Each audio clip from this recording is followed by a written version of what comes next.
joints right here, man, that you play when you feeling down on your ism, right? Play this shit right here, resuscitate your pimpin' and get you right back on your mission, right? For you hoes, just that shit you play when you ain't feeling like super hoe today. Play this shit right here and spark up your hoeing and get you right back going, you dig? Dig this. Pimps for real, don't mistake it for fashion. The turf that birthed my reputation for mashing was the track with active, attractive hoes. Professional goers that attract the dough. Like magnets to metal, never settle. We scorching them fag bitches pedal for them portions. My whores win it all. Not the ones on the sideline wishing but didn't ball in the guidelines. My bitches did it all. Down 7 below in the snow for dough.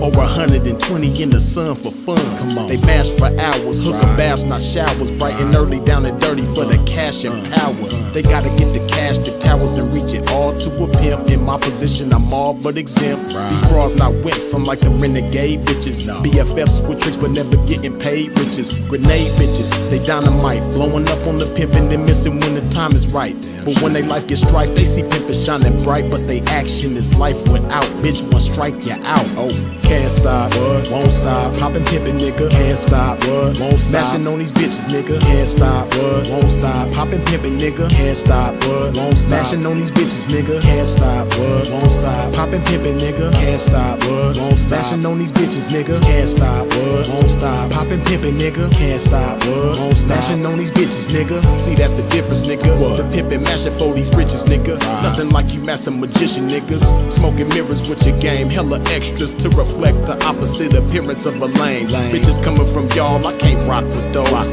Tender-footed and rooted in them doctor shows. Soft shoe rituals, minute residuals. Papers on life support, your loots and critical. Something I learned about when running my earned route. And working with turnouts is murdering burnouts. Cause knocking one of you niggas for a scarred bitch.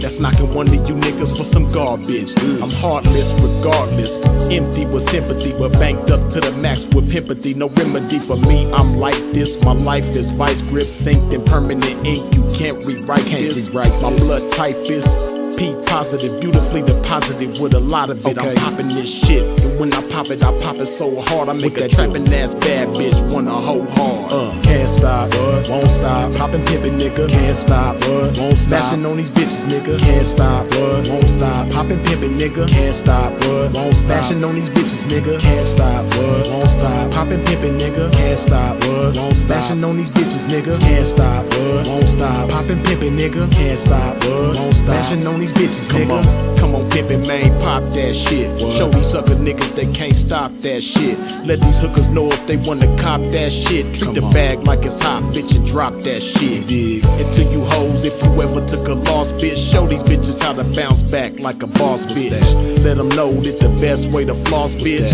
is reach that paper to some pimpin' hoe and toss it. Can't stop, won't stop. Poppin' pimpin', nigga, can't stop, won't stop. Smashing on these bitches, nigga, can't stop, won't stop. Poppin' pimpin', nigga, can't stop, won't stop. Smashing on these bitches, nigga, can't stop, won't stop. Poppin' pimpin', nigga, can't stop, won't stop. Smashing on these bitches, nigga, can't stop, won't stop. Poppin' pimpin', nigga, can't stop, won't stop. Smashing on these bitches, nigga.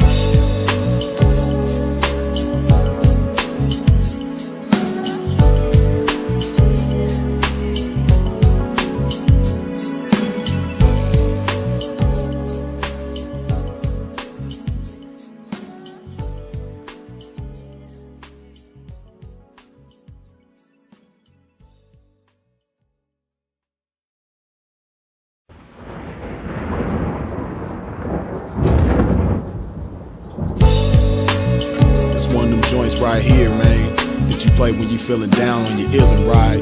Play this shit right here and resuscitate your pimpin' and get you right back on your mission, right? For you hoes, just that shit you play when you ain't feeling like super hoe today. Play this shit right here and spark up your hoeing and get you right back going, you dig? Dig this. Pimps for real, don't mistake it for fashion. The turf that birthed my reputation for mashing was the track with active, attractive hoes. Professional goers that attract the dough. Like magnets to metal, never settle. We scorching them fag bitches pedal for them portions. My whores win it all. Not the ones on the sideline wishing but didn't ball in the guidelines. My bitches did it all. Down 7 below in the snow for dough. Over 120 in the sun. Yes, sir. Here we go again with some more game. Appreciate y'all for tuning in and tapping in with this pimping, man. Y'all already know what to do when you come up in here, man. Wipe your feet off at the door when you step into a pimp's domain. Hit that like button. Yeah. It's going to be another good one tonight, another classic. You know, last night was cold, man, but I don't know. Part 1 was cold, but part 2, man, part 2, we going to have some fun on this part 2 as well. You dig? Yeah, it's going to be a good one, man. Like I said, man, make sure you wipe your feet off at the door when you step into a pimp's domain. Hit that like button, man. It's Friday night, and we going to pop this shit. And y'all already know my first order of business. I got to hydrate my game. I got to put some of this good old love juice in my body, man. Some of this H to the Izzo.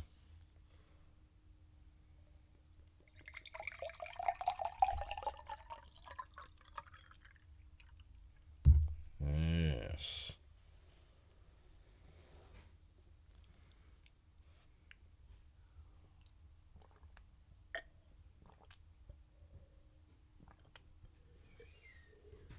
Mm-hmm.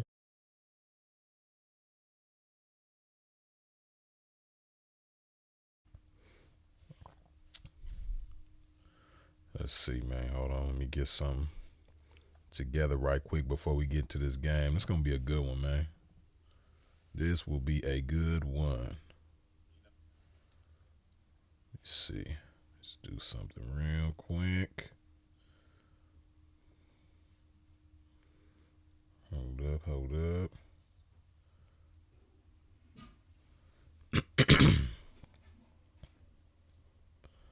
Okay, now. All right, we ready to go. Let's see. We got Goldie in the house. Daniel Berry in the crib. DeBell, what's happening? Black Warrior Spirit, I see you. 6 Hustles. My people's all up in here, man, tonight. Timothy Oliver. Car Affiliates, I see you. Top of it. Official Mac Juice, yes, sir. Divine Rock 13. Malachi, my bro, I see you. Square from Delaware, what's happening? My favorite square from Delaware, you dig? End Zone, I see you, man. Lavish, was happening with it? Macadocious. E-Books, what's the word? Matthew Davis. Okay, man, we up in here, man. Let's get this thing cracking, man. You know, last night when I did part 1 of the 31 Flavors of Pimpin', you know, it wasn't a lot of, you know, this game just flow. So it wasn't a whole lot of premeditation to part 1. You know, I didn't sit back and mull over it for a day before I got into it. I just said, you know what, we're going to talk about this tonight. We did it, and it was good, right? It was classic. But, you know, I done had a whole damn near 24 hours to, you know, think about part 2. You know, so part 2 gonna be good, man. It's like, it's gonna be so good. I almost couldn't decide where to begin, you know, because there's so many different flavors, man, that are interesting to talk about, man. But you know what? We're gonna kick this one off like this, man. We're gonna start with the sexy Can I Pimp. Yeah, man, we're gonna talk about the sexy Can I Pimp, you know? As Sinful to P would say, you know, sexy can I ass dudes. Hold on. Yeah, man, we're going to talk about them sexy can I Ps, man. See, last night, part 1, we started off with the lover boy pimp. Now, you know, the sexy can I pimp and the lover boy pimp, you know, they like brothers. If I was to say who's who, I would say the sexy can I pimp is the big brother of the lover boy pimp. You know, they in the same family. You know, we all, you know, well, I ain't gonna say we all family. I can't say that, you know what I mean? It's several families among this 31 Flavors of Pimpin', you know. But the sexy can-I pimp and the lover boy pimp, they family, man. Sexy can-I, he the big brother to the lover boy. So yeah, man. The thing about the sexy can-I pimp, he I guess you could say, his game is heavily dependent upon what's happening below his waist. Not just below his waist, a lot of what's happening above his neck got to do with his game too. You know what I mean? Because he got a different type of masterpiece mouthpiece. You know what I mean? Y'all thought Sinful was a cold masterpiece mouthpiece, man. These dudes, they got a different type of masterpiece mouthpiece going on, man. They masters at putting their mouth in areas, that the other guys, in the game, the other flavors of pimping ain't gonna do. Ain't gonna put their mouth. The sexy can-I pimp, he gonna put his mouth in places that the rest of us ain't. And not only is he gonna do it, but he's gonna do it exceptionally well, and see the difference between a lover boy pimp and a sexy can-I pimp. See, the lover boy pimp, he's going to be restricted to one girlfriend in most cases. He's not going to be able to maintain more than one lady at a time, the lover boy pimp. But the sexy can-I pimp, he might be deep. Sexy can-I pimp might be 4, 5, 6, or even deeper. You know what I mean? The sexy can-I pimp has the ability to maintain various women at one time. But, the basis of how he maintains the women ain't really got much to do with no game. Might be a little bit of sprinkles of game in there, here and there, but the sexy can-I pimp, man, as the name implies, a lot of his game, a lot of how he run his program got to do with what's happening in the bedroom. Now the sexy can-I pimp, because for a lot of people, the drugs is going to be involved.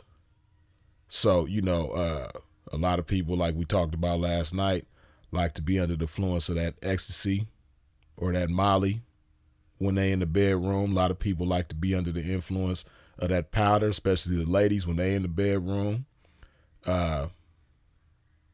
Perks, all that.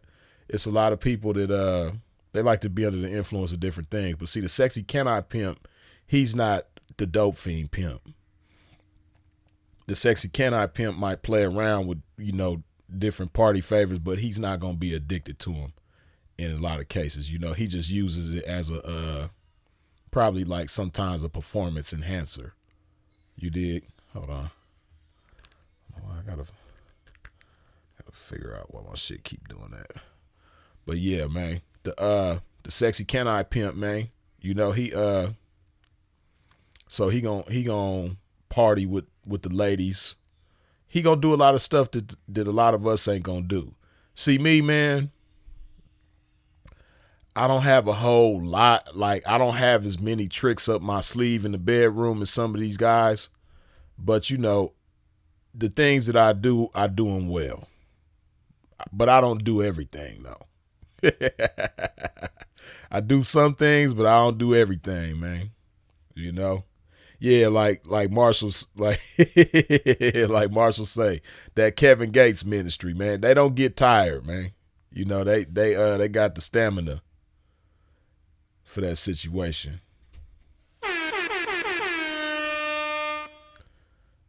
Marshall McGee, as always, good looking with the $20 holler. Sipping on Fiji water. Person somebody's daughter. You dig? Yes, yes. But yeah, man, the sexy can-I guys, they use a lot of party favors in most cases. They be, as they like to say about Puffy, they like to have freak offs. The sexy can-I guy, see, everybody is different. And this part, what I'm about to say, don't always necessarily apply to sexy can-I pimps, but it's definitely in their DNA. But having orgies with their household.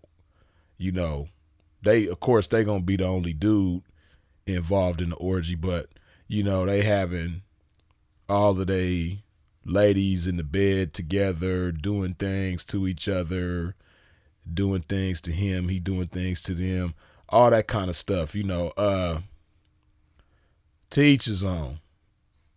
Everybody different, but the sexy can-I dude, he definitely got that in his program. He definitely got that in his bag of tricks. It's gonna be a lot of fun going on with everybody. He's gonna make sure everybody is included in the fun. Ain't nobody gonna get neglected.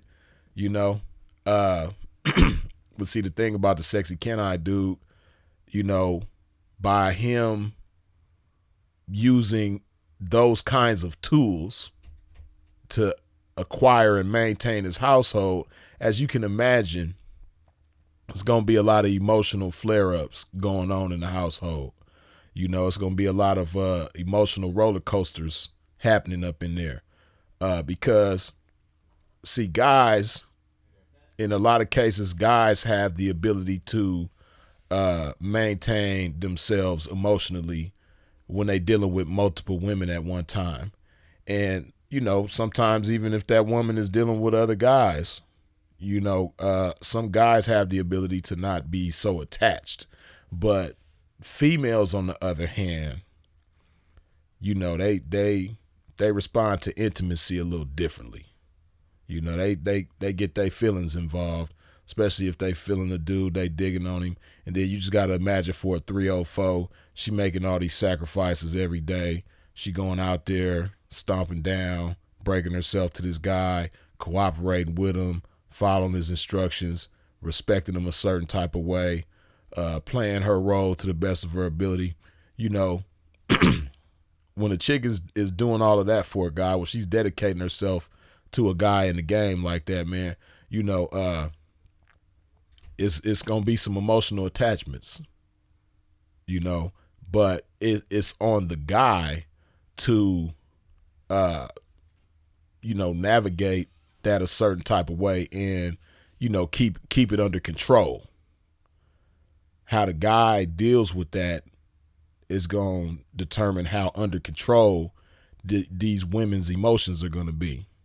And a lot of guys, like the sexy can-I pimp, he agitates the emotions with the sexy can-I approach. He gonna agitate a lot of different women's emotions. So you can just imagine a household of 4, 5, 6 women, and they all under a sexy can-I pimp. It's a lot of fun going on. And, sometimes chicks might, they might like each other and they might have fun with each other and stuff like that. But, it's going to be different kinds. It's going to be different kinds in the household. You're going to have some, they going to start liking each other more than they like their folks. When it, like I said, when it's the whole household is partying in the bedroom together with each other, you're going to have them type of situations where these wifeys, they start getting attached to each other and they kind of like got a girlfriend type of thing going on. Instead of just being wifeys, they like girlfriends, and they digging on each other more than either one of them is digging on their folks. Right. So they kind of like, now they're there for each other. They stand down in the situation because of their bond with each other, not with the folks or with the game. They not staying there for the sake of the game. They not staying there for the sake of their folks. They staying there because they like the way each other tastes. They like the way each other feel, all of that type of stuff. Then you have the ones who, they don't want to share. The sexy can-I pimp, a lot of times he good at what he do. So when he, putting that masterpiece mouthpiece on her, and, he putting that magic stick on her a certain type of way, certain chicks, they even though they understand what it is, they understand it's, pimping and hoeing. They understand they're going to have wifeys.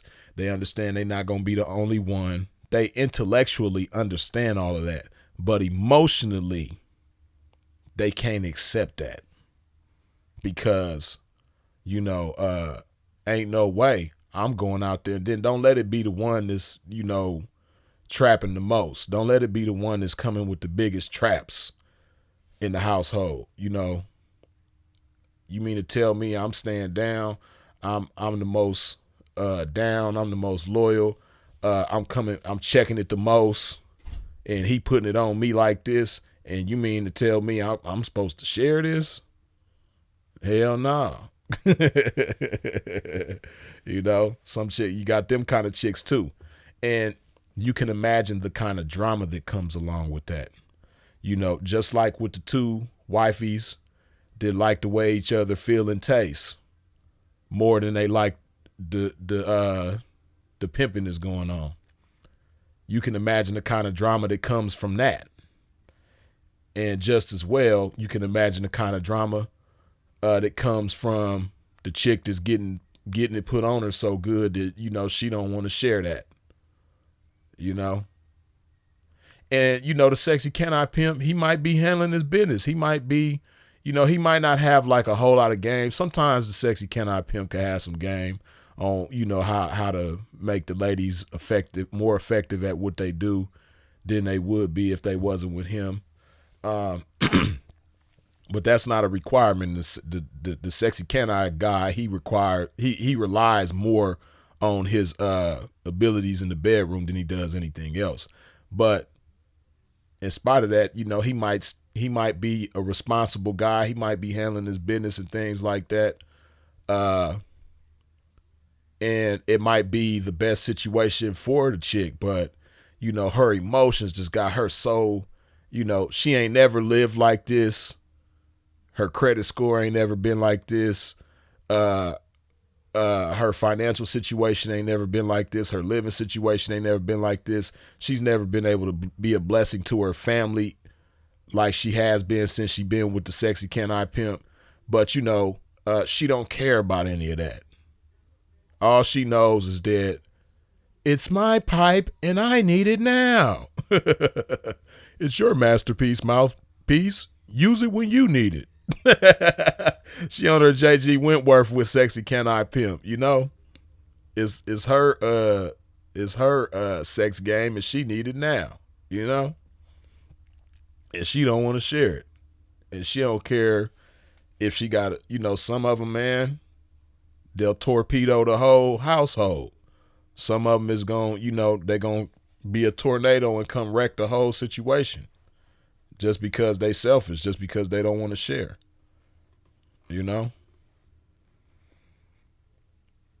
So yeah, that's the sexy can I pimp, man. He oftentimes is going to deal with more drama than most other pimps of the 31 flavors of pimping. The sexy can I pimp because, he putting his mouth on everybody and he putting his magic stick on everybody. And he, he's doing it exceptionally well to where they all getting attached to it. Or like I said, he's allowing wifeys to taste each other and feel each other like they shouldn't. They getting attached to each other. The sexy can I pimp, but with all of that going on, he's going to deal with more drama in most cases than any other flavor of pimping. Yeah, the sexy can I pimp. And it's, it's the nature of how he runs his program. The drama just comes with the territory. Now, any flavor of pimping, because all flavors of pimping have that in common. They're going to be dealing with ladies. So, when you're dealing with ladies, emotions get involved at some point in time, to different degrees. So, yeah, everybody has that in common. All 31 flavors of pimping is going to deal with some kind of drama. But the sexy can I pimp, he's going to deal with the most drama in most cases. You dig? So yeah, man, sexy can I, man, he gonna go through a lot of stuff, man. The sexy can I pimp, he probably gonna go bald before the rest of the pimping. He gonna look like Uncle Ben and have a head full of gray hair before the rest of the pimping. he gonna age faster, man, because he gonna go through a lot of stress, a lot of drama, man. He gonna have some good times too. He gonna check some money.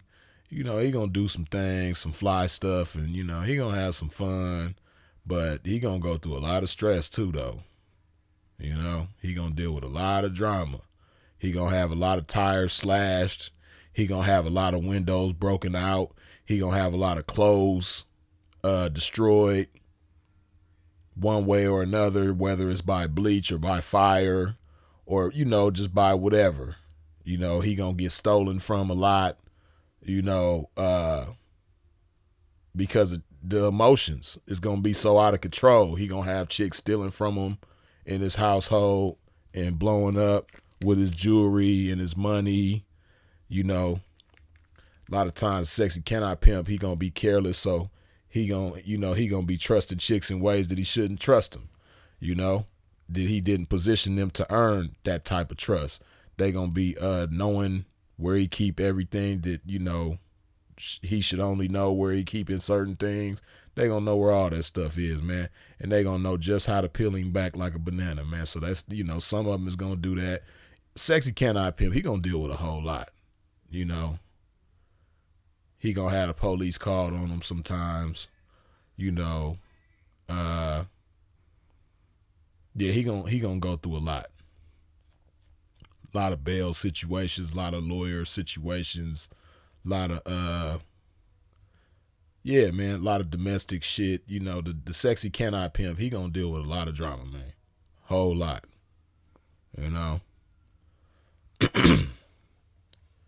Yeah, man. So in a nutshell, man, that's the sexy cannot pimp. Now, the next flavor of pimping that we gonna get into, man, is the black hole pimp. But before we get into the black hole pimp, I got to hydrate my game one more time. Put some love in my body. Hey, listen, man. You mean to tell me it's 91 of y'all up in here, but only 54 of y'all wiped your feet off at the door when you stepped into a pimp's domain? Hey, listen, man. Do me a favor, man. That's all I ask. I don't ask for nothing else. Just wipe your feet off at the door when you step into a pimp's domain. Hit that like button, man. You dig?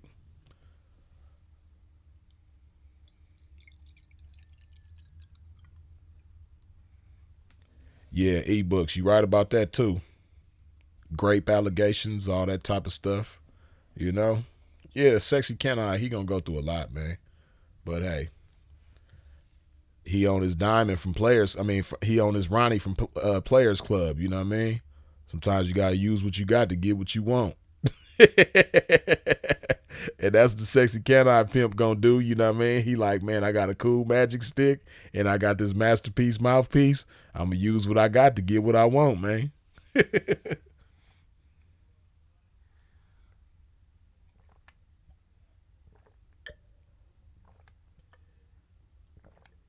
Mm-hmm.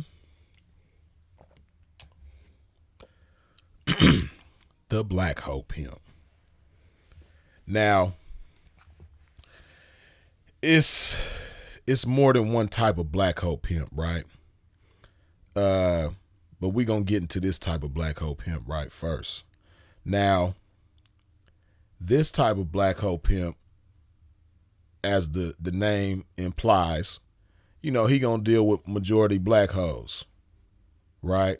He might have other ethnicities here and there, fly by nights, but for the most part, he's a black hole pimp. He gonna have more black hoes than anything. And this type of black hole pimp, though, the reason why he has majority black hoes is because he's intimidated by other ethnicities, right? This type of black hole pimp, he gonna praise the black hole.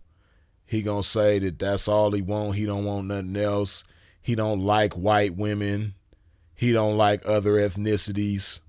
But it's not so much of that. It's really the fact that he's intimidated by those other ethnicities. He feels inferior when he comes across those other ethnicities.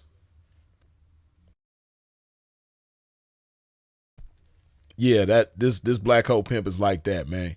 You know, because when you campaign with him, if you got a partner, this a black hole pimp, and hey, man, you know, those of us who done been around, you know, for some time and got a lot of experience and then campaigned with a lot of different flavors of pimping in the game, you know what I'm talking about. When I paint this picture, it's gonna give you flashbacks because you've been in this situation before.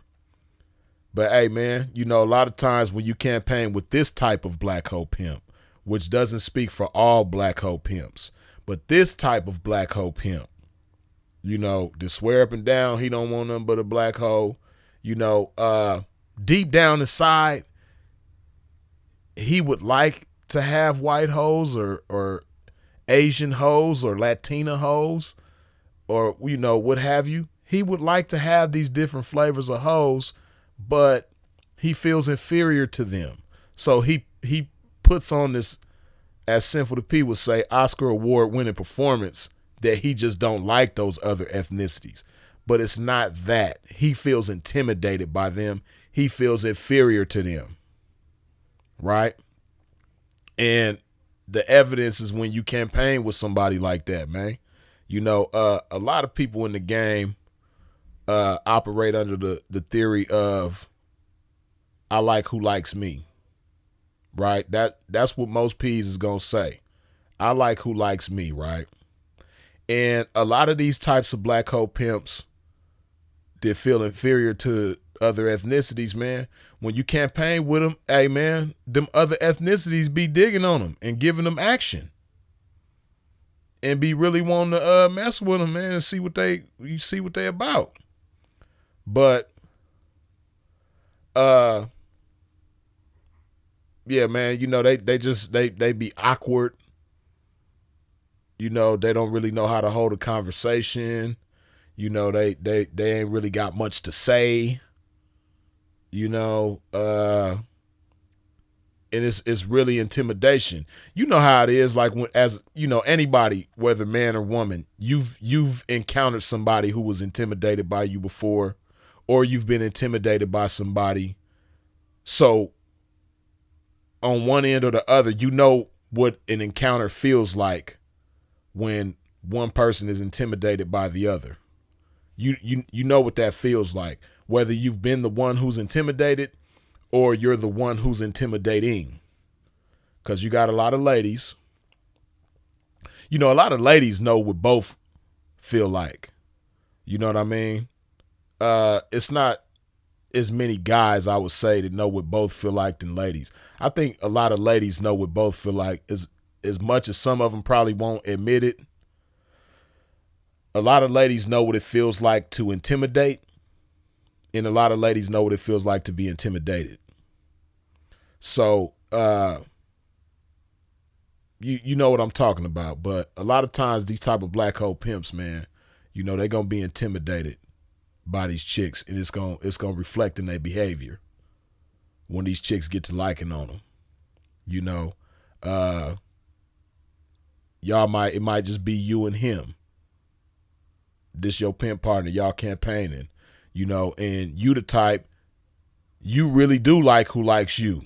Black, white, candy stripe, you know,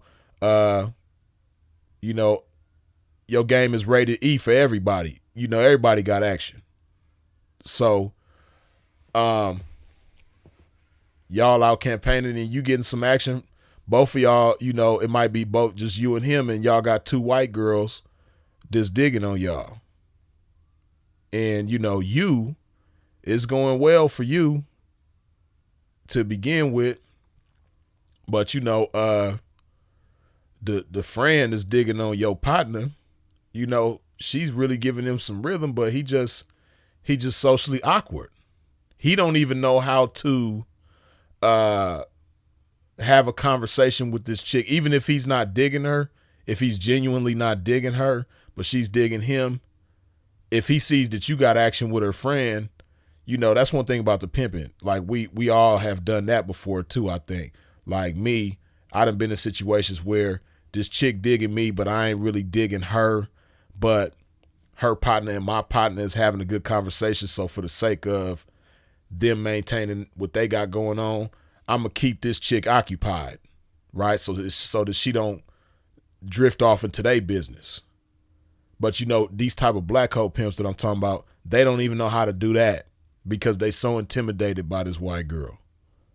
So, he gon' a lot of cases he gonna potentially like disturb. He gonna rock the boat for everybody, and he's gonna kind of like, make it more difficult for the action that you got because he don't even know how to keep this chick occupied because, like I said, he's socially awkward because he's intimidated and he feels inferior, right? I've been out with guys like this and they swear up and down that they just don't like, they just ain't my style, or, they got all these excuses. White girls be quick to tell on somebody, man, or, I just don't, I just ain't attracted to them, or, they just, they ain't this enough for me. They don't have this enough about them, or, I just like black women more because I'm black, and it ain't none of that. They will say all of that, but deep down inside, they ain't dealing with white women because they're intimidated by them and they feel inferior to them. I know what I'm talking about because I've seen it with my own eyes. I done been with cats like that. You know what I mean? Then you have, what's funny? It's a whole nother type of, it's a whole nother, it's not a whole nother, but it's very similar type of black hole pimp to the one I just described, right? But you have these kind of black hole pimps too, right? This is funny. You have black hole pimps that try to get others to believe that they're white hoe pimps, that they like white hoes. They'll tell you a million different reasons why they like white hoes over black hoes. But guess what? They usually end up with black hoes. And they're also intimidated by white hoes. I've seen those types. You know what I mean? There's particular ones that come to mind as I'm saying this shit. They swear up and down that they want nothing but white hoes. You know what I mean? Oh, man, only thing black bitch could do, man, is point me in the direction of the white bitch, man. I don't want nothing to do with no black lady, you know what I mean? I just want the white ones, man. Show me to the snow. They'll say all of that, man. But again, like I said, when they have a white girl in their face, or a Mexican or Latina or Asian, whatever, they get intimidated because they feel inferior. They putting these other ethnicities on a pedestal so high, it's strange because as a pimp, how are you intimidated by this woman? That's strange to me, man. I don't even know how that shit feel. You some pimping and you intimidated by this lady? But yeah, you got guys like that too, man. Once again, like I said, they swear up and down they're white hoe pro, white hoes king, black hoes dream, all that type of stuff, man. But when it come down to it, what usually happens, you see them ending up with more black women than anything. And when they get action at white women, they fumble. So you don't really like white women like you say, or you do, but they more of a fantasy to you than something that you just see yourself with. It's something that you just fantasize and dream about, but you don't really see yourself with it like that, So you got those types of black hole pimps. Then you have the other type of black hole pimps that, that's genuinely what they like. And if they tell you that that's what they like, they, unlike the others, they being honest, they being 100 about it. You have those type of black hole pimps that, that's what they want. They don't want nothing else but black hoes, black women. You dig? And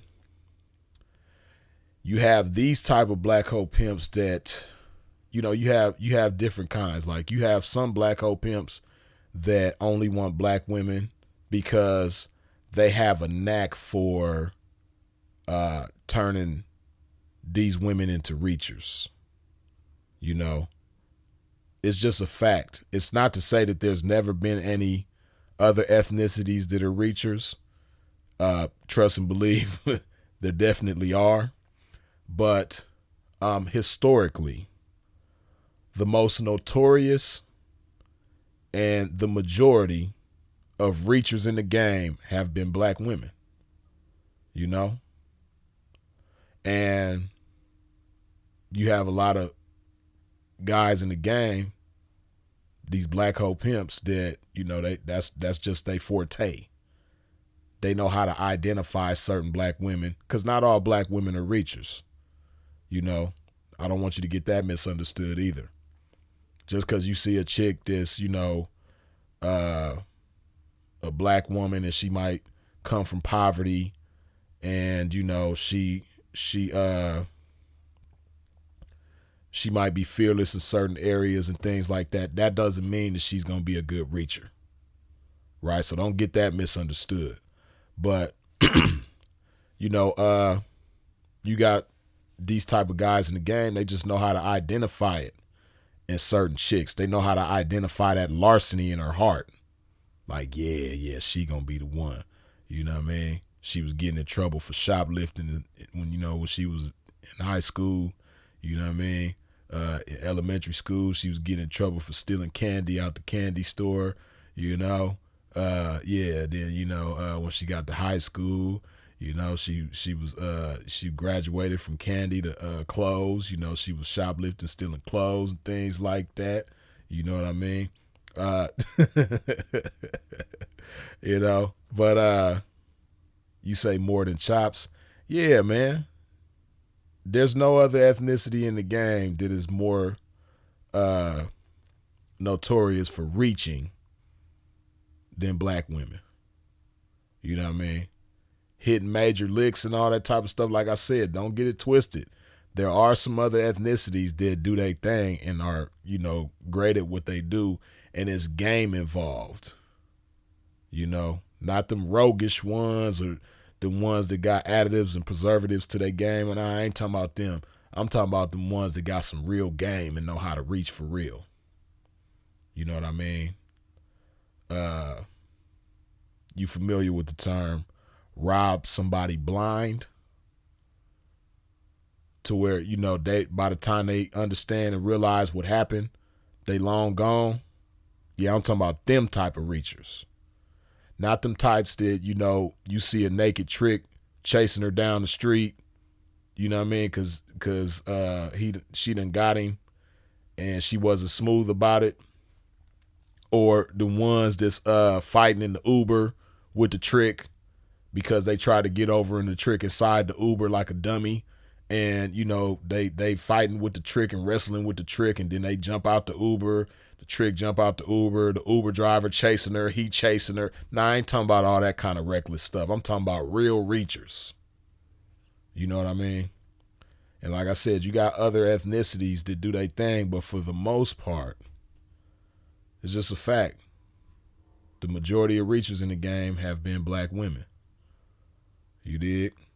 But like I said, you got certain guys that just know how to identify that and bring the best out of those types of ladies in the game. And that's why they tend to end up with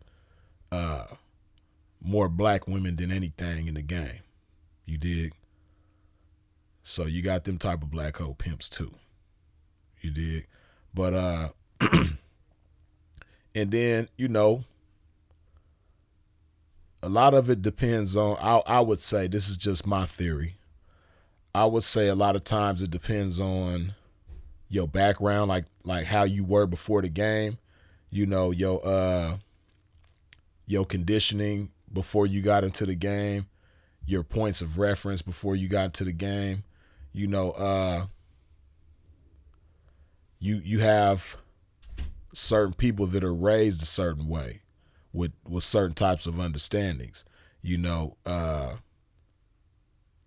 to where they, you know, they not interested in anything other than black women, you know, because of how they was raised and the type of influences, things they seen growing up, things they were told and taught, you know, you got some that come up like that to where when they get in the game, you know, they carry that into the game, right?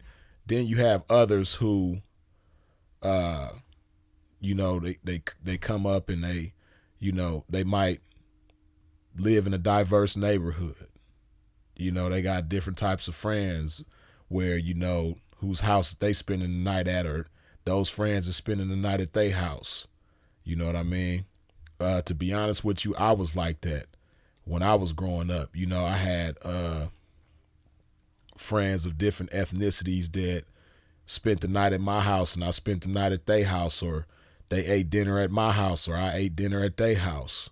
You know what I mean? I went to school in areas that, you know, wasn't in the hood. You know, they was in like upper middle class areas, you know, where mostly where I went to school at. You know what I mean? So and in LA County, you know, a lot of kids like myself got bused to other communities to go to school because you know, the Los Angeles Unified School District, the Long Beach Unified School District, that's where I went to school. You know, I went to school a little bit in Lancaster, like probably for the total of maybe a year out of my childhood. But for the most part, I went to school in Los Angeles Unified School District, Long Beach Unified School District. And in those school districts, a lot of times you get bused to other areas, schools in different parts of the district where, you know, it's I would say like less populated or whatever the case may be, for whatever reason. You know, so it's you know, you dealing with a lot of different cultures and ethnicities and things like that. So you know, when you grow up like that and carry that into adulthood, and then you get in the game, you know, you kind of have a different approach to things than people who are, you know, raised the other way, like I said, to where they, you know, they keep it amongst black women. So yeah, that's a lot to do with why you see certain guys that deal with majority black women too. You know what I mean? It's no different from any other ethnicity. You know, you got Latinas and Latinos that only deal with each other. They don't go outside their race. And, you know, every ethnicity has people like that. You know what I mean? And black folks ain't no different. But you have ones that come up like that, and that's why they deal with majority black women. That's their point of reference. They didn't really see much interracial nothing coming up. You dig? So, yeah, man. That's the black hoe pimps. Now, the white hoe pimps. Let's talk about the white hoe pimps, man. Now, just like you have various different types of black hoe pimps, you got various different types of white hoe pimps. Now, come on, man. It's 102 of y'all up in here, but only 82 of y'all have wiped your feet off at the door when you stepped into a pimp's domain. Do me a favor, man. Wipe your feet off at the door when you step into a pimp's domain. Hit that like button. You dig? But yeah, man, the white hoe pimp, man. See, you know, you have different types of white hoe pimps, right? First, I'm going to describe the majority of white hoe pimps, and then I'm going to describe a minority among white hoe pimps, right? Now, the majority of white hoe pimps Just got to keep it 100, and I know I'm gonna probably ruffle some feathers, right? But it's just the truth, man. The majority of white hoe pimps, they are going to put a superiority complex into the white hoes' heads that they deal with, man. It's just the truth, man. And some of them do it intentionally. Some of them do it subconsciously, not really aware of the fact that they're doing it. But a lot of times they do it, man. You know, they turn they white hoes into white supremacist hoes, man. You know, and it's crazy to think about, but I'm gonna break it down though. See, this is how they do it. They have conversations amongst their partners about, you know, the game in general. And sometimes black women will come up in these conversations. Black 304s will come up in the conversation.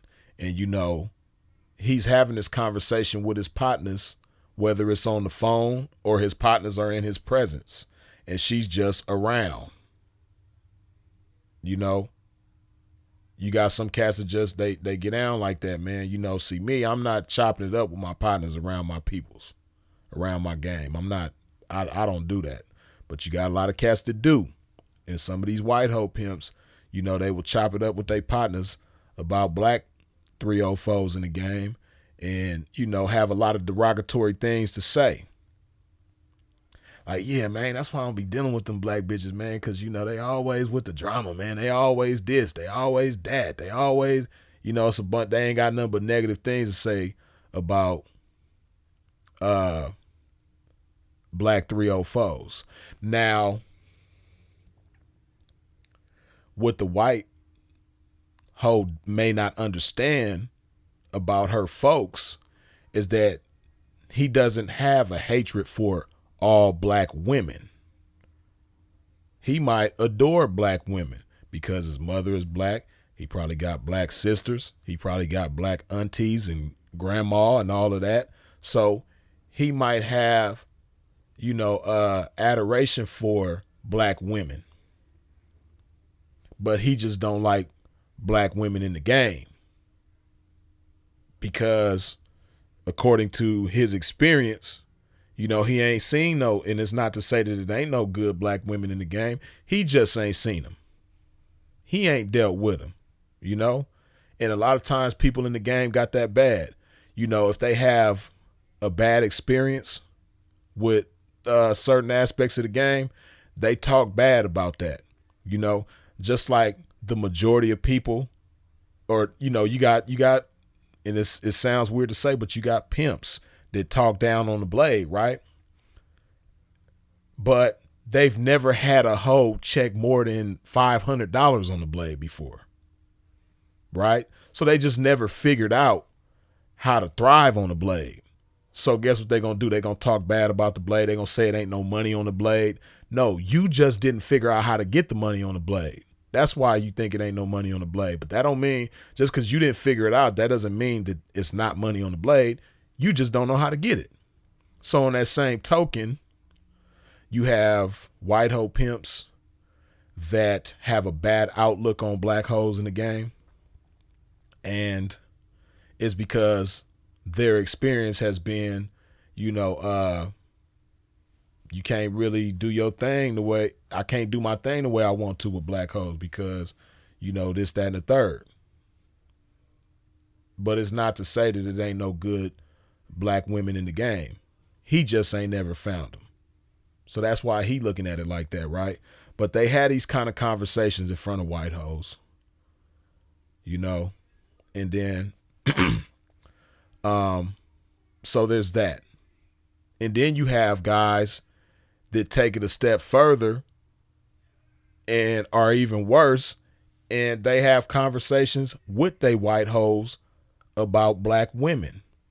They talk down about black women in the game to their white hoes. You know? And I know because I've come across white women in the game, right? That come and get down with me. And they think it's okay to talk bad about black women in the game, not based on that individual woman's hoeing, but just talk about her blackness. Like she has this kind of problem because she's black. She's not a good hoe in this way because she's black. Like if she wasn't black, she would be a better hoe. But because she's black, she's unfavorable because of this, that, and the third. You know what I mean? I've had white chicks come into my program and try to talk to me in this way about black hoes. And see, I'm one of them type of guys. I'm not intimidated by no white or anything, black, whatever. You know what I mean? I have order. I have structure. And one thing about my order, it's going to be some respect involved. You know what I mean? So I'm not going for that. You're not finna just chop it up with me about, how you're better than black hoes and this, that, and the third. No, I don't get down like that. You know what I mean? Because what I understand about the game is that, excuse me, hoeing is not specific to a color. Hoeing doesn't favor particular ethnicities. The spirit of hoeing don't, float around through the game and say, you know what, I'm only going to land on this ethnicity of women in the game. Nah, the game don't move like that. You dig? So, but yeah, chicks come to a program like mine with that type of behavior because the program that they came from not only allowed that, but encouraged that. Might have inadvertently taught that, one way or another. The folks that she came from put it in her mind that she's superior to black hoes just because she's white. No other reason, just because that's what he like. Right. So you have those kind of white hoe pimps. Then you got these kind too, right? You have certain guys in the game that might not necessarily be exclusively a white hoe pimp, so to speak, but they're white hoe praisers, right? And a lot of these white hoe praisers, they are so happy to have a white hoe or some white hoes, right? They're so excited to have some white hoes that, they let these white hoes get away with a whole lot. You know what I mean? They let white hoes get away with using the N-word. And, something inside them wants to check the white hoe for using the N-word, but they are afraid that they're going to blow their action trying to check this white hoe about using the N-word. They don't know how to go about it and still maintain the white hoe. So out of their fear of rocking the boat and, the white hoe going overboard, they're going to let her get away with using that N-word. So that, then you have these kind of white hoe praisers in the game that they might have a mixture. Like, let's say you got this guy, he got 2 white hoes and 2 black hoes. He 4 deep. 2 white hoes and 2 black hoes, right? The white hoes, they gonna be in the end call. They're not gonna go outside. And it's not because that's the way he wants it to be. It's because that's the only way they're going to have it. The only way they're going to be a part of the program is if they get to sit on their ass in the end call and get some calluses on their ass as opposed to getting some calluses on their feet like the black hoes that he got. Because guess what? While them white hoes are sitting in the end call, the black ones is down and around, getting blisters on their feet, getting slapped and knives pulled on them and guns pulled on them and grisnaped and all of that, you know, and sweated by the police and depending on what blade they own, if they own Fig, they might get chased by a pit bull or two. You know, they dealing with all kind of stuff. You know, they got Hoovers riding by, threatening them. You know, he got his black hoes going through all of that. And it's because in his mind, the black hoe gonna do whatever I want her to do. But the white hoes ain't gonna do whatever I want them to do. You know, I have to accept whatever they want to do. Because they not gonna be down with me if I propose to them what I want them to do. If I try to run the show, they gonna blow. So guess what? If they want to just do the end call thing, then hey, that's just what they gonna do. Right? They still calling me daddy. They still breaking themselves to me. So hey, I'm still pimping, ain't I? You know, so that's you have guys like that too. You got these white hoe praisers that, you know, they gonna have them in the end call, or, you know, it ain't just only white hoes. They might have some Latinas or some Asians or whatever, you know, sitting in the end call, and they got them black hoes down outside, you know, whether it's on the blade or in the casinos or whatever, you know, strip club. You know, the white girl, she's like, I'm only going to do the internet, or I'm only going to work for the service, or, you know, I might do a massage parlor, but I'm not walking. They love saying that. I don't walk. I'm not going to walk anywhere. I just don't do that. I'm not going to swing from any poles. You know, I'm not going to do that. And the white hoe praiser, man, he going to go for that. Because, you know, he is just so happy that he finally got these women that he been exalting for so long. They down with him. They willing to hand it over. So he's going to take it however he can. He ain't going to have it his way. You know, he's going to accept it their way. Yeah, man. So, yeah, them white hoe praisers, man, they a trip. You know, then you got certain white hoe pimps that, you know, they like Carlton Banks type of dudes, Duncan Penderhughes type of dudes, Bryant Gumbel type of dudes, man. You know,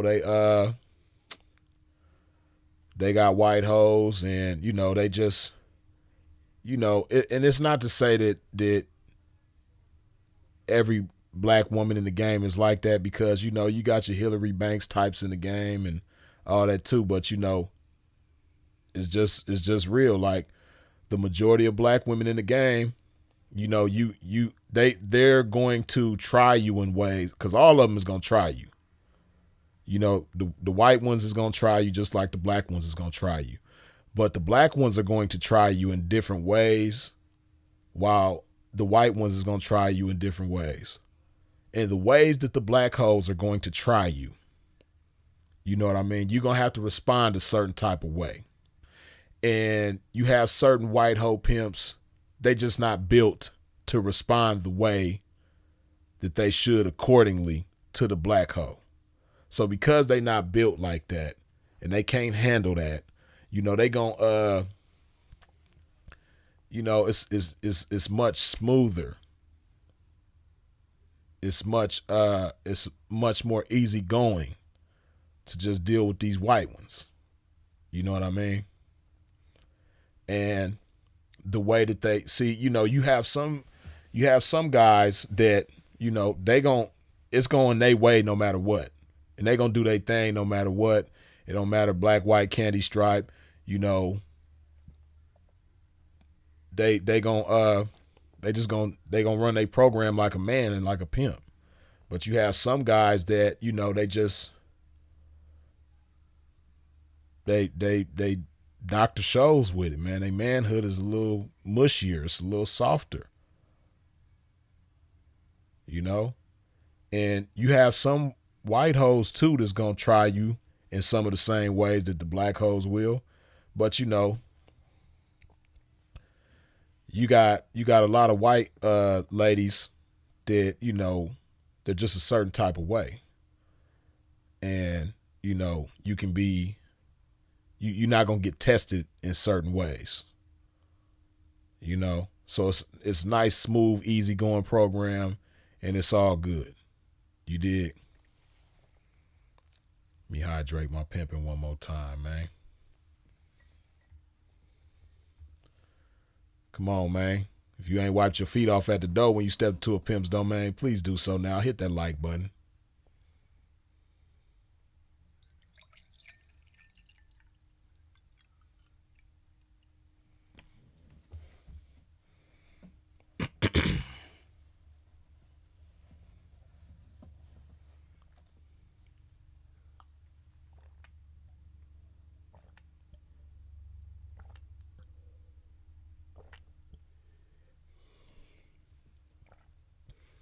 Lojo, you stupid for that too.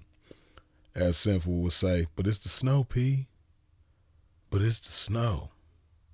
Yeah, you got a lot of them but it's the snow ass dudes out there, man. That's gonna bow down and break it down for the sake of maintaining the snow.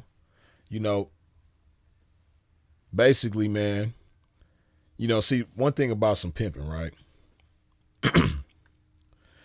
Pimping sees it like this. I'm not going to put myself in a situation where I'm doing more to maintain her than she's doing to maintain me. Pimping ain't gonna put himself in no situation where, he going all out, he breaking his neck, he jumping through flaming hoops and swimming through quicksand and gargling peanut butter just to maintain this white woman. But she's not doing the half to maintain him. Or any woman, because you got guys that do that for black women too, They're going to do more to maintain a black woman than you would for a Klondike bar, and she ain't doing the half to maintain him. But, pimping ain't going to put himself in that situation. But you got a lot of these white hoe pimps that they going to do that. They going to do more to maintain her than she's going to do to maintain him. He's disposable to her, but she's everything to him. You dig? But yeah, that's them white hoe pimps, man. It's them white hoe pimps. You dig? Now, this next pimp we gonna get into, man, is the friendly pimp. Yeah, man, the friendly pimp, man. Everybody got their different ways on how they go about getting a lady's attention, getting that, campaigning, how they say it's more than one way to skin a cat, man. The friendly pimp, he's going to be friends with the hoe. The friendly pimp is the one that you see in Vegas when you in the casino and he know all the hoes' business. Certain hoes walk past. Hey, what's going on, girl? How you doing tonight? Okay, you having a good night? Yeah, I know about your night the other night. I know you did real good. You know what I mean? How about, I hope tonight good for you too. All right now. You know what I mean? Or they talking about, his 304 is good friends with her. So he's friends with her through that. And he be chopping it up with her, and they talk about, his 304 and her relationship with her, and they just real friendly. That P that you see at the bar in the casino, sitting having cocktails with the 304, talking about everything but uh her choosing him. You know, that friendly guy that, she sit at the bar with or sit on the phone with. You got these friendly pimps like this. She can call him and tell her about all the problems that she done had with her folks, and you know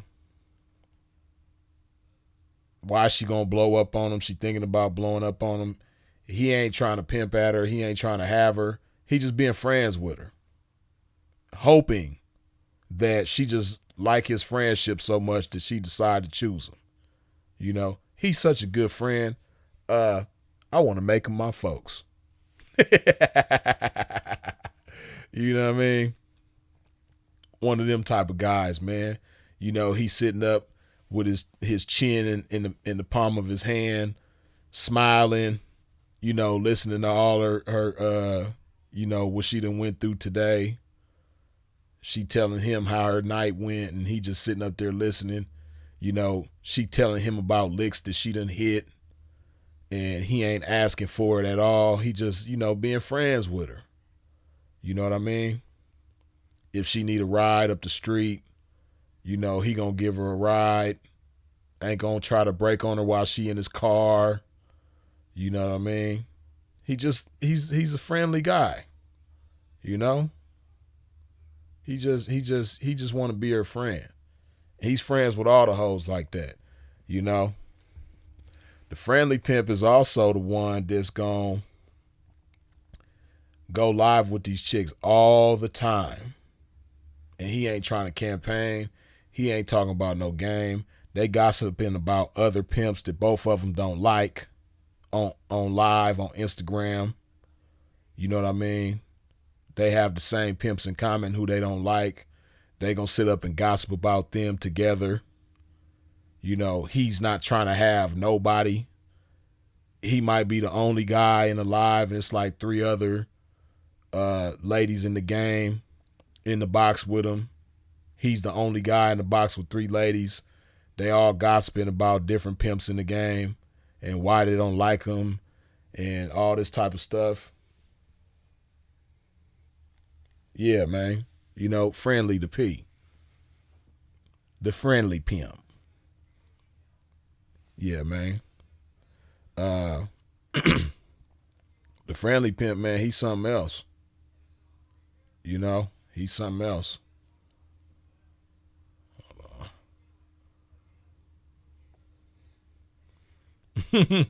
Game time say, "Ooh, we freeze. You about to hurt some feelings." Yeah, I know it, man. But hey, the truth hurts a lot of people's feelings.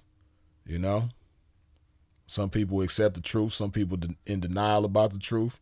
Hey, but the truth is the truth. It's certain truths that we all go through that in life. Certain truths that we are uncomfortable with, but we have to accept. I believe everybody goes through that in life. But, when it comes to this game, man, you got to take the bitter with the sweet, man. And I know a lot of people got a problem. They have difficulty with that. But guess what? We still going to pop this truth. We still going to spit this unadulterated, unfiltered, raw, uncut game. We still going to do that, But yeah, these friendly guys, man, they don't, they probably don't even understand it about themselves, man. But, they can't have a woman's attention. They can't spark a woman's interest with pimping. Presenting themselves as some pimping.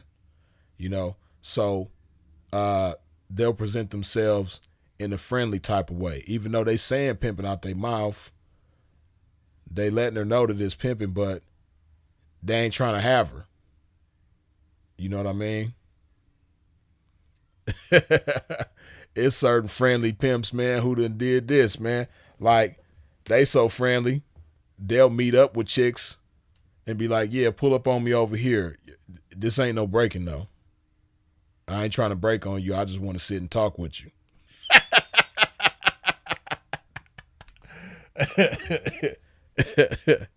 You know? And see, this the thing, man. This what the friendly pimp don't understand. First of all, she's never gonna respect you as the pimpin'. You know, when you go around hoes and you just being friendly with them, you chopping it up with them, they being disrespectful and you ain't checking them, you know, you gossiping with them about other pimps. You know, y'all both talking about why y'all don't like this pimp, that pimp, or the third. Y'all both talking about why you don't like different hoes in the game. She's never going to respect you as the pimpin'. She's going to respect you as her girlfriend. Y'all girlfriends, friends to the very end, friends through thick and thin. Y'all girlfriends. And that's how she's going to respect you. She ain't going to respect you as no man. She ain't going to respect you as no pimpin', you know? So that's one thing. Then another thing, hey man, hoes like getting broke on. Real hoes that respect the game and respect pimping, they like to get broke on. Now, like I said, it's just in their nature to test you, you know. So a lot of these friendly pimps, they don't even understand. You know, she's going to play the friend role with you just to see if you going to try to break on her.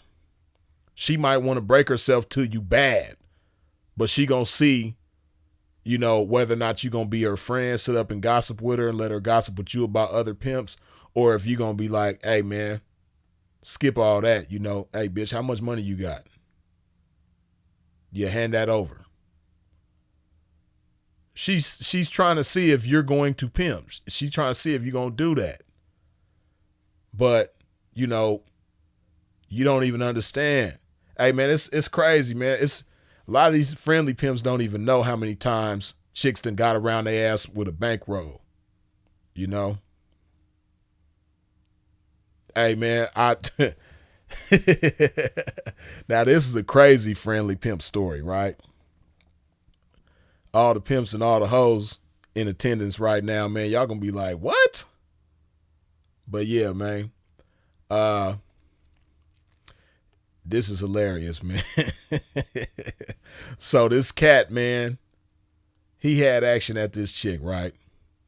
And you know what's funny, man, because a lot of cats have been friendly to this chick. You have certain chicks in the game that are older and they have a reputation for getting a lot of money. And, you know, people find them attractive. They fantasize about being in the bedroom with them, even though they talk like they want to pimp on them. They really just sexually aroused by, you know, certain chicks. This is one of those types of chicks, right? And a lot of cats be just so in awe to have a conversation with this chick, to have her attention, that they don't think about the fact that, hey, man, she might want you to break on her. She might want you to pimp at her, right? So this chick, this fits the description of what I just gave. She get on this one guy's line. And, you know, this guy, he meets up with her. She comes to his crib. And he's there with his hoe that he already got, right? So she pulls up to his crib and goes there to meet up with him and his hoe, right? How he didn't recognize the signs, I don't know. But when she pulls up, she comes in with a bottle of champagne and 3 champagne glasses, right? And she walks in with all of this stuff. And it's so crazy, man, because he sit up and sip champagne with her, with his hoe. They both sit up and sip champagne with this chick. And, you know, there was no conversation about a trap. There was no conversation about how much money she got. There's no conversation about her breaking herself. None of that. Right? And it's so crazy because he's doing all of this in front of his 304. Right? So, you know, he comes back to the pimp circle and he telling us about this encounter, right? And this dude had the audacity to say, like, man, I just ain't never been around a chick of her caliber, man. I ain't never had a 304 of her caliber in my presence like that, man. So I ain't gonna lie, I was, I didn't know what to do.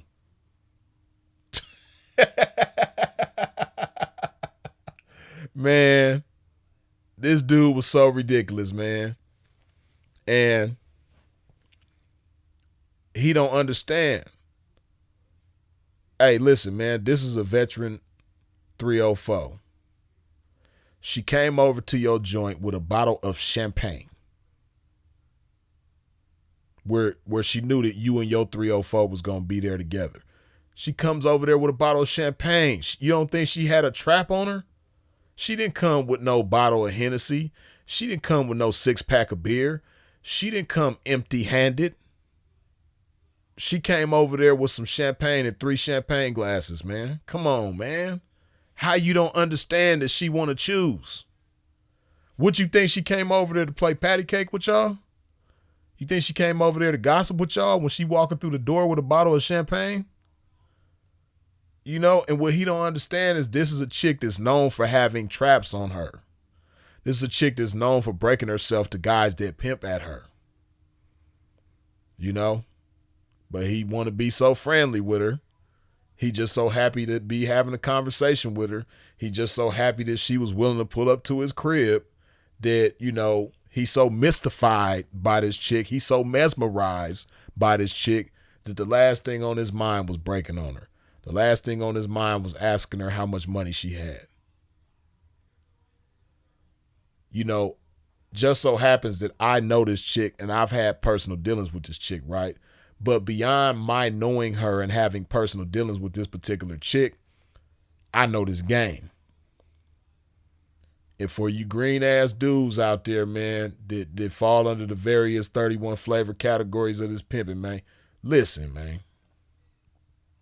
If you at your crib with your 304 and another 304 pulls up to your crib to be around y'all and she walks in with a bottle of champagne, boy, if you don't pimp, you's a goofball.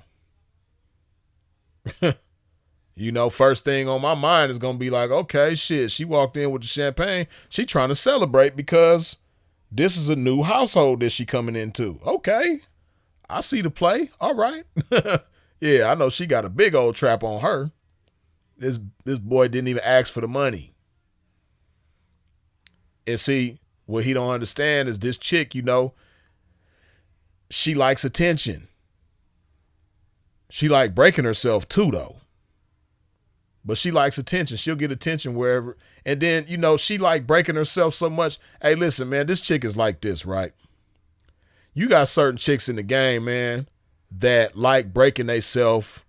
They get more of a climax out of breaking themselves to you than you get out of breaking her. I know it ain't really too many 304s in the game like that. And I know some of y'all, that are younger and you ain't been in the game that long. You ain't experienced that kind of 304. But I'm telling you, man, you got certain chicks in the game. They get more of a thrill out of breaking themselves to you than you get out of breaking on them. Just to be able to say, I gave such and such this amount of money. You know what I mean? You got a lot of bum stuff going on in the game right now. And, see, the game is backwards with a lot of these chicks in the game. If you go on Instagram and follow a lot of the drama that be on various pages on IG about the game, or if you go to certain lives, chicks be bragging about, yeah, that's why I was over there. I smoked the blunt with him in his car and he didn't even break on me. I didn't even break myself. Or, he took me over here and, I didn't break myself. We did this and together and I didn't even break myself. You don't understand how much of a bum you make yourself look like as it's supposed to be 304. But listen, man, Real 304s like bragging about breaking themselves. You know what I mean? And you got ones in the game that are like that like to say, yeah, I gave such and such 10,000, or yeah, I gave such and such 50,000, or yeah, I broke myself to whoopty whoop for 5,000. You know, chicks like that. It's chicks like that in the game. You know what I mean? And they so thrilled to be able to say it. Sometimes they might not even be choosing. They might not even, gave no horn to that pimp. They just broke themselves out of respect for the game and out of the climax of being able to say, I gave whoopty whoop such and such. And the chick that I'm talking about that went over to this guy's house with him and his 304 with this bottle of champagne, she's one of those. Even if she didn't end up choosing and sticking with dude, she would have loved to be able to tell the story of, yeah, I went over to such and such's house with him and his 304, and I came in the door with a bottle of champagne, and then he popped it at me, and, he asked me how much I had.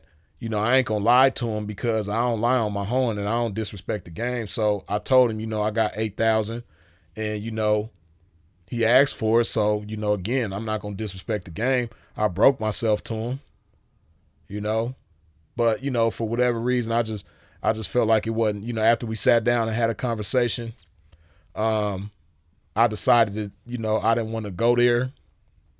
That ain't the household I wanted to be in. But, I respected the game. I went over there with a trap. He asked for it, so I gave it to him.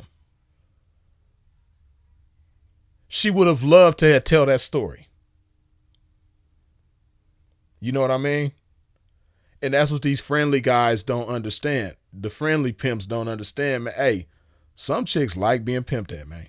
And some chicks like breaking themselves, man. You be dealing with all these scallywags that's always trying to get over and trying to embarrass you and try to say, how they got away with this when they was with you, or they got away with that when they was with you, and you didn't know this and you didn't know that, because they trying to compete with you and they trying to, make you jealous because they really jealous of you. They ain't really trying to choose nobody, They want to compete with pimps, which is weird. But you got a lot of chicks in the game like that to try to compete with the pimping, which is extremely weird. But, hey, man, this chick was one of them type of chicks, man, that like breaking herself, man. And this dude, he's so accustomed to being friendly, and he did this shit in front of his 304, which was that's what made it terrible. But I guarantee you, because I know that chick and I know this game, when she walked in that house with that champagne and them champagne glasses, I just know her.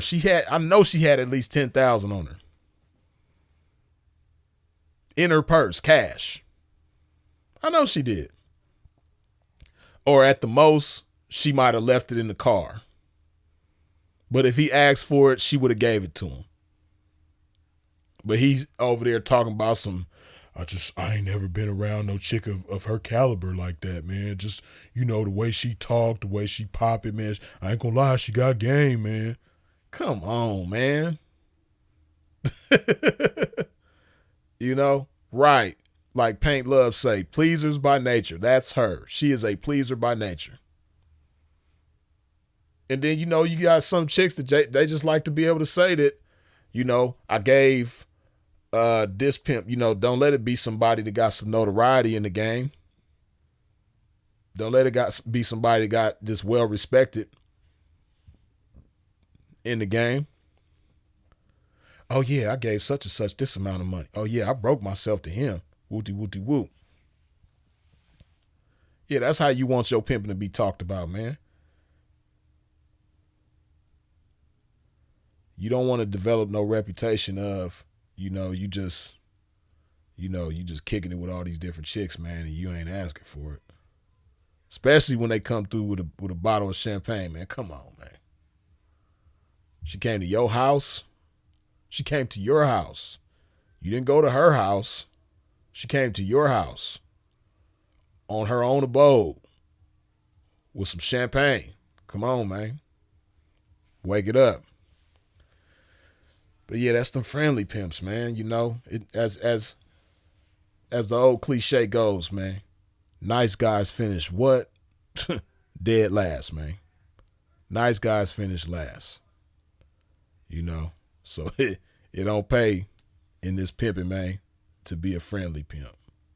But hey, you got guys that's friendly pimps like that, man. They just friendly. And I don't know, I guess, you know, it might work sometimes, but you ain't gonna have the same type of respect that you should being the friendly pimp. But hey, they out there, man. It's a lot of friendly pimps out there, man. Just like being friends with hoes, don't like asking for it, and they just like having conversations and all that type of stuff. And hey, it is what it is. But listen, man, we gonna take a quick interlude, man. If you ain't wiped your feet off at the door when you step into a pimp's domain, please do so now. Hit that like button, and we'll be right back after this pimp's message. You dig?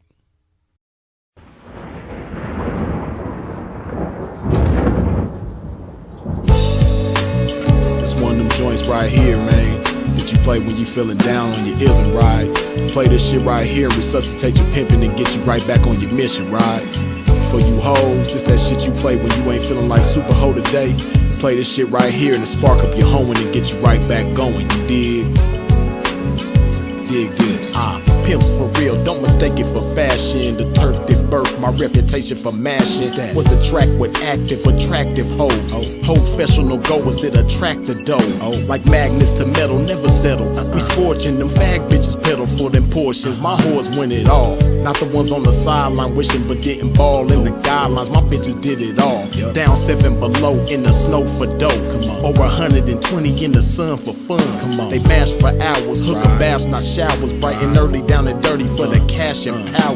They gotta get the cash, the towers, and reach it all to a pimp. In my position, I'm all but exempt. These bras not wimps, I'm like them renegade bitches. BFFs with tricks but never getting paid riches. Grenade bitches, they dynamite, blowing up on the pimpin' and missing when the time is right. But when they life gets strife, they see pimpin' shining bright, but they action is life without. Bitch, one strike you out.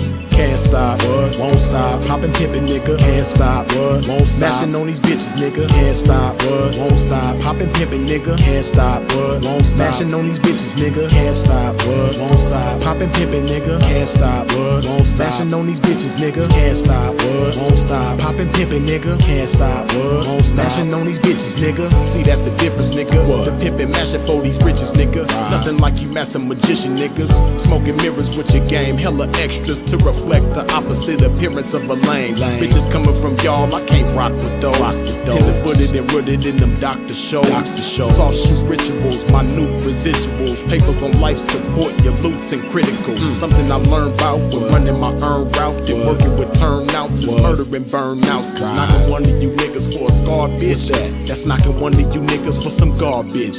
I'm heartless regardless, empty with sympathy, but banked up to the max with pimpathy. No remedy for me, I'm like this. My life is vice grip, synced in permanent ink. You can't rewrite this. My blood type is P positive, beautifully deposited with a lot of it. I'm popping this shit, and when I pop it so hard I make a trapping ass bad bitch wanna hoe hard. Can't stop, won't stop. Poppin' pimpin', nigga, can't stop, won't stop. Smashing on these bitches, nigga, can't stop, won't stop. Poppin' pimpin', nigga, can't stop, won't stop. Smashing on these bitches, nigga, can't stop, won't stop. Poppin' pimpin', nigga, can't stop, won't stop. Smashing on these bitches, nigga, can't stop, won't stop. Poppin' pimpin', nigga, can't stop, won't stop. Smashing on these bitches, nigga. Come on, pimpin', man, pop that shit. Show these sucker niggas they can't stop that shit. Let these hookers know if they wanna cop that shit. Treat the bag like it's hot, bitch, and drop that shit. Dig. And to you hoes, if you ever took a loss, bitch, show these bitches how to bounce back like a boss, bitch. Let them know that the best way to floss, bitch,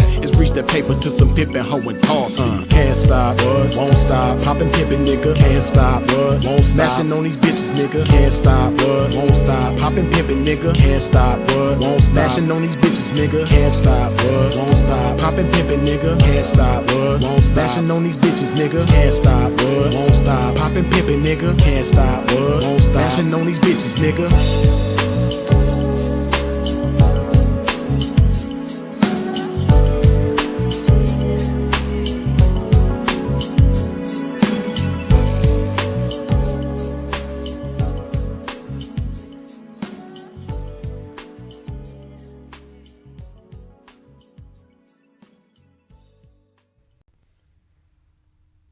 Right back at it.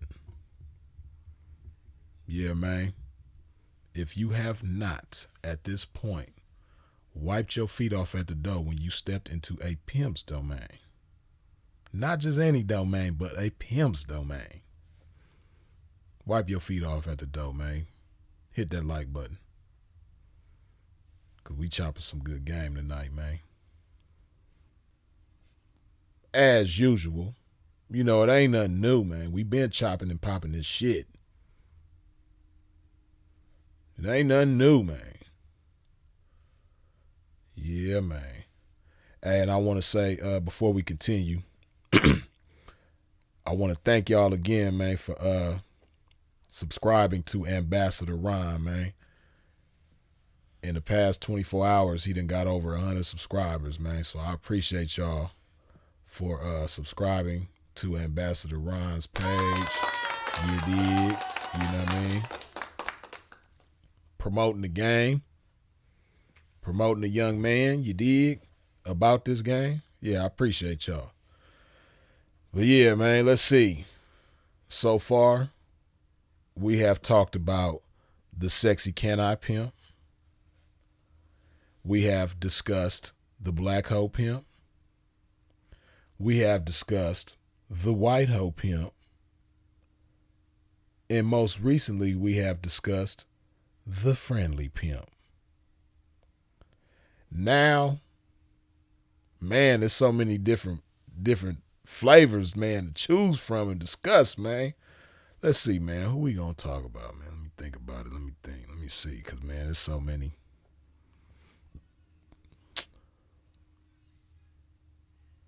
You know what? Yeah, let's go ahead and do that, man. Because they all fun, man. They all gonna be, you know, fun discussions, good game-oriented discussions, man. Lot to learn from, lot to be motivated by, inspired by, a lot of stuff to know how to avoid. You know what I mean? Lot of stuff to learn how to, or know how to step your game up and all that. But yeah, we're gonna talk about the con artist pimp. Yeah, man. There's a whole lot of con artist pimps out there, man. Especially in this 2024, man, with this internet, man. Hey, man, it's a whole lot of con artist pimps out there, man. I'm sure it's a few con artist pimps in attendance, man. And if they ain't in attendance right now, they gonna see this shit later, man. I'm sure there's a lot of con artist pimps that follow y'all on social media, and you follow them, man. It ain't what it appears to be, man. Yeah. I know it's quite a few con artist pimps, man, that probably follow me on social media right now, and I might even follow some of them, man, you know? Hey, man, there's some con artists out there, man. And you know what's so funny about the con artist pimps, man? Hey, they be some of the loudest and proudest. Out of everybody, man, some of the con artist pimps, man, they be the loudest and proudest. And the most fraudulent. Like, how are you the loudest and proudest and the most fraudulent at the same time? Hey, in the words of Ha Ha Davis, it's beyond me. But hey, it's a lot of them like that, man. Them con artist pimps out there, man, be the loudest and proudest, man. You know. Now, the con artist pimps, you know, hey, when it come to campaigns, they be having some of the coldest campaigns, man. Remember some years back when everybody was doing the Bow Wow challenge? Oh, man, let me see, man. Let me see if I can find some Bow Wow challenges out there, man. Hold on. I know they got to be somewhere in the archive somewhere. Let me see. Hold on.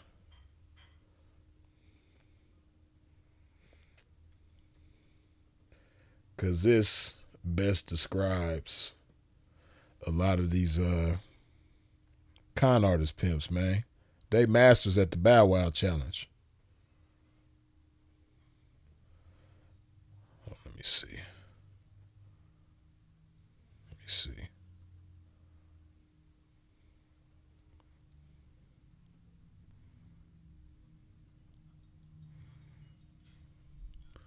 Looking for some Bow Wow challenges, man.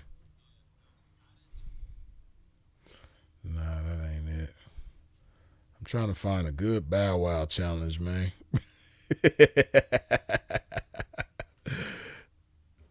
Hold on. This look like one.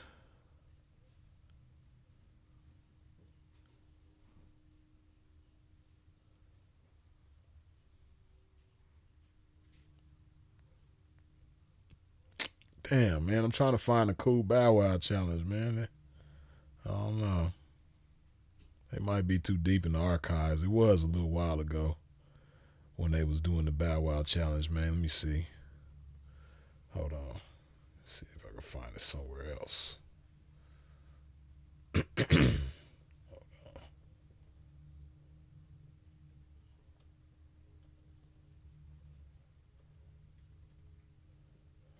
on. Because this is like really...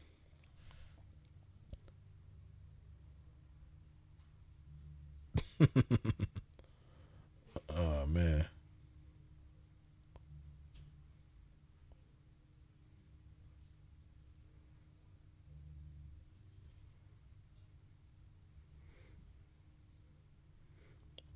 Hold on.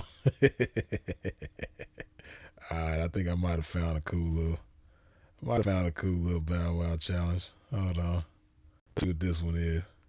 The internet is having a field day over Bow Wow's recent social media lie about his private jet. Well, Bow Wow is definitely never gonna live this one down. Bow Wow was caught red-handed yesterday when he posted a photo to Instagram claiming he was flying on a private jet to New York City, when in all actuality, he was flying like the rest of us in economy. We know thanks to a fellow passenger who posted a photo onto Twitter showing the rapper chilling on a regular plane the same day as his Instagram post. Basically, Bow Wow got caught up in a major way, and the internet didn't waste any time making a hashtag Bow Wow challenge, and it is hilarious. Like this post, for example: who needs to buy an expensive trip to Hawaii when you have 2 fingers and a laptop? Or this user who is turning up for the weekend. They captioned the photo saying, "Hey, that's stupid as hell." See, this is the Bow Wow. This is dumb as hell. This is funny as hell. They got these little ass shots. See, this is how the con artist pimps get down, man. This is they masters at the Bow Wow challenge. This is their life. That is fun. This one right here is funny though. That's funny. Bottles for tonight, but IRL, it's maybe enough for him and a friend. They're definitely not going to be doing any bottle popping. This one has to be one of my favorites. It looks like this guy just bought a new whip, but he is really just chilling on the bus. Hell no.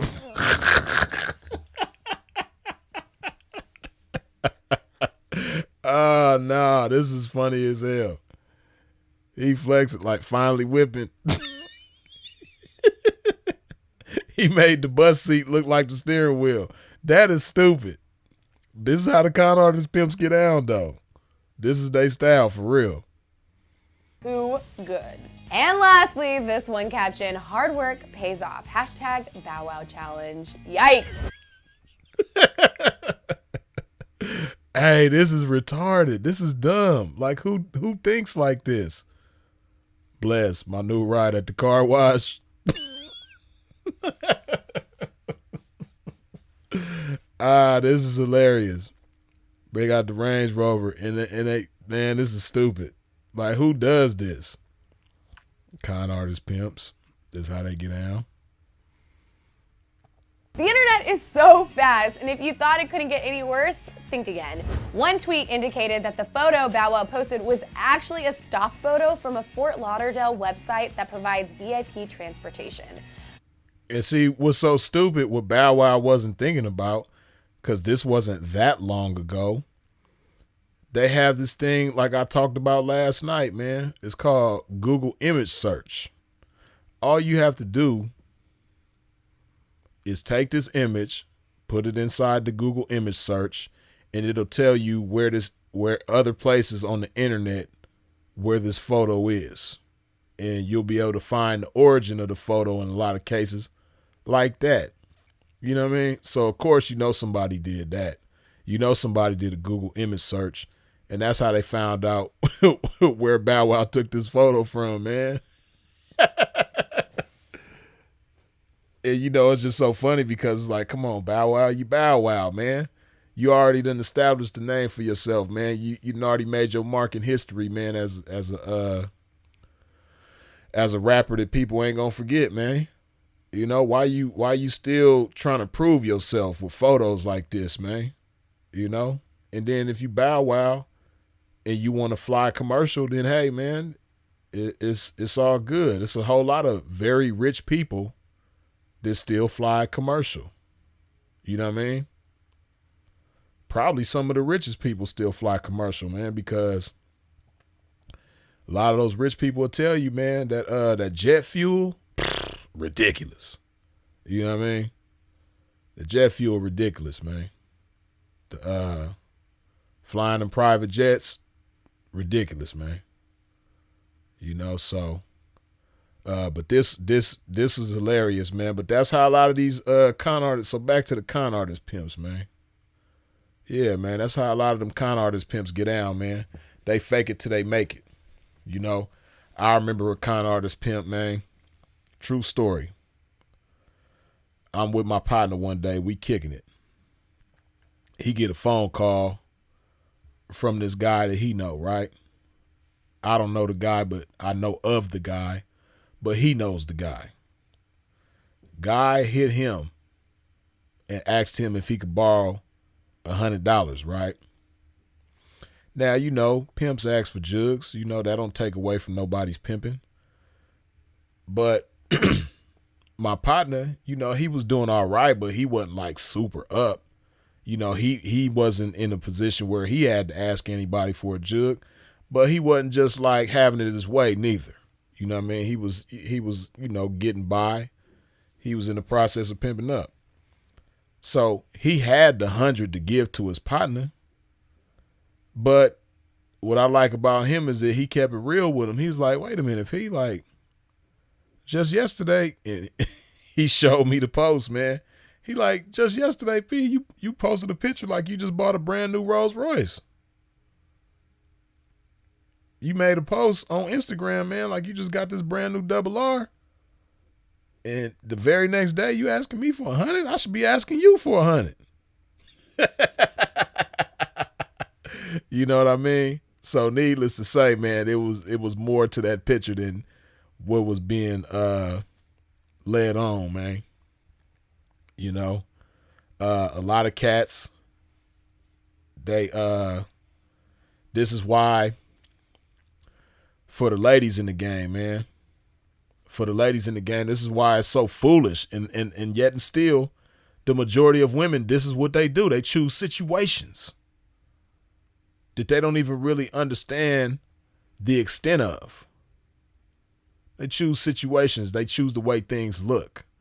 And what they don't understand is a lot of guys in the game, man, they got facades. They got fronts. And a lot of guys will take pictures or do videos of somebody else in their partner's car.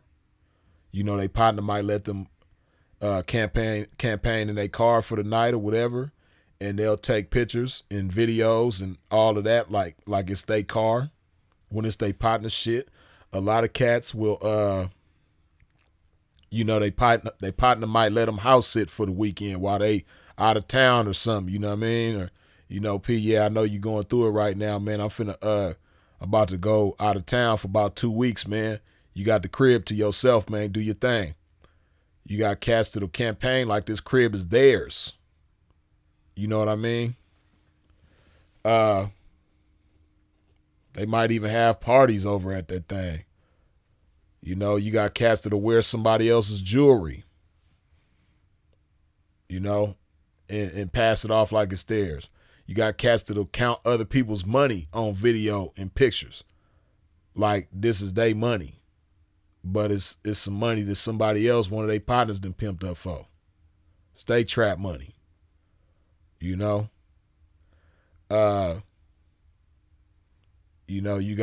cats that, they got a lot of different, and this is just a few of the most common fronts that guys be having, man.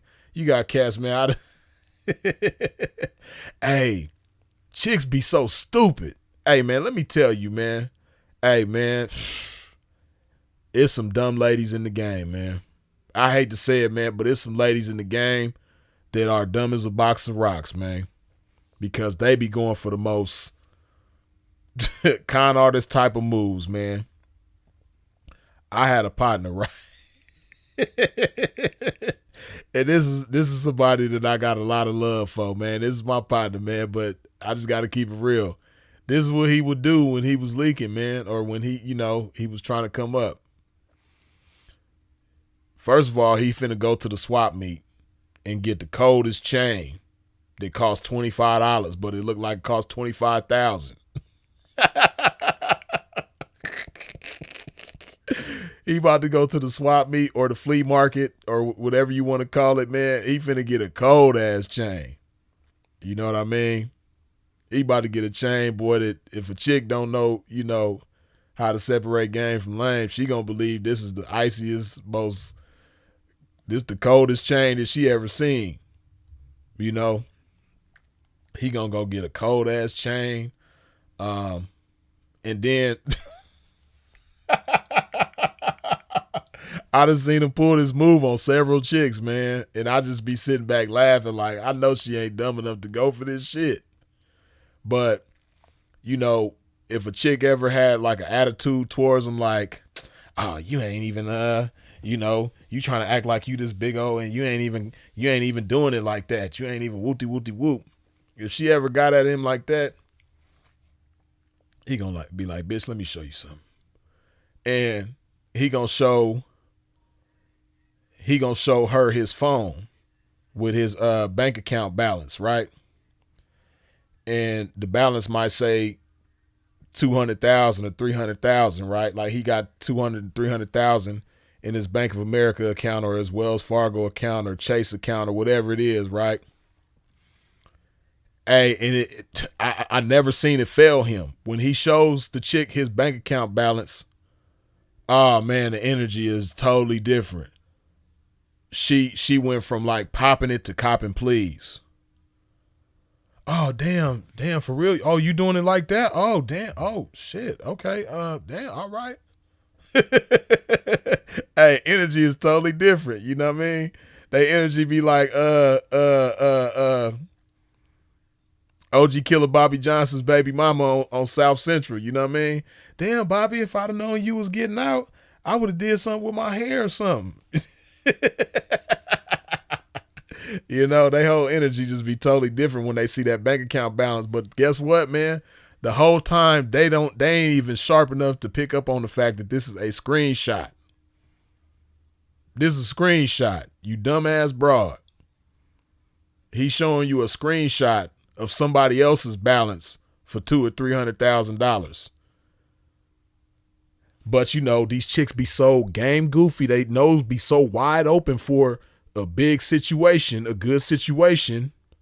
They go for anything. Like I say all the time, when you stand for less, you fall for more. And see, if they falling for these tactics, from guys in the game, just imagine the type of stuff the chicks be falling for with tricks. I'm gonna have to do a whole separate video on that one.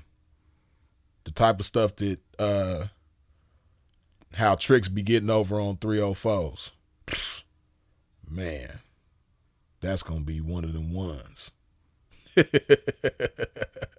But chicks, because yeah, I'm gonna just save that. I ain't gonna even get into that because I want to get into it right now, but I'm gonna just save that.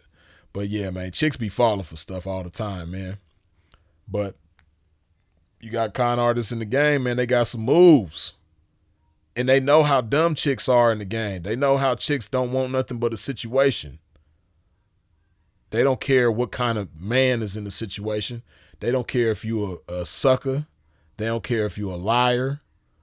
They don't care if you undercover, brother, in the closet with your business, if you know what I mean.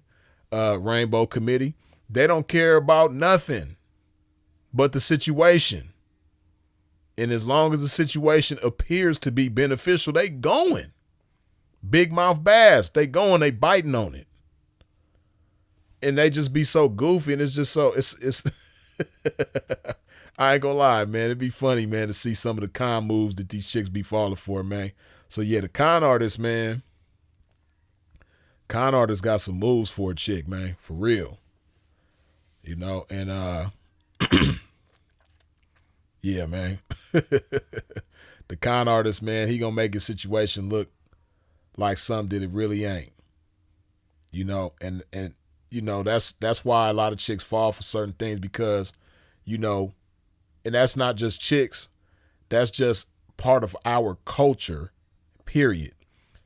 Unfortunately for us, we measure success by the things that we see.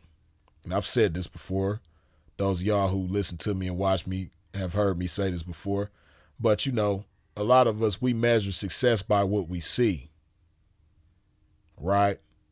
By what somebody is wearing, what somebody has on, what somebody might be driving, where somebody might be living. That's how we measure success. But, you know, we don't measure success by the things that we should measure it by, which is, you know, what's behind the appearance of things, what's behind what you're wearing, what's behind what you're driving, and you know, where you living and all of that. We don't measure success by that. We don't measure success by, you know, what are you doing for your loved ones? How are your loved ones benefiting by their association with you? How are you empowering people? You know, yeah, you in a good situation, but have you empowered others to get where you are and maybe even, you know, surpass you, you know, or be there with you? You know, we don't measure success by that. And the problem with measuring success by what we see is that there's always more than meets the eye. And, you know, just because somebody might have a nice car, nice crib, you know, and it appears like they're doing well, they might be breaking their neck to maintain that. And they might be broke all the time. You know what I mean? Or they might have a tricking habit, or they might have a drug habit. They might have a gambling habit. You know, they got some kind of expensive vice that they don't want you to know about, you know, but they smart enough to keep they facade going. They smart enough to keep their campaign, they front going, you know, because they know that the majority of chicks in the game are dumb enough to fall for a good looking situation. Situation don't even have to be good. It just has to look good. And she gonna go out of her way to get to him and get down for him and break herself to him based on the way things look. You know what I mean? People who live in places like Las Vegas, Miami, you know, they masters at, you know, the con game, making things look like what they not. People who live in Las Vegas and Miami, you know, they some of the coldest with that shit. You know. But, you know, the con artist, you know, he might have some good game for a chick, you know, because he's good at deception. He's good at manipulation. So he might have some good manipulation game for a chick, some good deception game for a chick. You know, even though, as we know, deception and manipulation only go so far, you know, and last so long, and you reap what you sow. So, but yet and still, they might have good instances, good bursts of success that might be flashes in the pan. You know, they don't last, but hey, it is what it is. Yeah, man, the con artist is something else though. You know, the con artist, he gonna say whatever he gotta say. He gonna lie about whatever he gotta lie about. He gonna front in whatever way he gotta front. And he ain't got no shame in his game. You know, just to get the chick. And some of these chicks be so stupid, man, when they find out the con move, by the time they get there, they so wrapped up in it, they just like, man, I might as well just stay now. Or they might be down with the con move too, and they might start, fronting the same way that he fronting, as long as they can make it look the way he make it look, they cool. Some chicks is just cool with that. They know they come to find out this man ain't really got nothing going on that he made it seem like he got going on, but he can keep the appearance up. And she's cool with that too, because a lot of these chicks be con artists they damn self. A lot of these chicks be fronting. We just in the social media era is the front era, So a lot of these chicks be con artists they damn self. So they cool with being with a con artist, They cool with, this man having this $100,000 car or $150,000 car that he's sleeping in. She gonna sleep in it with him. You know what I mean? And the cold part about it, she ain't got the hoeing in her to try to, get him out of that situation. She's comfortable with it just like he is. So yeah, it's crazy, man. But the con artist, man, he got some moves, man. And the con artist, man, he go through a lot of ups and downs because when you moving through the game based on deception, a lot of times things ain't gonna last because it's not based on the truth. So, he might be 5 deep today, and then the next day everybody blow. Then he might be 3 deep, a week after that. And then a few days later, he back to none or he back to 1. He gonna go through a lot of ups and downs, the con artist. But he makes shit look real good. You know what I mean? The con artist, he know how to make shit look real good, but he gonna go through a lot of ups and downs in the game because he's not gonna really establish himself. Because you can't firmly establish anything based on deception, based on conning. You can't firmly establish nothing based on that. So, wherever he lives ain't gonna last long. Whatever he's driving ain't gonna last long. The ladies that he has in his household, they not gonna last long. Because it's all based on deception. It's all based on conning. It's all based on swindling. Nothing is based on truth. Nothing is based on, integrity or anything like that, man. So a lot of stuff ain't going to last for the con artist. He going to go through a lot of ups and downs. You know what I mean? So, yeah, that's the con artist for you, man.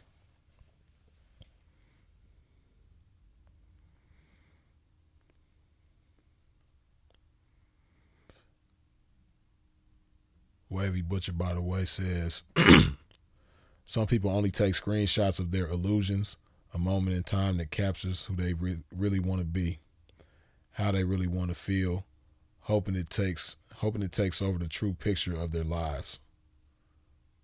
But no one takes a picture of something they want to forget. Yeah. Yeah, but that alone, that can be cool because that can serve as motivation for certain people to work to make that picture their reality. There's nothing wrong with that. But it is something wrong with trying to deceive people into believing that the picture is your reality right now when it's not. And it's not even close to being your reality. That's what the con artist is doing.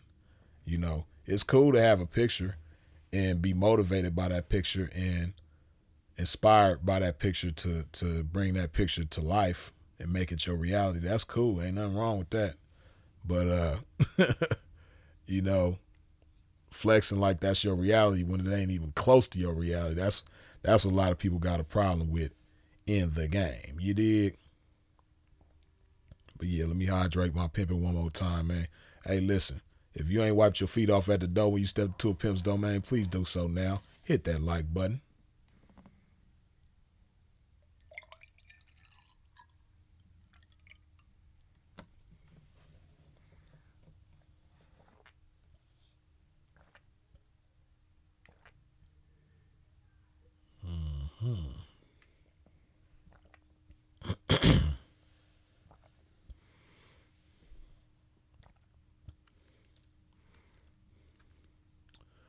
All right, man. Let's see. So far, just to recap, and I didn't give the disclaimer to y'all like I did in part one, but the title of this is 31 Flavors of Pimpin', right? And as the title implies, it's a lot of different flavors of pimping. Now, how official and authentic these different flavors of pimping are, you can decide for yourself. But, it's not a matter of what you think is real or not, or what I think is real or not. These different flavors are of guys who consider themselves to be the pimpin', not who I consider to be the pimpin' or who you consider to be the pimpin'. These are guys that consider themselves to be the pimpin', right? You may find some of them to be official. You may find some of them not, but they consider themselves official. So that's what we going off of, right? So far we've touched on the sexy can-I pimps. You did. We've talked about the black hoe pimp. We've talked about the white hoe pimp. We've discussed the friendly pimp. And most recently, we've discussed the con artist pimp. Now, we're going to talk about the toxic pimp. Yeah, man, we can't forget the toxic pimp, man. The toxic pimp is something else, man. The toxic pimp, man, sheesh.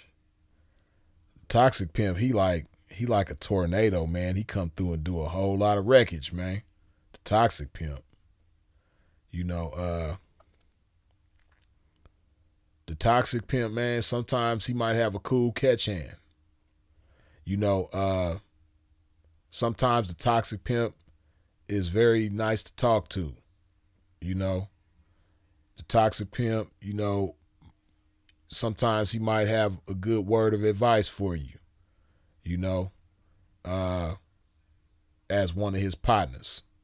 For the ladies, the toxic pimp, he might be good in bed. He might do nice things for you. He might know how to make you feel good. Sometimes he might even be funny. But man, the toxic pimp, man, he just got some ways about himself that just ain't cool, man. The toxic pimp might have some traits of different flavors of the pimping, but they all factor into his toxicity, man. You have cats that are toxic for different reasons, man. Like, for instance, right, you have the toxic pimp who has a hatred towards women. And it sounds crazy. I know you probably like, damn, Freeze, how's somebody gonna be a pimp and they hate women? Hey, listen, man, it's true. You have guys that are toxic pimps that, like, for instance, you have this kind of toxic pimp that hates women because they didn't have a good relationship with their mother. Their mother may have abandoned them, or, their mother wasn't really in their life, and the few brief moments or memories that they have with their mother wasn't good. Their mother might have, abused them certain ways when they was kids, or neglected them certain ways. They might have, had a lot of situations where they was, left at home for days at a time and had to, feed theyself and fend for theyself when they really was too young to have that responsibility. It's all different kinds of reasons, man, why a cat might, hate women, but, a lot of times it's that, man. A lot of times, as Calvin just said, they got mama issues, man. They didn't like their mother. So, and then if you ever ask them about their mother, they don't talk about it from a place of love. They don't, even when they grow up and they become a man, they still have that hatred towards their mother. Now you have some people that understand like, hey, she might have been led down the wrong path, and she made some mistakes, but that's still my mama. I still love her. Then you have others that's just like, screw her. I hate that lady. You know what I mean? If I see her on the street, I'm gonna treat her like a stranger. I ain't got no love for her. You got cats that talk about their mama like that, and even worse. You got some cats that just ain't got no love or respect for their mother. So they got a chip on their shoulder towards all women, man. Their grandmother might have, not been the best to them as well. Or if they got sisters or aunties, man, they just got a hatred, bitterness towards women. So when they get with ladies in the game, their conduct with these ladies ain't got nothing to do with no love. It ain't got nothing to do with no good intentions for them ladies that's down for them. They just want to use and abuse them. And if the woman does so happen to benefit by dealing with him, it's only because their benefit has to do with his benefit. But it's not because, he just want her to be happy. He just want her to, benefit from, the situation just based on, his good intentions. Nah, it ain't got nothing to do with that. If she just so happened to benefit is by association with his benefit. You dig? But, you got cats that just, they only care about what the chick could do for them. And they don't care about, her well-being. They don't care about her health. They don't care about her safety. They don't care about her sanity. They just want the money. So the toxic pimp, he might introduce her to bad habits that she wasn't even familiar with, man. I done seen some toxic pimps, man, take a chick that has never done drugs ever in her life, introduce her to cocaine, introduce her to ecstasy, introduce her to meth, introduce her to all kind of, different drugs, man. It's one cat that come to mind, man. And I might have told this story before, but it's a cat, man. He had a Native American baby mama, man, she was gorgeous, long hair like natives be having. She was Eskimo, man. And she had never done drugs ever before she got with him. They ended up having kids together. But, he introduced her to all kind of, everything under the sun. And, it would be times where it'll be top of the morning, man, the sun just coming up and she on the street passed out. And Pimpin' I had to call him. I done called him. Other cats done called him like, hey, man, your baby mama over here passed out, P. You need to come get her. She done got too drunk, man, and she over here slumped over. You need to come get her. Just toxic. And she was that way because of what he introduced her to. She didn't come to him like that. She came to him pure. She came to him untampered with. And, because he got some toxic ways, naturally he just rubbed his toxic ways off on her. It's crazy, man. You got cats that be doing, like, this is what squares do, man. And it's even, I don't know, teach their own, but it just ain't pimpish to me, but this is what squares do. And you got young squares at that, man, green squares, man.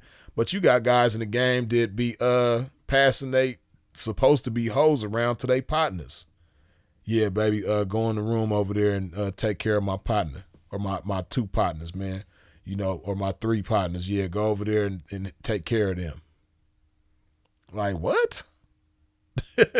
Like, man, it's supposed to be a hoe, man. This ain't your sex toy, man, that you just pass around to your partners when they got an itch they need to scratch, man. Come on, man. What is you doing? You got cats that do stuff like that, man. You got cats and it's a toxic move too. And some cats be thinking that this is pimpish, but it's weird on both ends. You got cats who have sold hoes to their partners. You know what I mean? And that's strange on the seller's end and on the buyer's end. Because how you gonna sell a hoe? How you gonna tell your partner, yeah, give me 2,000 and you can have this hoe? How you gonna do that? That's extremely toxic. You know what I mean? And then if you the buyer, like, what kind of trick move is that you about to do? You giving your partner $2,000 to purchase a hoe. They might blow on you immediately and forget about both of y'all. You know what I mean? So like I said, it's goofy on both parts, man. If you call yourself selling a hoe to somebody, you're goofy and toxic. And if you call yourself buying a hoe from somebody, you goofy. You know what I mean? But all of that, just shows a lack of appreciation for the woman. This isn't a product. This isn't an object. This is a living, breathing creature in the form of a Homo sapien woman. You know what I mean? A human woman. Come on, man. You can't sell that or purchase that. You know what I mean? Why you think we look at slavery the way that we do? Man, that stuff was supposed to be over with a long time ago. That's what slave owners did. We don't do that in the game. So yeah, man, like I said, toxic, man. The toxic guy, toxic pimp, he gonna like I said, introduce the chick to a lot of unhealthy habits, unhealthy ways. You know what I mean? Yeah, man, it's just crazy. The toxic pimp, man, he got some cold ways about himself, man. Like I said, he come through like a tornado and just cause wreckage. You know what I mean? Hey, Mr. Mo, man, I ain't messing with you tonight, man. You cold for that, man. I ain't messing with you, Mr. Mo. Come on, man. You wild for that. But yeah, man. Yeah, the toxic pimps, man. See, toxic pimps do stuff like this too. They might have a household of multiple women, and they do things to, make women jealous of each other, make wifeys have issues with each other, have conflicts with each other. Another toxic thing that, and I don't know, man, some people might think this is pimpish, but it's just strange to me, man. I don't know. I'm just different, man. I don't know. You might not find this to be toxic, but I think it's toxic. Y'all tell me what y'all think. But I've known of situations where, should I go there? Nah, I ain't gonna even. I ain't even gonna go there, man, because there's certain people that I got love and respect for, man. I ain't gonna go there. I ain't gonna do that. I'm gonna hold that one back. Boy, I had it in the chamber, man. I sure was ready to fire that shit, man. But I'm like, I had to think about it. Nah, I ain't gonna do that because, I guess it really depends on the intentions behind it. It can be toxic, but it can be educational depending on the approach. So I ain't gonna go there. I ain't gonna do that one. But yeah, man, the toxic cats, man, like I said, they do certain things, man, to cause conflict in the household among their women. And that's just toxic, man. Doing things to make chicks jealous of each other, gossiping with one about the other.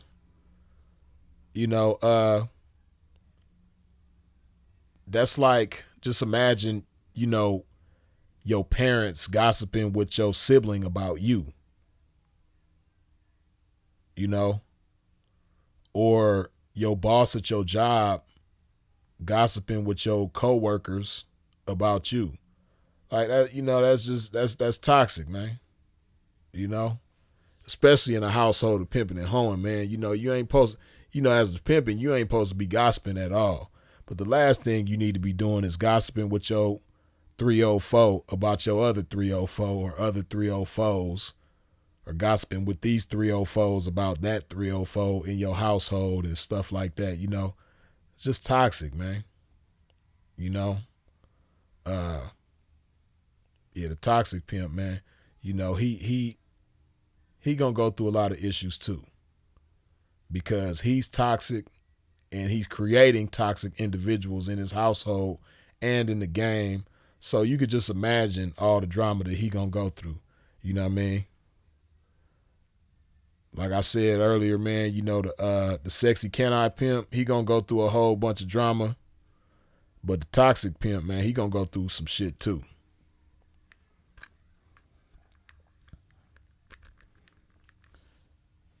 Yeah, the toxic pimp, he gonna experience a lot of drama his damn self, man.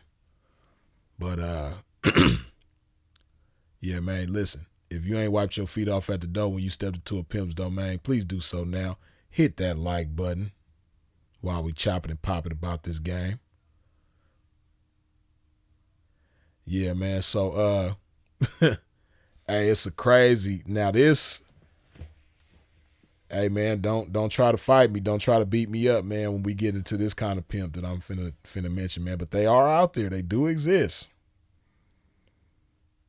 I know you're gonna be like, man, how something gonna be wet and dry at the same time, Freeze? How you gonna have darkness and light in the same spot at the same time, Freeze? How something gonna be up and down at the same time, Freeze? How something gonna be hot and cold at the same time, Freeze? Hey, I'm about to tell you. About to tell you right now. Hey, listen, man, this next I don't even like putting these two words together, man, but they exist. They out there because, chicks create these type of dudes, man. But the trick pimp. Don't shoot me, man. Don't stab me, man. Don't punch me, man. Don't hit me. Put me down, man. Don't throw me. But you got trick pimps out there, man. Now, again, like I said, this ain't a matter of what you think is official or what I think is official. This is what, certain types of individuals, consider themselves to be, which is pimps. But you got guys that start out as tricks, like they really start out as tricks. Not somebody who was confused, didn't know if they was a trick or not. They had an identity crisis like, damn, am I a trick? No, these are guys that know damn well they's a trick. You a trick. You've dated ladies in the game before. You were somebody's regular. But now you just think you just a stomped down pimp. You know what I mean? You think you one of the guys. And you's a trick. And guess what? Trick gonna trick again. Even while he got ladies in the game, paying them. Hey, listen, man, it's crazy, right? Because as I'm talking about this shit, man, it just, that's the spirit of this game, man. You release one thought, another thought start, it take you to other thoughts, right? Memories and shit. It's this cat that I knew, man. And, this is somebody that I was all right with this guy at one point in time, man. But this dude, he had a cold catch hand, man. He was good at turning chicks out, or I'll say turning chicks on to him. He wasn't really turning chicks out to the game, but he was good at turning chicks on to him and making chicks so into him that they were willing to do whatever he wanted them to do, such as going to get some money, right? But this dude was a trip, right? Because he would turn chicks out, man, and teach them how to get money, and they would be getting some decent money and hand it over to him. But guess what he was into? Guess what he liked to do? He liked to go to Tijuana, man, and, really have fun, man. He liked to go to Tijuana and get his trick on, man, for real. He really was into that, man. This dude would take the hodo that these chicks was giving him, and he would go to Tijuana by himself, or he had other little trick friends that he was cool with. There's certain trick, like he had this one trick friend that I know for sure he was cool with. They used to go to Tijuana together. But he had a trick friend, man, and sometimes he'll go by himself. Sometimes he'll go probably with different trick friends. But he would go to Tijuana, man, and he used to tell me about this shit, and I'd be like, man, this dude is crazy. He'd be like, man, they got some chicks in Tijuana, man, that is so bad. Man, chicks that look like J-Lo.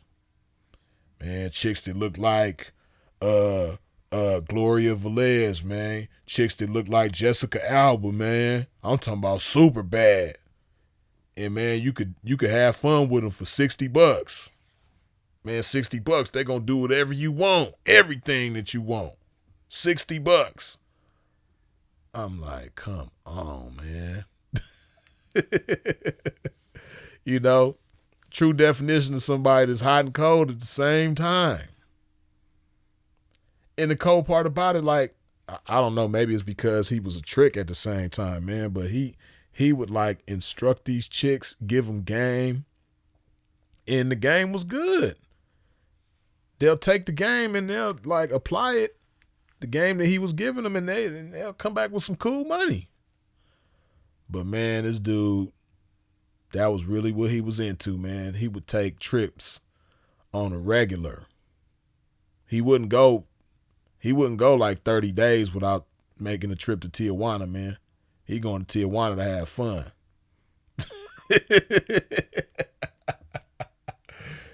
So that's a trick pimp. You know what I mean? It's somebody that considered themselves a pimp, but was definitely a trick. Now, you got some, because him, I don't think he started off, as, that's the cold part about him. I don't think he started off as like somebody's regular, and then like it was a certain 304 that he was dating that got him interested in having 304s and breaking 304s and sending 304s.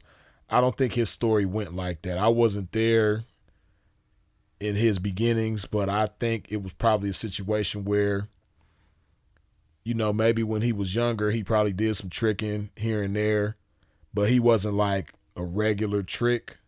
But then, a certain 304 that he probably didn't even date before. He may have, may not, but a certain 304 wanted to mess with him in that way and broke herself to him. Matter of fact, yeah, I'm just having to think about it because he told me his story about the first 304 that he had. That's crazy because I remember this story, man. So the first 304 that he had, right? I just had to really think about it. First 304 that he had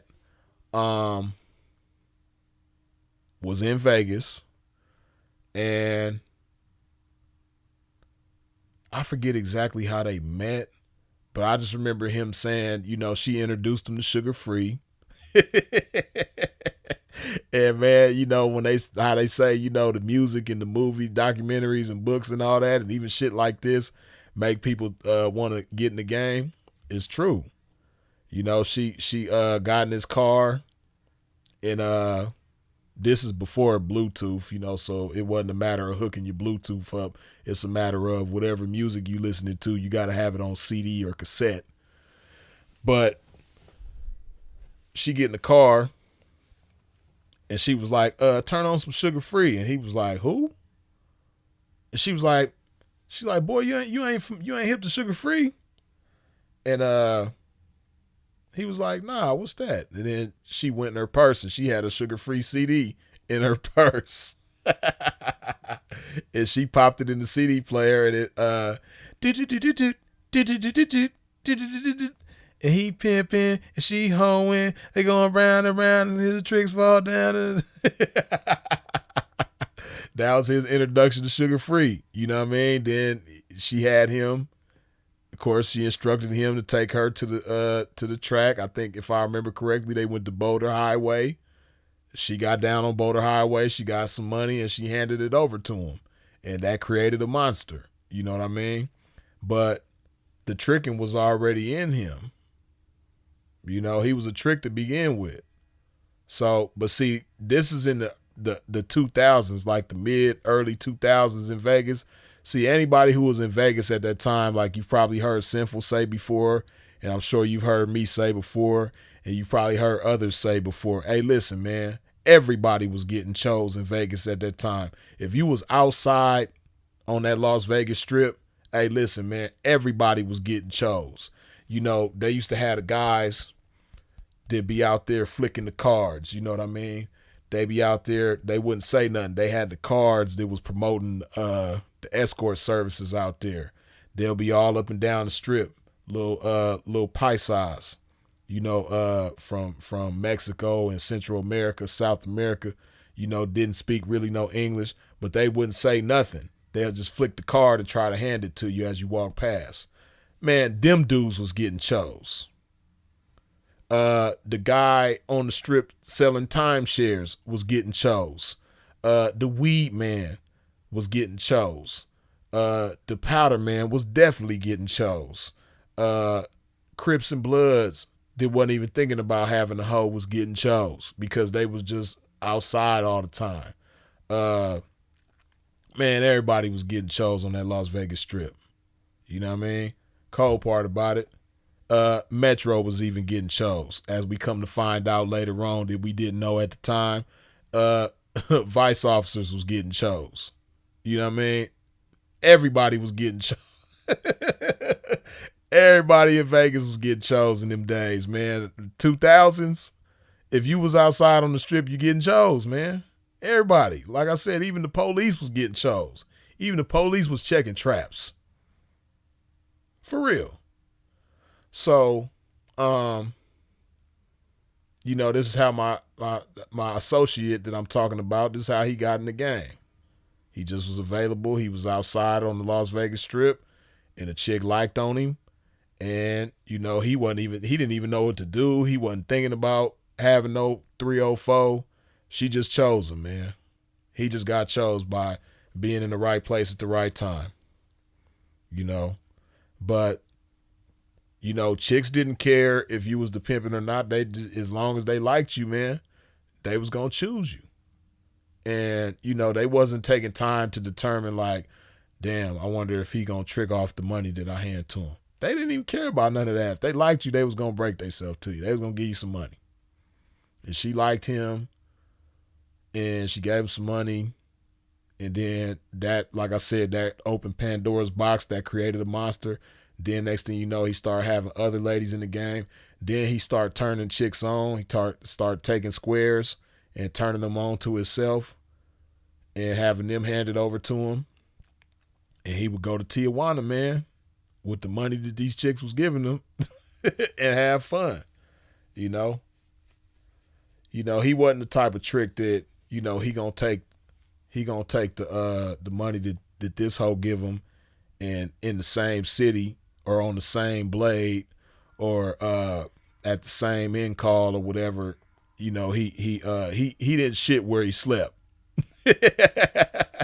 He knew better than the shit where he slept, you know what I mean? He knew to go into somebody else's backyard to do his shit, man.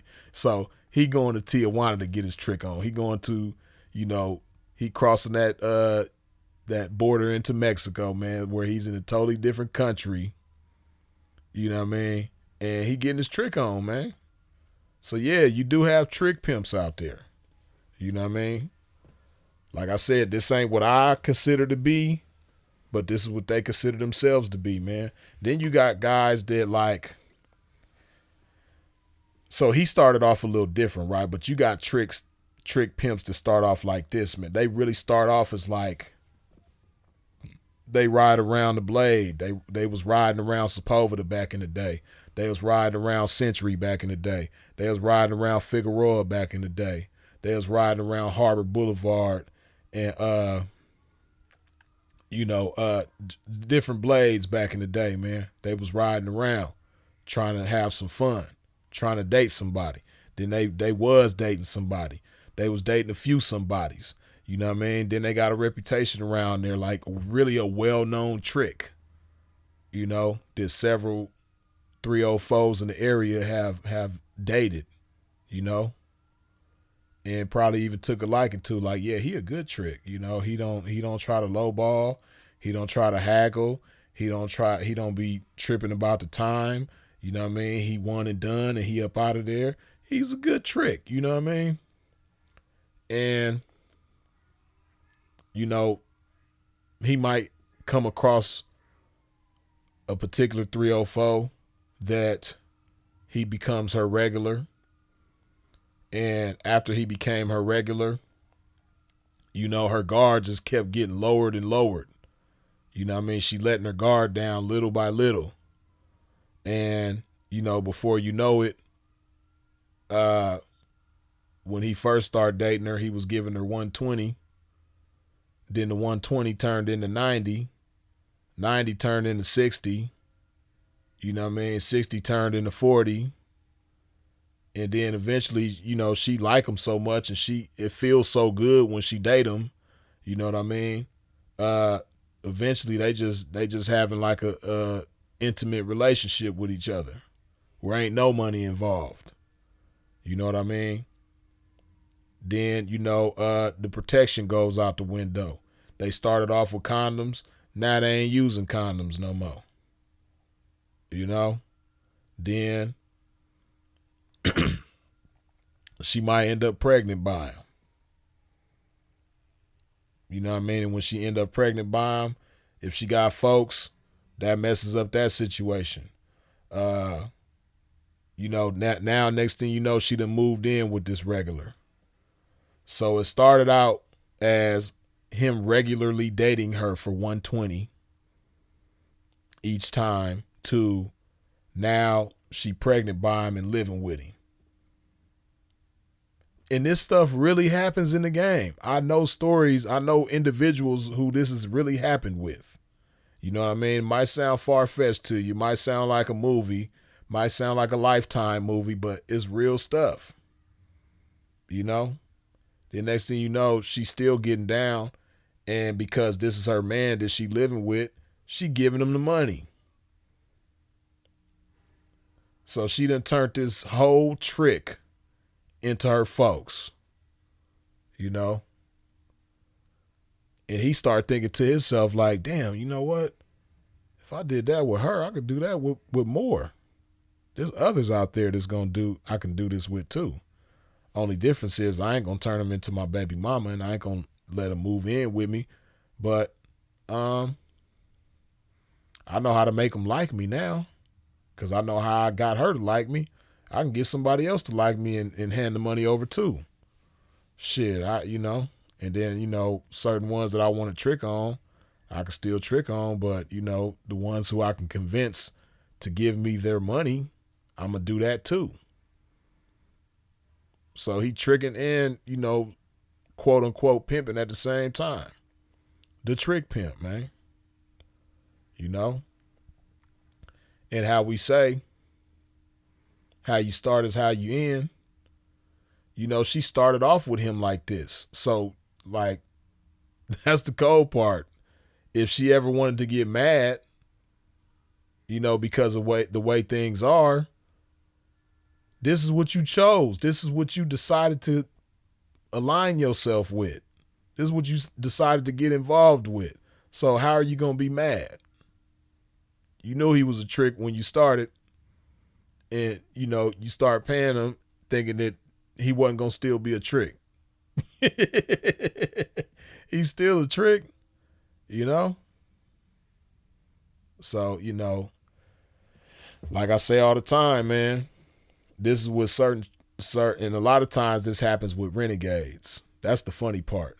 But whatever the case, man, like I say all the time, man, a chick in the game, she gonna choose somebody. Even if she consider herself to be a renegade, what they don't understand is they gonna choose somebody. They gonna choose a boyfriend, they gonna choose the trash man, they gonna choose the mailman, they gonna choose the milkman. They gonna choose somebody. They might not want to choose the pimp man, but they gonna choose somebody. They might even choose another chick. You got a lot of them to do that, to choose another female. You know what I mean?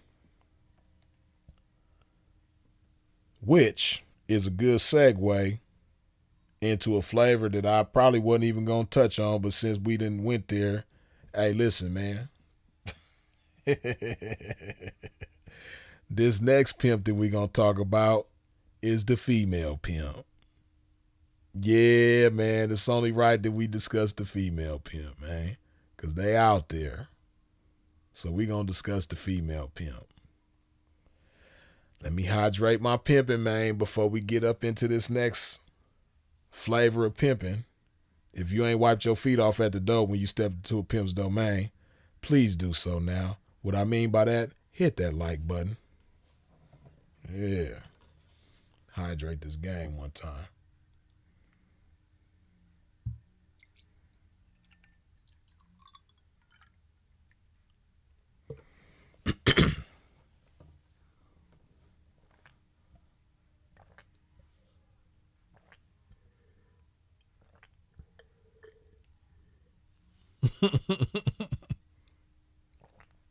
Criminal, you stupid. Tasha K to P.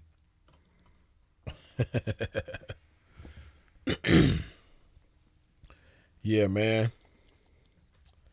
Now the female pimps, man, it's crazy. You got different kinds, right? I've seen various kinds of female pimps. Man, true story. And I probably done told this story before, but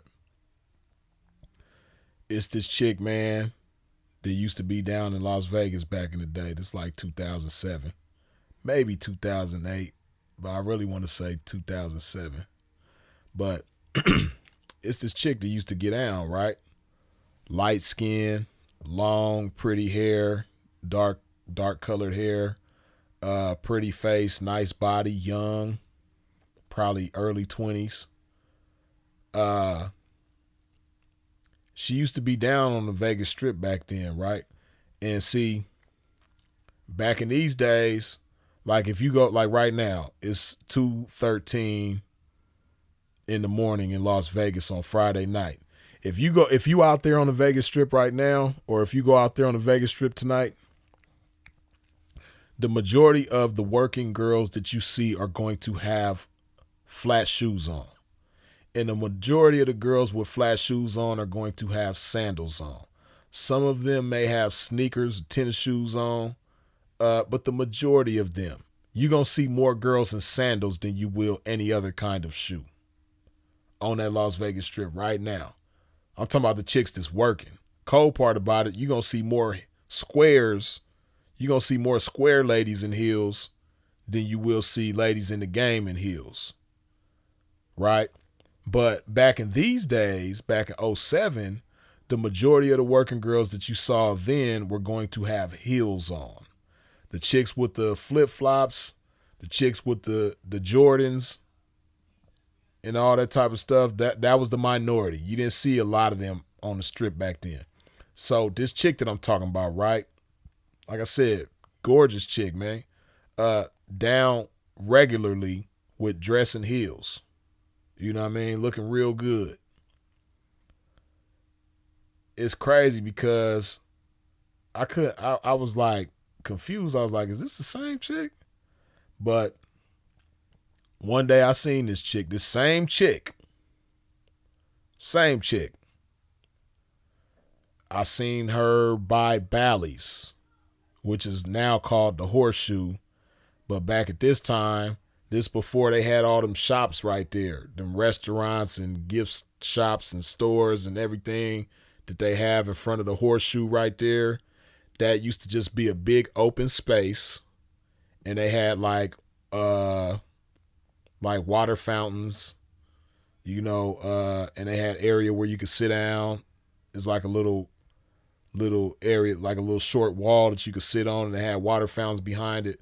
I seen her over there in that area, right? This is an area where a lot of times people will congregate, chop it up, all of that. 304s be passing through.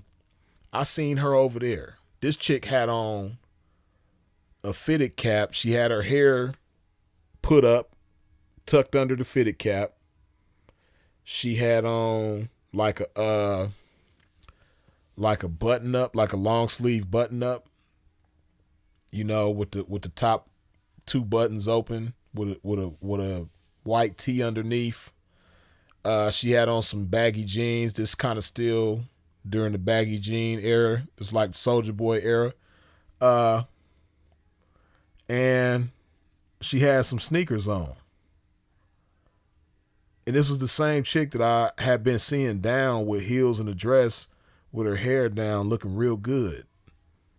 She was dressed like a dude on this particular day, right? So that was the first time I seen her dressed like that. And she was talking to different 304s that was passing by. And, that was the first time I saw that. The next time I seen her dressed like that, true story, this chick, she was in a red. It's funny because I had one like that too. Not at the same time she did, but I had a red Cadillac like this. But she had a red, Eldorado, like a late 90s Eldorado, maybe a 97, 98 Cadillac Eldorado, which for those of y'all unfamiliar, it's a two-door Eldorado. And she had a car full of hoes in there. She was driving, and she had like 4 hoes in the car with her. She had like one riding shotgun. She had 3 in the back, and she was riding down Tropicana with these hoes in the car like she was they folks.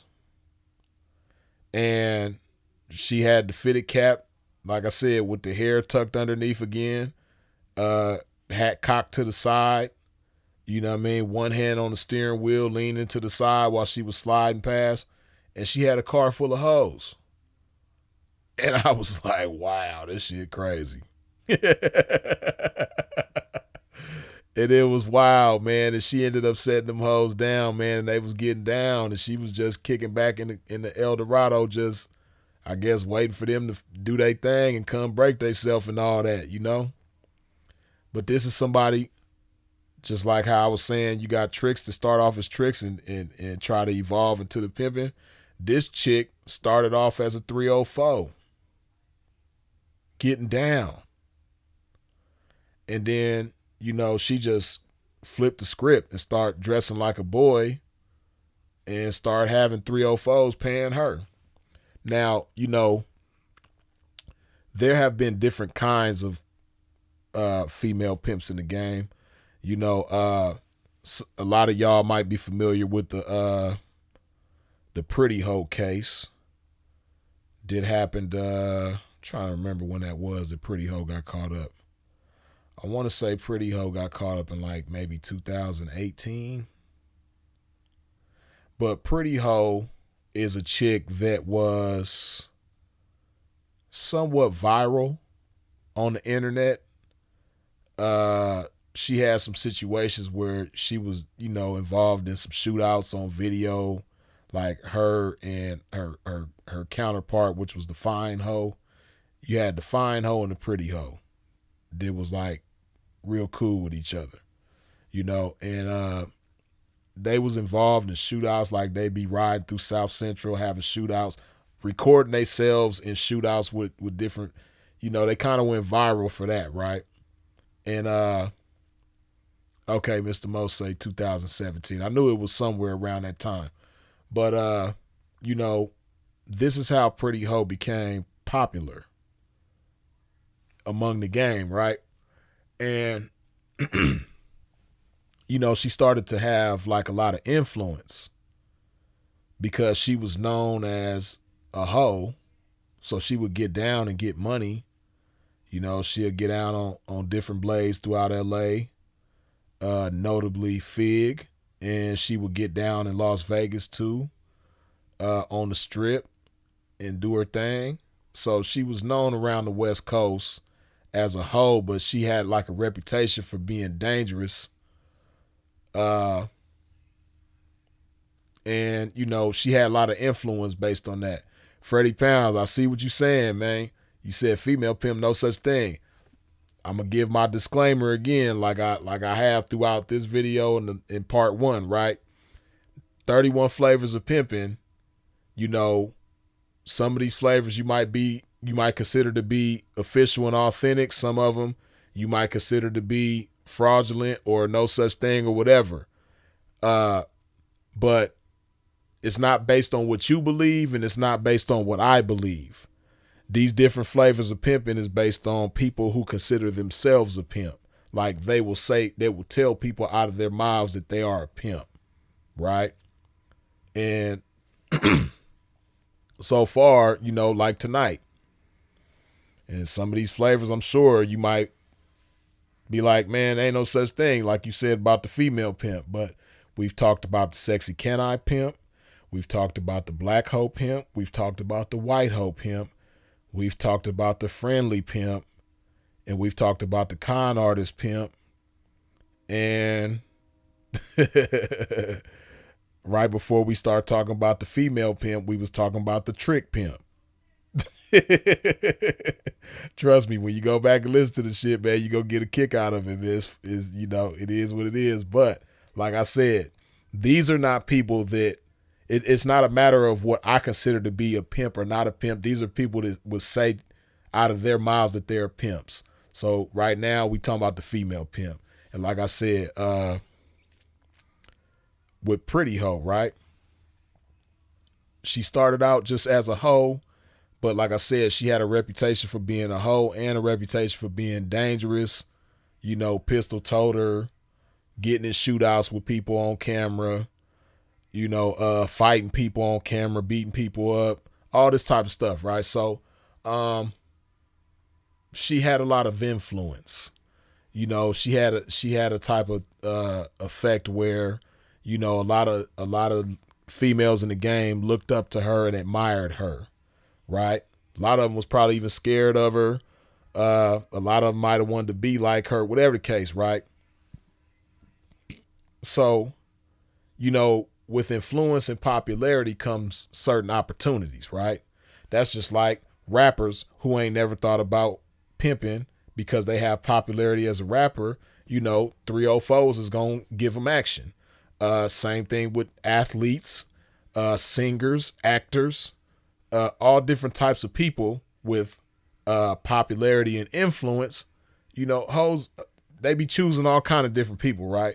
So the Pretty Hoe, she was no exception, right? As she was gaining popularity and she had a certain type of reputation about herself, you know, you had goofy little chicks that was silly enough to get down for her and pay her and consider her to be their folks, right? And, you know, I believe at the same time, I'm not for sure, don't quote me, but I believe at the same time that Pretty Hoe had chicks breaking themselves to her, that she was still getting down and catching dates herself. But I'm not 100% sure on that. What I didn't see was her, like the first female pimp that I was telling the story about. I didn't see Pretty Hoe change her whole look and, you know, turn into a stud or a butch or whatever you want to call it, and, you know, start sending and breaking on 304s that way like the first chick I was talking about.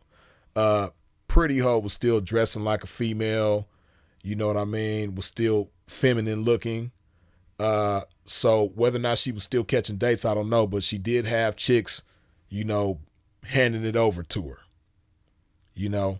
So she allowed the attention to get to her, and it ended up being her downfall because one of the chicks that was paying her, you know, she called herself disciplining the chick, allegedly.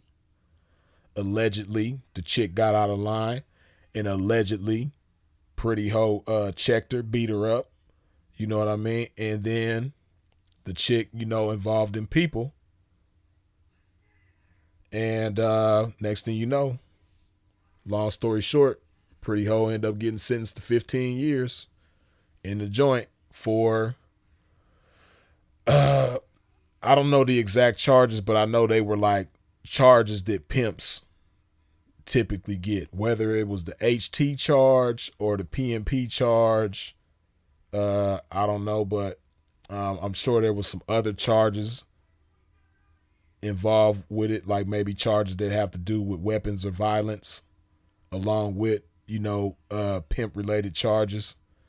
But what I do know is that she was sentenced to 15 years and she's still in that thing right now. Hopefully she's become a better woman from this experience. And, hopefully she get out and, do her thing. I don't wish nothing bad on her. She was a very confused individual when she went in. Hopefully she's not the same confused individual when she get out. But yeah,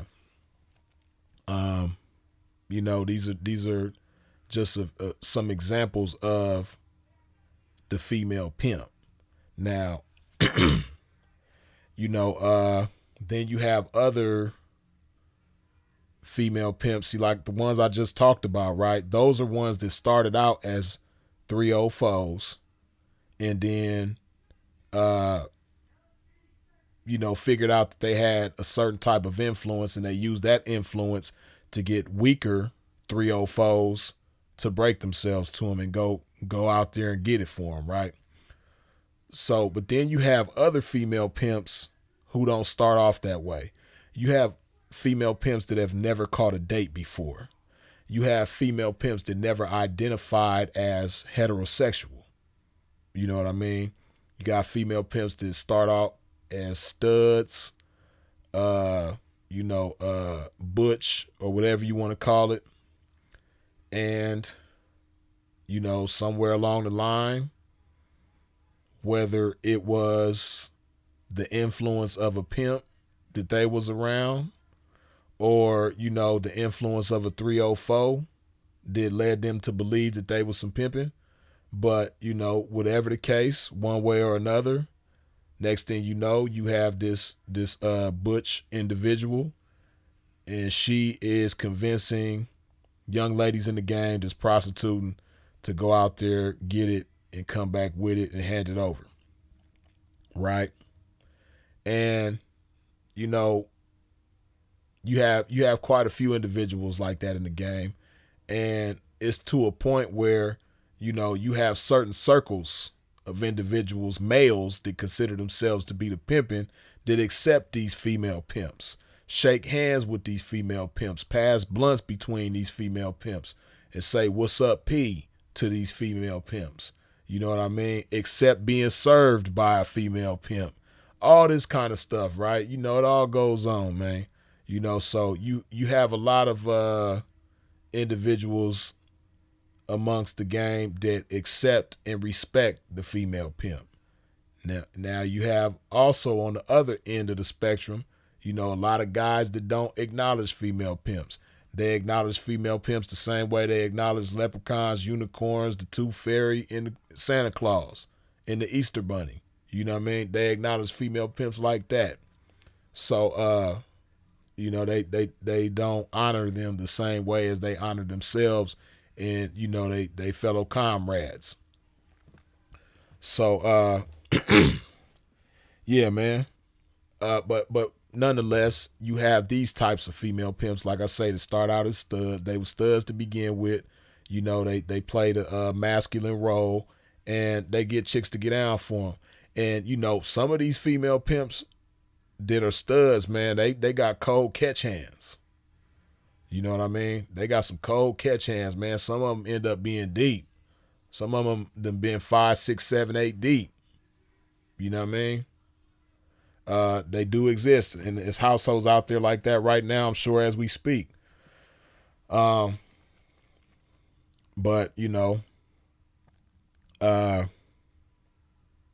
so I got a little story. And I've told this story before. Some of y'all done heard it before. But, this is why, just me personally, like I said, I'm not saying, who is and who ain't, but I'm just talking about my personal experience, right? This is my theory. The story that I'm about to tell, I believe this is the same way like all studs have felt at some point in their life. They might not ever share these feelings with anybody. They might take it to the grave with them. But just me personally, I believe that they all at some point have had these same feelings like I'm about to describe. But it's this chick that was in the game, right? She's no longer active to my understanding. I don't believe she still considers herself to be the pimpin'. But for a long time, it was a chick that considered herself to be a pimp. And she done had a lot of ladies in the game consider her to be her folks. She done had stables of women breaking themselves to her at the same time. Nice looking women. You know what I mean? Women that you would want to have if you some pimping, right? She did this for a long time, right? For years.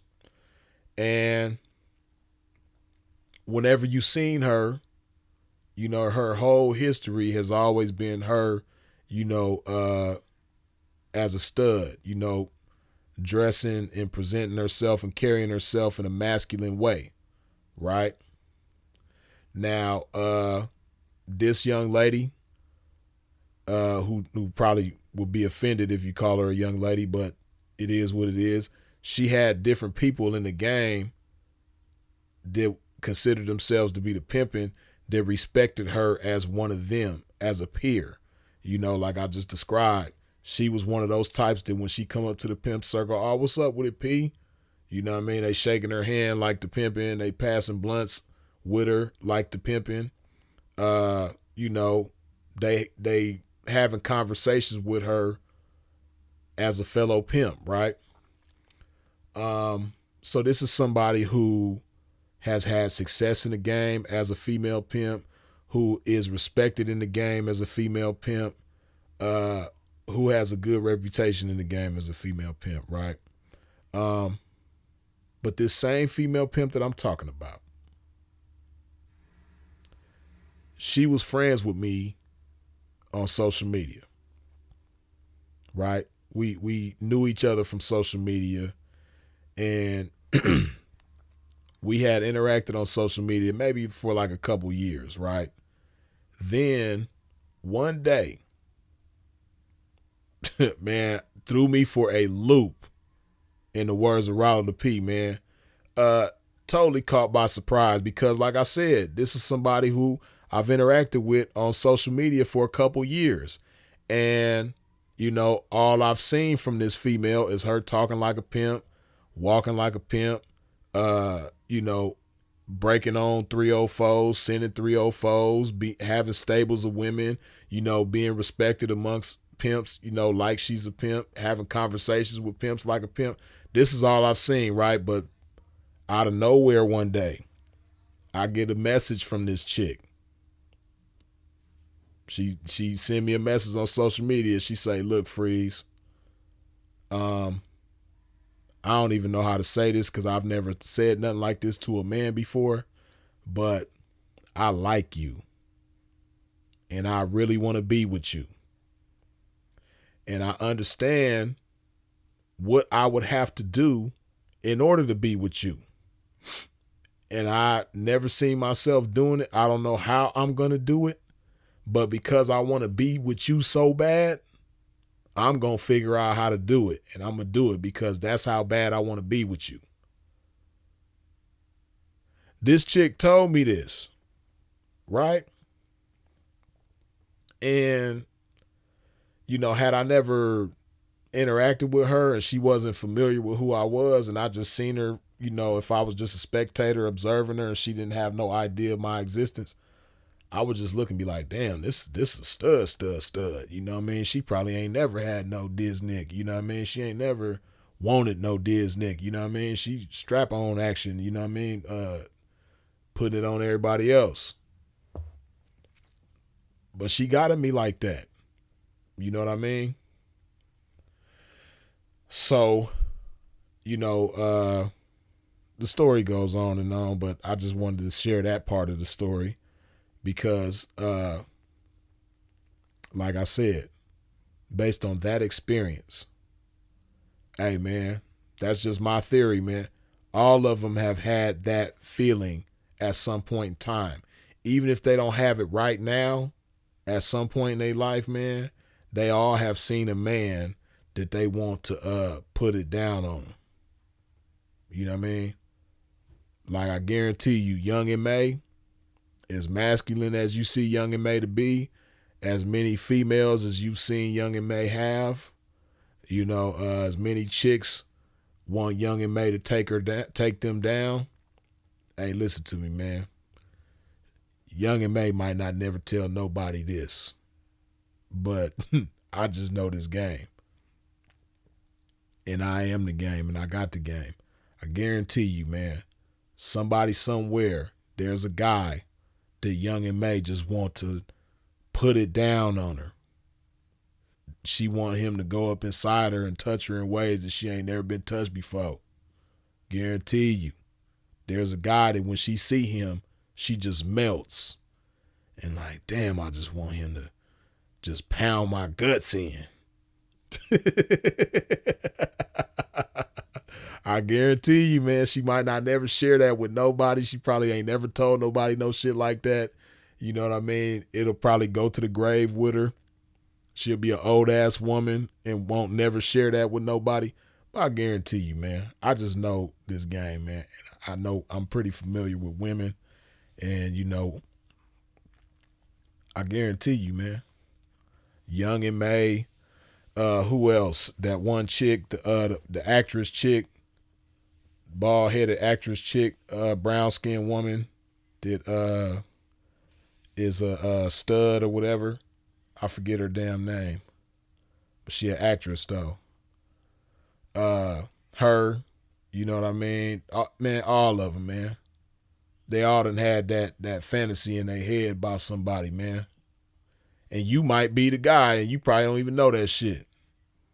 You might be the guy she fantasizing about. You might be the guy she want to put that pipe on her, man.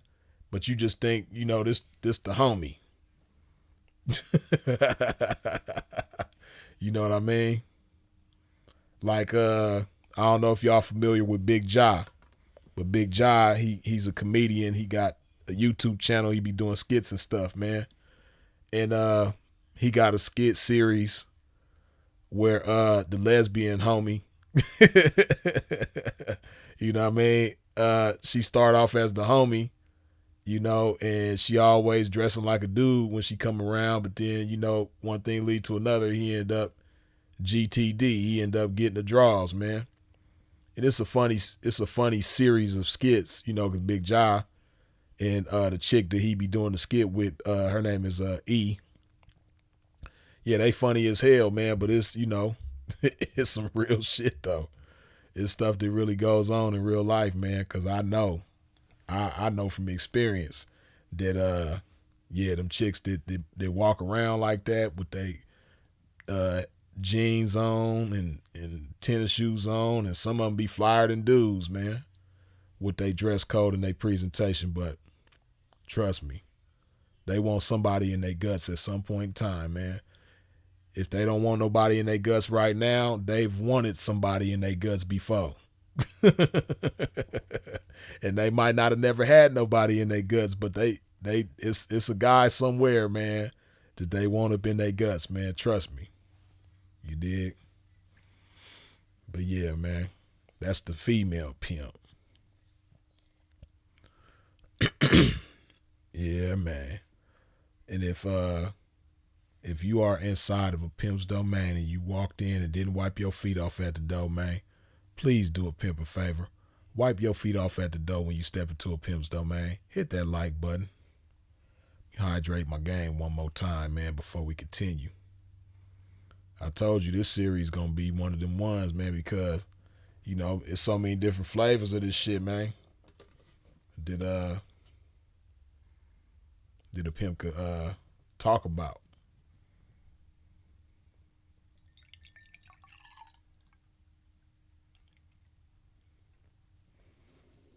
So we gonna talk about it, man.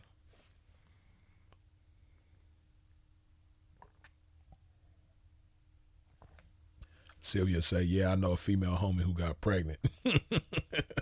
Right, you know what I mean? And see, I don't know, it's just crazy. I don't see how a 304 can have folks that, y'all might have y'all's period at the same time. You got folks that, got fallopian tubes just like you, who can be pregnant and bear a child just like you. You know what I mean? I don't know, to each their own, but I don't see how a chick could have that as they folks. But hey, they out there.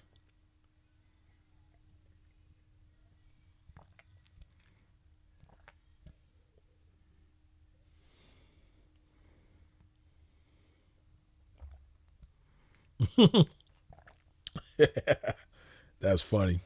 Pregnant with some and one shorts and some J's on. Big Biz A100. That's funny as hell, but real though. That's some real talk. So yeah, man. So far, to give you a recap, we started off with the sexy can-I pimp. Then we talked about the black hoe pimp. Then we discussed the white hoe pimp. And from there, what was the next one that we went on to talk about?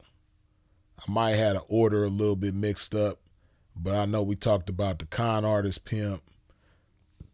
We talked about the toxic pimp. Then we talked about the trick pimp. And, we talked about the friendly pimp. Can't forget the friendly pimp. And then, we just lastly discussed the female pimp. You know what I mean? Now, let's see. Let's talk about. I'm trying to. I'm trying to think of the right terminology to describe this next type of pimp. Let's see. On one hand, I want to say the confused, but then I also want to say the midlife crisis. But then, some of them ain't in their midlife yet, but they still going through this crisis. But this is what I'll say. I'll say I'll call it the identity crisis pimp. That's what I'll say it is. The identity crisis pimp. Big Biz A100, we did the gorilla pimp in part 1 yesterday. So, once this is over with, or if you feel like doing it now, it's whatever, the gorilla pimp, we discussed that in part 1. So, whenever you decide to take the time, you can go to part 1 and, hear the discussion about the gorilla pimp. But yeah, man, we're going to call this one the identity crisis pimp. You know what I mean? Now, this is the thing with the identity crisis pimp, right? Now, the identity crisis pimp, they might try to, it's 2024, man. It's a lot of different opportunities out there, where the game can be applied and you could thrive applying the game that you get from the game, right? Because as we always say, game has universal application. So, with that being the case, man, with a lot of these different opportunities that's out there, you have guys that, they venture off into different things. different endeavors, and they attempt to walk different paths. And there's nothing wrong with that. Like me, what I'm doing right now, you know, I'm on YouTube popping it. And, you know, you have people like Andre Taylor, who was once in the game, obviously no longer in the game. And he's on the internet doing his thing. Sinful to P comes from the game, was on the internet doing his thing. And you have various others. You know, you have Ambassador Ron, who I just seen in the chat not too long ago. Shout out to him. You know, young man, representative of the game, who is getting his feet wet in this YouTube thing. You know, and if you have not subscribed to Ambassador Ron's YouTube channel, you know, take a moment to do that. You dig? But you know, you have different individuals who do this, and there's nothing wrong with that, right? But you have guys who fall into this category of the identity crisis pimp. And when I say that, I'm talking about people who, you know, they have ambitions and endeavors to venture off into these paths that I just mentioned. But the difference with them is that they lose themselves. And they try to forget about the game or separate themselves to a certain extent from the game and kind of deal with the game as it's to their convenience, right? See, one thing about Andre Taylor that I love is that even though he's transitioned into,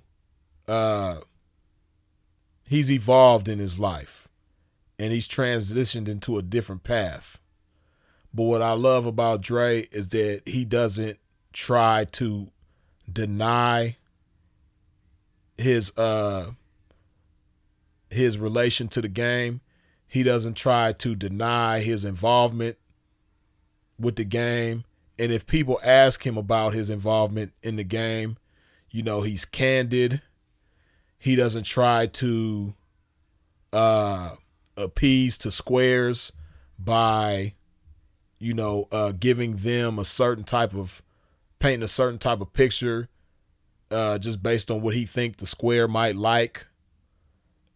He's himself no matter where he goes, whether he's among people in the game or whether he's on a talk show or whether he's, you know, having meetings with the community and people from the police department and mayors and governors and judges, and, you know, no matter who he's around, he takes the game with him because the game is ingrained in who he is as a man.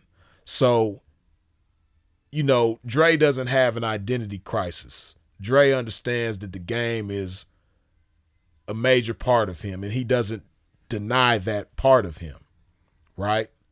But, you know, he's just one example. Sinful was the same way. Ambassador Ron is the same way. You know, various others might be the same way, right? But you have other people, right, that, you know, they lose who they are. And they allow, you know, like I say all the time, you are what you eat, man. And like the video I did the other day where I discussed the importance of fellowship and feeding the spirit of game in you. You know, a lot of times cats allow the spirit of the game to be malnourished in them, right? And they overindulge in the spirit that comes from squares, you know. Now, it's nothing wrong with interacting with squares. You know, I do all the time. It's a lot of squares in attendance right now. But the difference is I'm not going to lose who I am. I'm still going to be me. And I'm not going to try to sweep the game aspect of my life under the rug because it's squares around, you know. And I know how to build with squares and, be myself unapologetically. I know how to get cooperation from squares and be myself unapologetically. You know, I'm not ashamed of the game. And, I know that there may be some squares that, abhor the game and detest the game and, may not want to have nothing to do with me because I come from the game. And that's fine. I'm not mad at them, but at the same time, I'm not going to jump through flaming hoops and swim through quicksand in order to appeal to them and appease them. If they don't like me, it's all good. One thing I understand is that you can't please everybody. But you have certain identity crisis pimps that are people pleasers. Right? And, they want cooperation from squares. They want acceptance from squares. And they don't know how to be accepted by squares and be themselves at the same time. They think that you have to be a square to be cool with squares. Be a square to be accepted by squares. You know what I mean? So they start doing stuff, contrary to the game. They do things and say things in a way that forsakes the game. And they try to get things going on the internet, create platforms, get involved in platforms, things like that, man. And they lose themselves trying to please people in a way that they shouldn't, be trying to please them.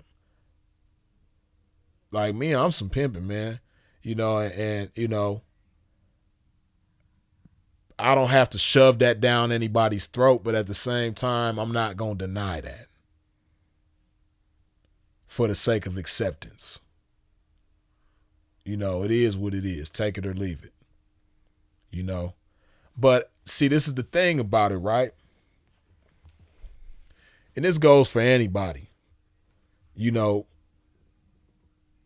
Whether you the pimping, whether you come from the LGBTQ mic check 1 2 community, whether you come from gang banging, whatever it is, right? Whatever your background may be, as long as you bring in value, people don't get so caught, and your value speaks louder than, whatever it is that you might, whatever differences you may have with people as far as your background, how you may differ with people. As long as you bringing value to the table, and they're bringing value to the table, and y'all able to build with each other, man, that's really all that matters, But it takes for somebody who is secure in who they are to understand that. And you got these people pleaser, identity crisis pimps who are not secure within who they are, right? So, they bend over backwards to appeal to squares and appease squares, man. And, it's crazy. Because you don't have to do that. That's what they don't understand. And you may get by with that. You may get away with that. But guess what, man? Nothing takes you further than authenticity. Nothing takes you further than being genuine. And it reminds me of certain ladies in the game. You know how you get certain chicks in the game, man? They used to be down outside, jumping in and out of cars, catching dates constantly, you know what I mean? Running through 40 packs of condoms on every other day, stuff like that, right? Then, they get into a different type of situation. They might meet a rapper or, a businessman, multimillionaire, somebody successful outside of life, and they get with that individual, and, that individual starts taking care of them. And then they start acting like they just was never in the game. They start acting like they better than hoes. They start, saying things, to down hoes. And it's like, you just was getting down. Like, what's wrong with you? You got these identity crisis pimps that go through the same type of thing, man. And they don't understand that that's unnecessary. You don't have to do that. You know what I mean? You can be yourself, man. That's the beautiful thing about the internet. The internet brings so many different people together, right? So if you just genuinely be who you are, the right type of people will come your way. You're going to cross paths with the right kind of people. You don't have to pretend to be somebody that you're not in order to succeed. You can be yourself. But you got these, and I don't want to get into details because it may seem like I'm throwing shots at particular individuals, but I'm not, though. You know what I mean? But you do have these identity crisis pimps out there that try to venture off into other areas and do other things with their life, and there's nothing wrong with that. But hey, man, don't shun the game. Don't think that in order to succeed, you got to sweep the game under the rug. You know what I mean? In order to build with some squares, they not going to build with you. They not going to want to build with you. They not going to give you certain opportunities if you don't tuck the game in your back pocket. You ain't got to do that, man. And you don't have to scream from the rooftops that you come from the game. But don't try to act like you don't come from the game. That's all I'm saying. You got some identity crisis pimps that be doing that. They try to act like they ain't got nothing to do with the game, man. It's like, nah, don't do that. It's unnecessary. You dig? Hydrate my pimping one more time. You dig? Hey, listen, if you ain't wiped your feet off at the door when you step to a pimp's domain, please do so now. Hit that like button.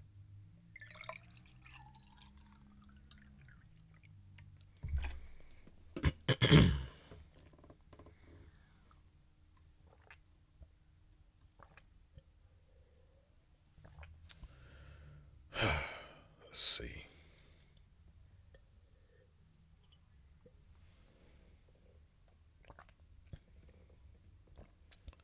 Okay, hold on. Yeah, man, so that's the identity crisis pimp, man. Now, somebody that we ain't touched on yet, a flavor that we ain't touched on yet that we gonna talk about right now. We gonna talk about the looker pimp, the fly pimp. You know what I mean? The pimp that relies solely upon their looks. You know what I mean? And the pimping, man, and attendance, man, the gentlemen in the game, you know what I'm talking about. But we all done seen that guy, man, that looked the part, look pimpish as hell, look fly as hell. You see him, you like, man, I know he mashing. I know he got a whole bunch of game. I know he popping it. I know he the pimping for real. And it ain't like that, man. He just looked the part, and it don't go no farther than the look, man. But that look takes him some places, man, because, like I said, it's a beautiful thing when you speak with your appearance. And you got the looker pimp, man. Hey, the looker pimp is cold speaking with his appearance. Man, I'm talking about he cold, And it's certain ladies. I'm sure it's certain ladies in attendance who fell for that. You chose this dude because you seen him. You seen the way he was walking, the way he was looking. You know what I mean? He was real confident. He just looked like the coldest thing you ever seen in the game. Like, I know he's some pimping. Yeah, I got to choose him. I don't even have to hear what he got to say. He's speaking so cold with his appearance. I know he gonna speak cold with his mouth, so yeah, let me just hand it over and choose him, and we gonna figure the rest out later. I know there's some ladies in attendance, man, or some ladies who gonna see this video on the replay that have experienced that before. For real.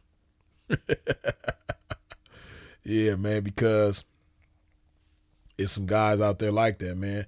And you know what's so cold?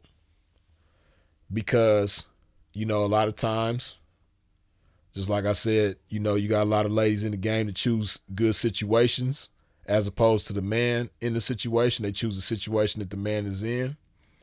You know, a lot of times ladies let the appearance be the interference and they just choose the look. You know, they attracted to the look. And man, this dude, he ain't got no mouthpiece. He ain't got no conversation. He damn near ain't even got no personality. He ain't funny. You know, he's not inspirational. He's not motivational. You know, he really lame, and he just a nice looking lame. Hey, but it's some nice looking lames out there that's deep, that's checking it. And they're prime examples of what a chick will do for somebody that she likes. You know what I mean? Because sometimes the looker pimp, right? Sometimes the looker pimp will catch a 304 that already got some cold game, that already done been properly pimped on, properly laced, and, you know, she just got certain type of game based on the household that she come from. You know what I mean? She might be, you know, a good reacher. She might be a good finesser. You know, whatever it is, man. She might just be a vicious flatbacker.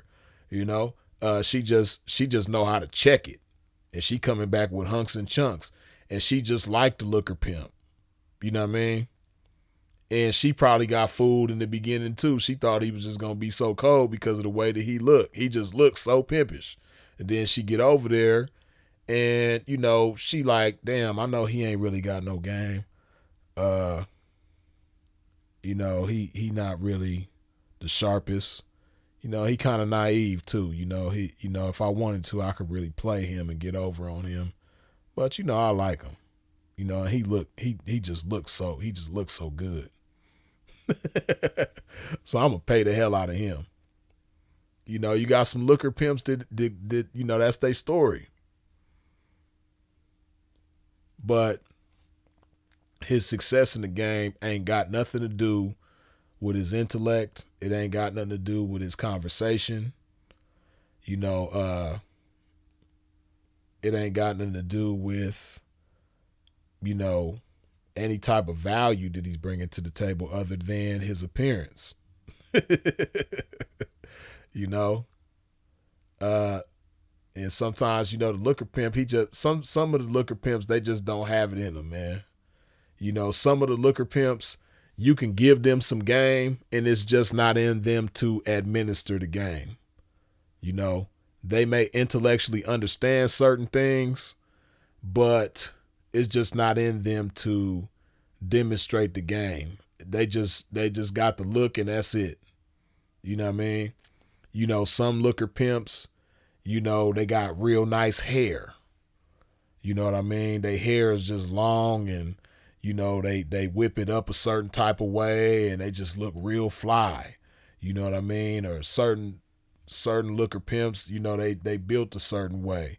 You know, they got, you know, what the ladies believe is a nice body. You know what I mean?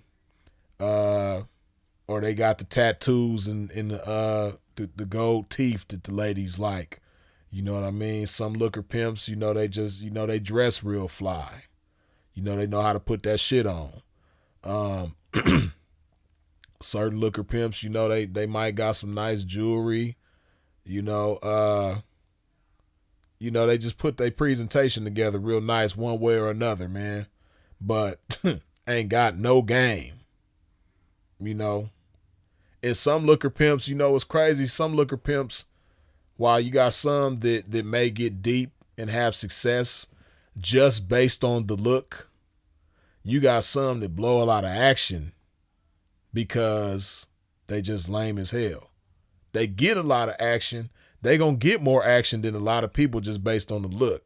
But when it comes time to close the deal, when it comes time to wrap the chick up, you know what I mean? When it comes time to close, it just ain't got it. Some of these looker pimps be socially awkward. You know what I mean? Hey, it remind me of, see, this game. You know, as a pimp keep talking, man, this game just, you know, bring back certain memories, man. Hey, I had a partner. This partner of mine, man, when I was young in the game, he was a looker pimp. He was the type of guy that, you know, the ladies found attractive. You know, he was dark skinned, kind of had like that Wesley Snipes appearance, you know, dark skinned, cut up, you know, well built, exercised a lot, took good care of himself, had, you know, the waves, the low Caesar with the 360 wave spinning, you know what I mean? Had a nice smile, you know, ladies thought he was handsome, you know, he dressed nice, you know what I mean? He just really had the look. You know, chicks seen him and was just like, damn. You know, he was a head turner as far as the looks go, right? But man, when that man opened his mouth talking to a woman, he is going to blow his action 90% of the time. I'm talking about, man, he was just socially awkward. He would say weird things. You know, he would veer the conversation in unnecessary directions. There's like his conversation was his worst enemy. You know what I mean? While his best weapon was his appearance, his conversation was his own worst enemy, man. I'm talking about, like, dude, how are you blowing it like this? You know what I mean? And, you know, we was real similar to each other, you know, like we was about the same height, same kind of build, you know, same little low haircut, dress code was similar. We was kind of like the light skin, dark skin counterparts of each other, right? So we was a good combination, you know, as far as the appearance went with the campaign, man. We would get a lot of attention whenever we would be out together, man. You know, the ladies like seeing us together, man, but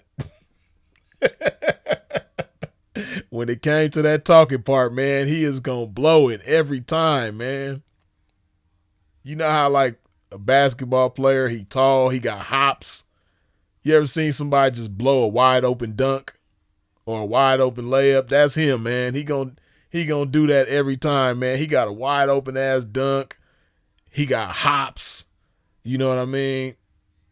And he got the ball. He wide open by himself. He got the whole lane to himself, man. And he jump up and he just, you know, he do some fancy shit in the air and everybody cheering. And then he go to slam and he just blow the whole dunk.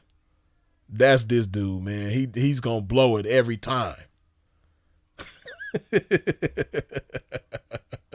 So you got looker pimps like that too, man. It just, you know, like I said, on one hand, you got those that, you know, their conversation just ain't the best, but it's not repulsive.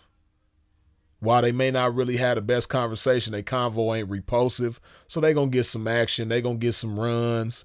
You know, they are lame, but they not so lame that they just ain't going to, you know, they going to blow their own act. They not like that.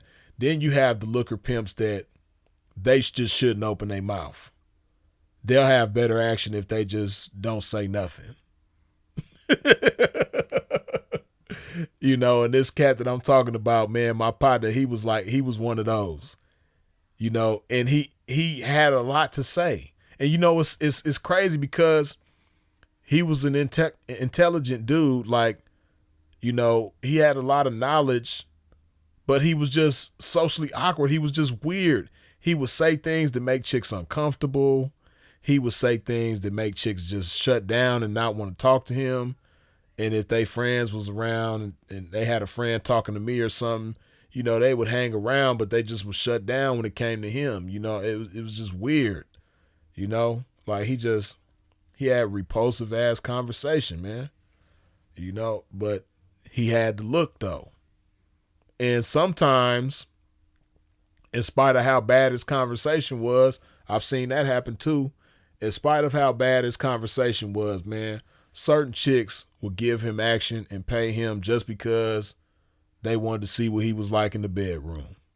Because like I said, man, he was a very handsome dude, dark skin, low haircut, cut up, in shape body, six pack, all that, what the ladies like to see. So a lot of times, man, and square dudes, I know y'all done did that too, man. Hey, to all the square fellas in the house, man. And matter of fact, the square ladies too, y'all done did it too, man. Hey, to the fellas, man, you ever done been, out and you meet a chick, man, and she is just annoying as hell. She fine as hell, though. She is just so damn fine.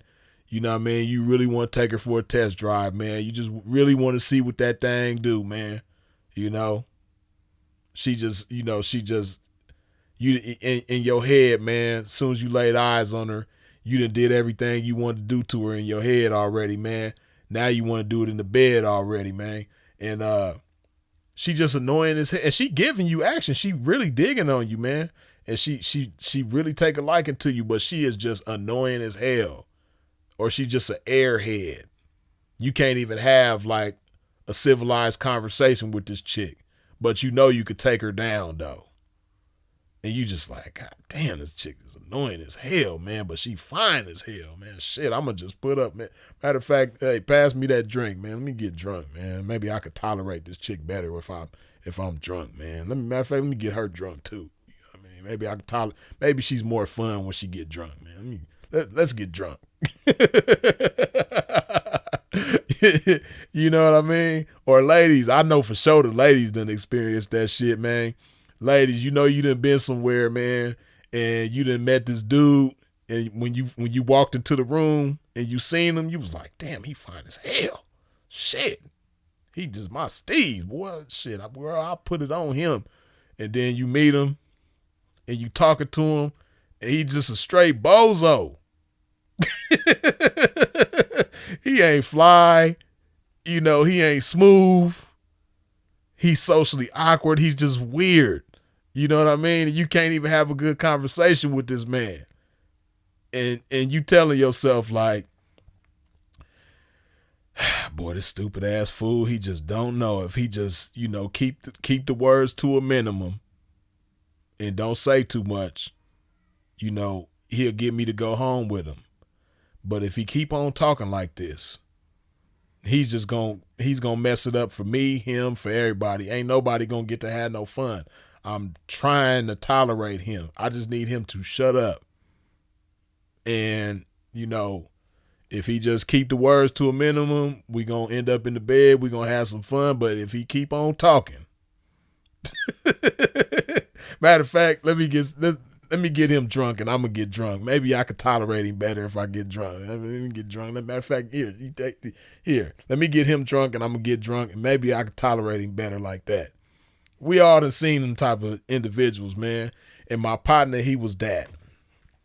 But like I said, I done seen certain chicks give him a run just based on the fact that they was just so physically attracted to him. But he was a goofball and said all the wrong shit. But they just gave him action because they was physically attracted to him, man. That's the looker pimp. And it's a lot of looker pimps out there, man. And then that's what's so cold. Sometimes, the looker pimps who ain't like that, who ain't socially awkward, but they not the sharpest. They don't really have no conversation. They kind of lame. But they conversation ain't so repulsive like that. You got some looker pimps, man, that you see their situation, they might be deep. They about 4-5 deep. They checking it. You know what I mean? And they campaign is real nice. But they just They just lame as hell, and you don't understand how they doing it. It's the look, man. Sometimes the look can take you kind of far, man. Of course, the look ain't gonna take you as far as this game, but hey, man, I done seen it, man. Sometimes that look really do it for certain individuals, man. It's a cat that I got in mind right now, man, that he ain't really got no conversation. And I don't know, he might have a little bit of game, but he ain't got nearly the most game. But he is somebody that the ladies are highly attracted to, man. You know, I ain't gonna describe the way he looked, because if I do, certain people might figure out who I'm talking about. Cause he kind of well known, you know what I mean? But he all right with me, man. He cool, man. But he ain't really he just really ain't got it when it comes to the conversation. He's the ladies find him that attractive that I done seen him deep doing his thing, and it's just all based on the look. You know? But yeah, the looker pimps, man, they something else, man. But the looker pimps is all right, man. They mean well, bless their heart. You know what I mean? I can't really say too much bad about the looker pimps, because, you know, they don't be trying to disrespect the game. You know, they respect the game to the best of their ability, man, and they don't be doing hoes wrong, and they don't be, you know, they not foul towards people in the game. They just some airheaded, you know, or socially awkward or whatever. They don't have the game, and they don't have the conversation. They just got the look, man. You know, so shout out to them, man. They mean well. Bless their heart. Bless the heart of the looker pimp, man. They you know, they all right with me. Cold word freeze, gym rat. You stupid. But when you say gym rat, you make me think about certain other looker pimps. But nah, the looker pimp that I'm talking about ain't no gym rat. But I ain't gonna say too much. Because people might figure out who I'm talking about. And he cool, man. I ain't got no problems with him, man. He all right with me, man. He got a good heart. You know what I mean? And see, speaking of that, right? You got certain looker pimps that's they strong suit. Not just the look, but they good-hearted dudes, right? And, you know, a hoe might get with them. You know, they might not be the smartest, so they really ain't got no game for her. They not gonna really teach her nothing. You know what I mean? They ain't really got no vision like that, so they not gonna really show her nothing. They not gonna, you know, inspire her or motivate her in no type of way, but they gonna treat her good. And sometimes that's all it takes for a hoe to stick around with somebody, is because he's good to her. He treats her good. You know what I mean? She feels safe with him. She know that if she end up in a situation, he gonna reach for her. He gonna be there. You know, and sometimes that's all, you know, that's all it takes for a chick to stay down and go hard. You know, ain't nothing wrong with that. You know, you ain't really learning nothing. You ain't really, you know, conversation ain't really going past ABC 1, 2, 3. But you know, he's a good-hearted guy. He you know, he's you know, he's a good guy. Ain't nothing wrong with that. You know, bless his heart. Denise say that lifestyle too dangerous just to get with someone for their looks and not their game. And then Sylvia say facts. Yeah, but hey, you got some out there like that. You know? Hey, different strokes for different folks. Yeah, man. But you know, like I said, bless the heart of the looker pimp, man. You know. So, to give a little recap, man, and if you ain't wiped your feet off at the door when you stepped into a pimp's domain, please do so now. What I mean by that, hit that like button. She's stuck in being comfortable. Mr. Mo, yeah, you got a lot of them like that too. Paint Love say that it could be worse mentality. Yeah, you got that too. But yeah, man, wipe your feet off at the door when you step into a pimp's domain. What I mean by that, hit that like button, man. But yeah, to give a recap of, the different flavors of pimping that we done talked about tonight. We started off with the sexy can I pimp. Then we talked about the black hoe pimp. Then we spoke on the white hoe pimp. We also talked about the the con artist pimp. We spoke on the friendly pimp. We spoke on the toxic pimp. We talked about the trick pimp. We talked about the female pimp. Am I missing anybody? Trying to think. Oh, the identity crisis pimp. We just talked about them. And then we just talked about the looker pimp. Let's see. Because there's so many different flavors of this shit, man. It's a lot to talk about, man. Let's see. Who we gonna talk about next, man? What flavor of pimping that we ain't talked about that we could talk about next, man? Yeah, that's a good one. You know what? We gonna talk about the desperate pimp. We ain't talked about the desperate pimp yet, man. Now, some of the, flavors of pimping we done spoke on that has some, some of them done have some desperate ways about them. But, the desperate pimp, yeah, we got to talk about the desperate pimp. Because, man, the desperate pimp, he's something else, man. The desperate pimp, boy, some of them is desperate for different reasons. One thing about the desperate pimp is that they don't really care. Most of the time, they don't really care about relationships, like friendships with P partners. A lot of times, the desperate pimp don't care about that. A lot of times, the desperate pimp don't really care about their reputation amongst their peers. In the desperate pimp, as the name implies, man, he gonna go some great lengths to have a hoe and to have some dough. The desperate pimp, boy, he's something else, man.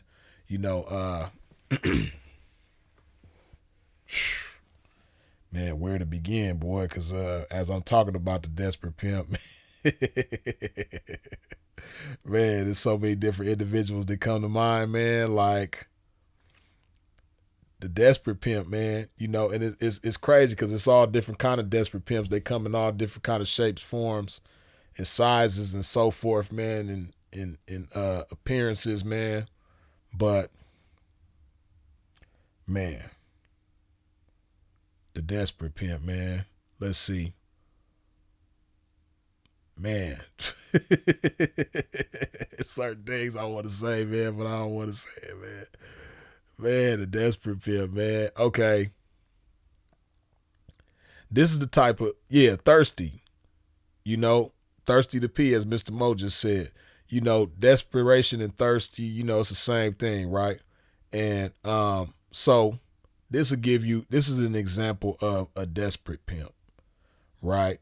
I ain't gonna say no names, of course. But and me and this individual, we ain't even really cool no more like that, like we used to be.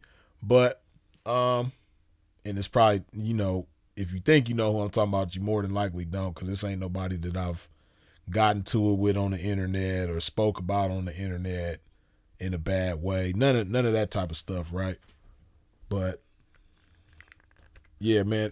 So this cat, right? This when I'm younger in the game, right? And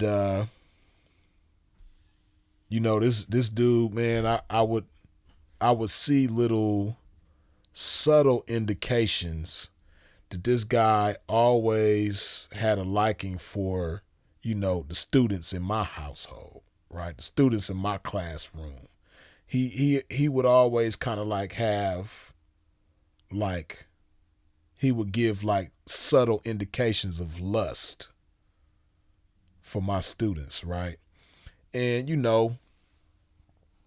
so sometimes when you're young in the game, I think we all done did it before where, we might share rooms with our partner, and we might get one big room like at the Residence Inn or something like that, where they got bedrooms or a suite or something. And I got mine in there, he got his in there, and we all just one big, we all in the same joint, right? So this is one of those situations. And this is where I learned early in the game that this ain't cool. It's not really cool for you and your partner to be, that close in dealing with each other, right? So, mind you, keep in mind, this dude ain't no, he ain't no fitness guru at all, man. This dude, his physique ain't nothing to write home about, right? But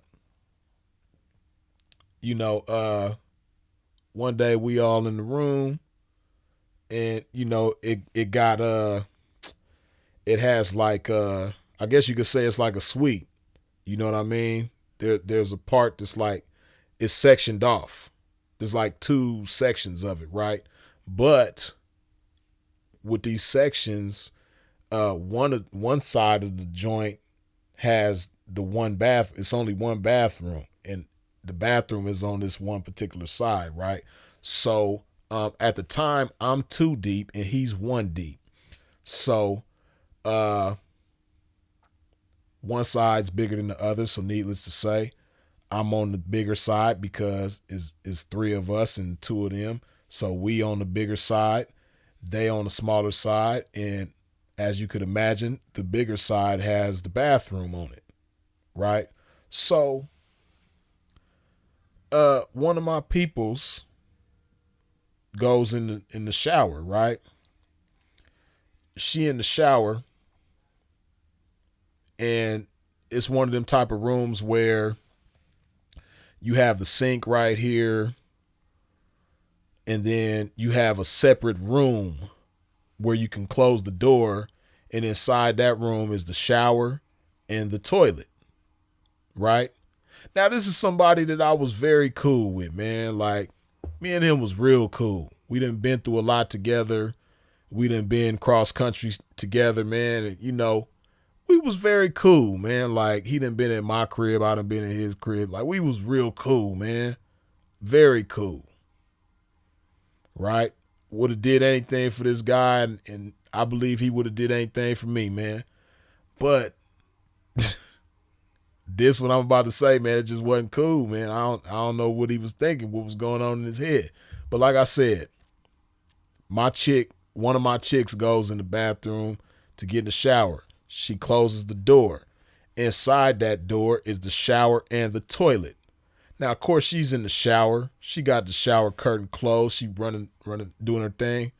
This dude, he gets up and comes from his section of the room, goes through the door into my section of the room where me and my other gang is in there chilling.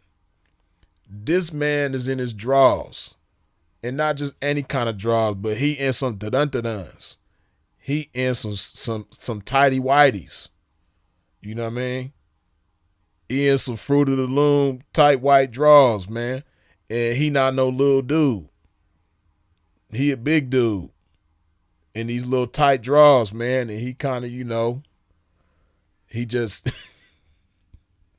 he just eases his way up in there like it's nothing.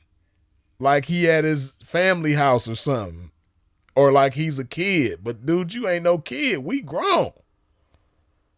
This man eases his way up in there in front of me and my broad in his little tidy white drawers. He walks up in there. Bad enough he did that.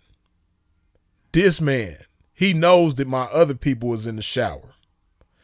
This man opened the door, go up in there, close the door, and proceeds to take a piss while my peoples is in the shower. Now, she never seen who it was, so she probably just naturally assumed it was me. You know what I mean? Because who would do that? Like, I would never do that. You know what I mean? Like if his people was in the shower, I never would have went in there. I would have went to the lobby or something. You know what I mean? To use the bathroom over there. Or I would have went, found the alley in the cut. We men, we could go outside and piss. You know what I mean? Come on, man. This man went in his tidy whities, man, up in that bathroom and oh man, you can't make this shit up, man. But see, that's one thing about me. Like, I don't try to portray myself like I done had this perfect career and I ain't made no mistakes and I ain't had no embarrassing moments, man. Hey, it is what it is, man. I'm me. And this really happened, man. Oh man, so this man really did that, man. And the chick that I'm talking about that was in the shower, she was like a little slim, thick, light-skinned chick, like kind of Creole. She was like Creole or something else, but she had like that Creole look, long, curly black hair, light skin, petite, but had like a little bubble butt. She had like that slim, thick thing going on. You know what I mean? And my other people's was a Latina, I guess you could say slim, thick too, but she wasn't as curvy as the light-skinned chick. So I don't know, maybe that was just his thing. He just had a liking for her. He was lusting over her, man. And maybe he was hoping that she would have pulled the curtain back and he could have got a peek at her body and she could have seen him in his little tidy white drawers. I don't know, man. Maybe that's what he was hoping for. It was strange, though. You know what I mean? So needless to say, I learned from that experience, hey, don't never do that again. And to the young pimps that's listening or the pimps who ain't never been in that situation, man, hey, listen. Hey, and see, I called myself doing him a favor. That's what I was doing because, like I said, I'm too deep. He one deep. So he trying to, stack up. So I like, shit, I got this big ass room. You know what I mean? You and your peoples ain't got to pay for a room. Y'all can stay with us. You know what I mean? Hey, man, if you got to pay for the room for him and his peoples, man, hey, pimp, if you can stand it, do that. Because I could have stood it back at that time. And if I could go back, that's what I would have did. I would have paid for him and her a room, even though I'm the type of person, if I got a 304, I ain't asking nobody for nothing. You know what I mean? Even if we got to thug it out, whatever we got to do, I ain't asking nobody for nothing. I got 304. But hey, if he needed me to, if he would have asked me to, I would have paid for the room for him and his peoples. But if I could go back knowing what I know now, I would have never let him in the room with my peoples, man. I would have just paid for the room, man. Like, screw it. You know what I mean? But it was just crazy, man. But I say all that to say that's an example of the desperate pimp. And it was crazy. So it's like he couldn't wait for that chick to blow, because I remember like probably somewhere between 6 months to a year later, when I didn't have a chick no more, man. She was on the blade. I was in one state, they was in another, and she was on the blade, and she was just saying how, he was trying real hard to have her, and, he was flirting with her. It was just strange, man. And ain't nothing wrong with trying to have a chick. I ain't mad at that. She ain't with me no more, man, and I know you some pimping, but, it was just, I ain't gonna get into details about certain things, man, because that might reveal to people who I'm talking about. But yeah, man, he was going about trying to have her in a strange way, man. It was just, desperation, man. But we gonna continue about this desperate pimp, man. Gotta keep my pimping hydrated. Hold on.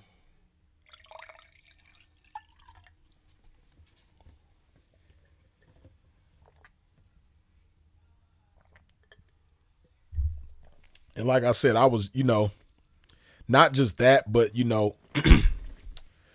it's a lot of things that I was doing at that time that I wouldn't do today.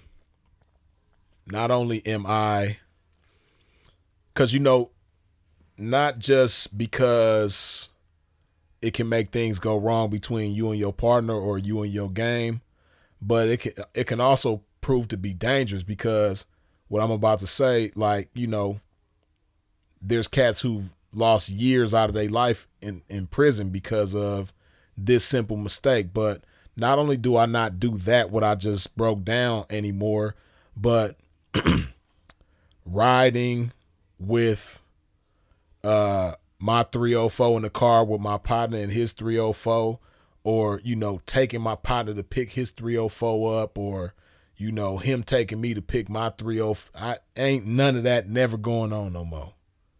You know what I mean? Because I know people that have done that, and some of y'all that's watching right now, people who done did that for their partner.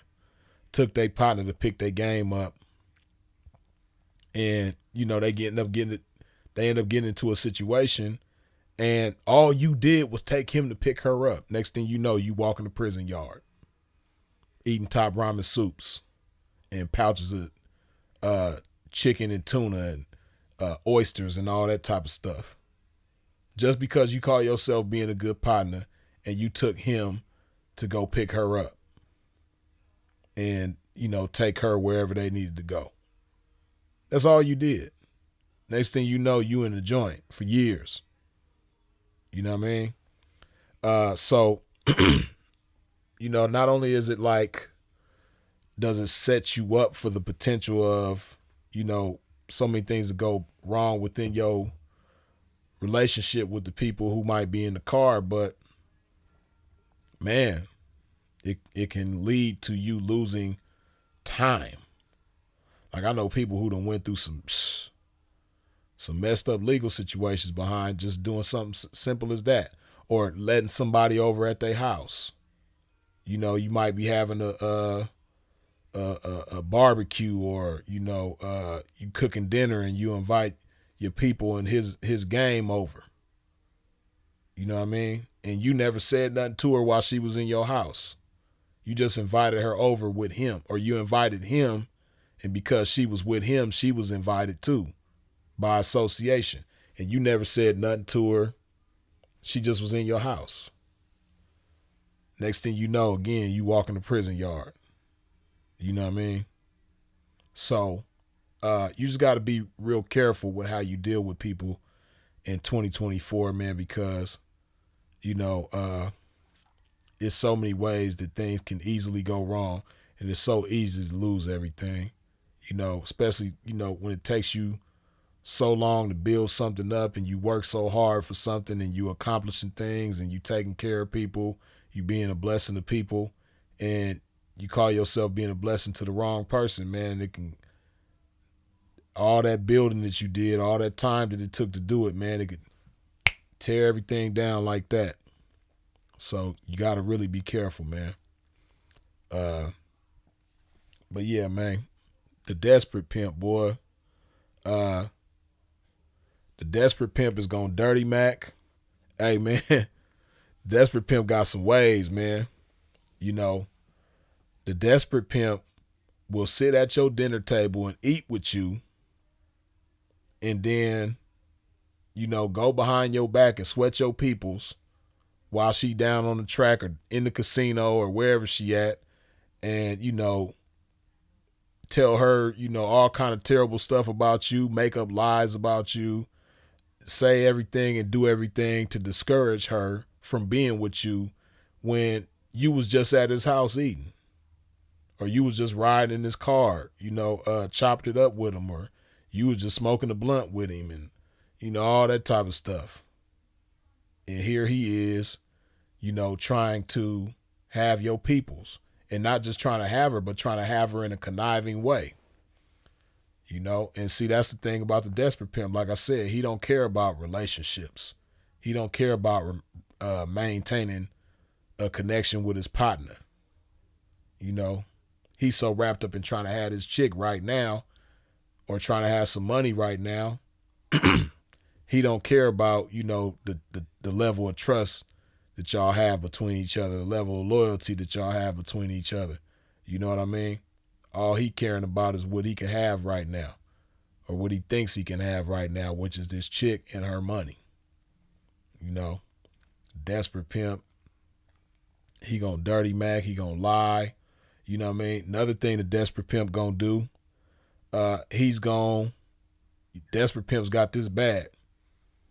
He might be spinning the block on the track, turning and burning corners and shit like that.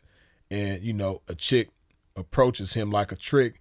So because she was, silly enough to approach him like a trick, he gonna play the role of a trick until, he gets her out of her comfort zone and he gets her in a vulnerable position.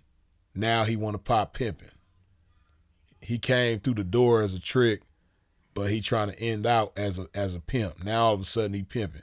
You know what I mean? Or he calls her number off of her ad or texts her number off of her ad, you know what I mean, and agrees to come to her end call, for $200 for the half hour or whatever it is. He done told this chick over the phone that he's gonna give her X amount for X amount of time, so it wasn't no misunderstanding. It wasn't no, oh, well, I thought he was a trick, but I was thinking maybe he might be a pimp, but I wasn't sure. Then he came. No, it wasn't none of that.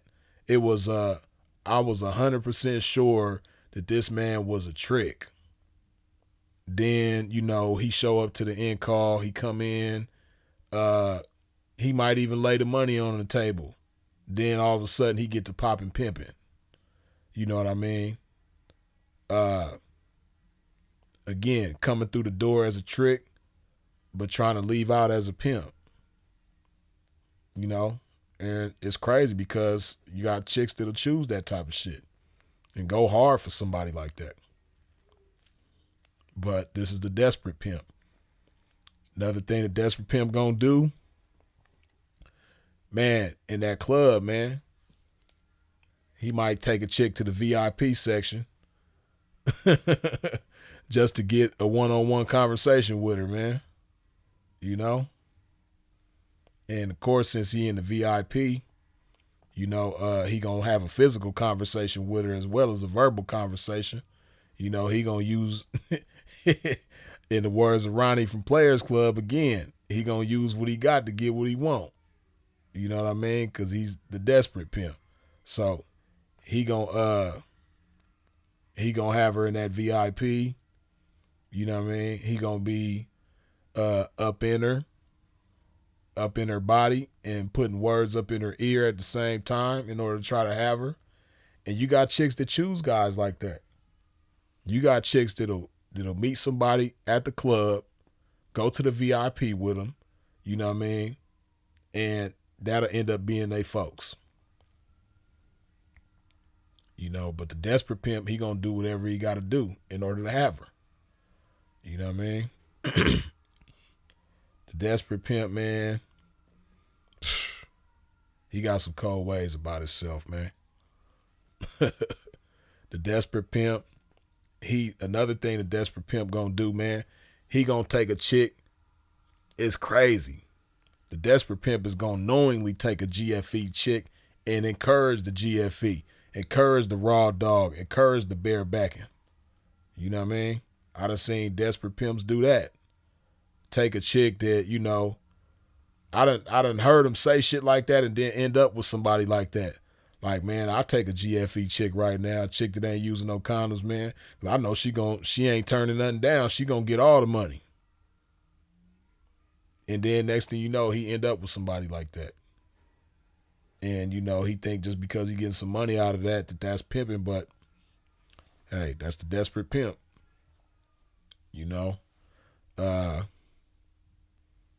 Yeah, the desperate pimp, man. Another thing he gonna do, he gonna feed the chick drugs in order to maintain her. He gonna be the pusher man and the pimp man at the same time. He gonna try to be every man that he can be to her just to maintain her. Yeah, so he know that his game alone can't keep her, but he know if he provide her with this fix, with her drug fix, he stands a higher likelihood of maintaining her. Her fix might be Percocets, so he gonna become the perk man to her. Her fix might be powder, he gonna become the powder man to her. You know, uh, and it's just for the sake of maintaining her. He ain't necessarily trying to be a drug dealer with multiple clients. Nah, she gonna be his only client. Because he's the desperate pimp, so he's doing whatever he got to do to protect his interest. The desperate pimp. That's what he doing, man. That's how he getting down. Yeah, so, man, the desperate pimp, man, he gonna lie to her mama. He gonna the desperate pimp gonna do some shit, man. He gonna the desperate pimp, he gonna be he gonna be hiding under the bed while she doing dates, man. The desperate pimp gonna be doing all kind of stuff, man. He gonna be hiding in the room, in the closet. You know what I mean? That's another thing the desperate pimp gonna do. The desperate pimp gonna be like, she gonna be like, Daddy, I got him over here. This our location. She gonna drop the low. Desperate pimp gonna pull up with the ski mask and the blower and the rope and gonna tie the trick up and do all that. The desperate pimp he gonna do dates with the broad. You got desperate pimps to do that, man. Hey, the desperate pimp go deep.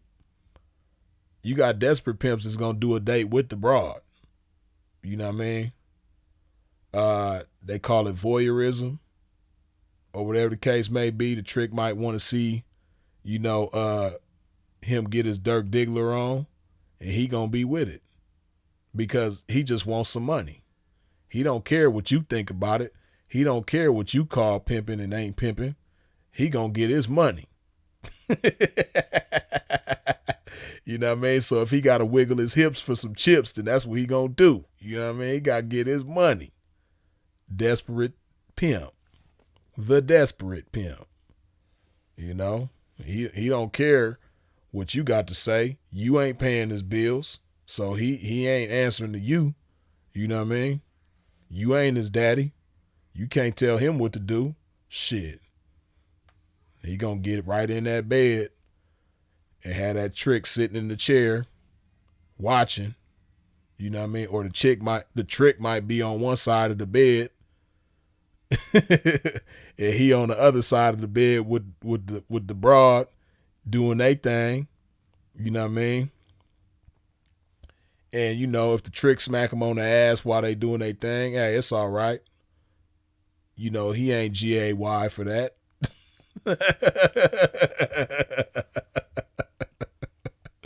He gonna get his money, man. That's the desperate pimp, man.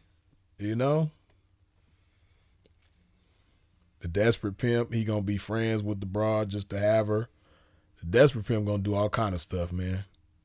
The desperate pimp ain't no lengths to which he will not go in order to have a broad and to have some money. You know what I mean? That's the desperate pimp. He gonna do whatever.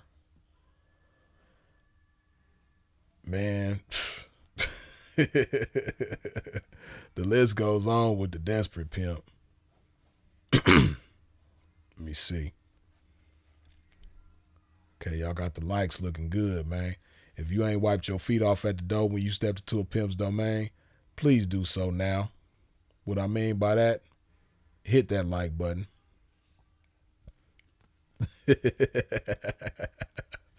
Oh, man, yeah, the desperate pimp funny as hell, man.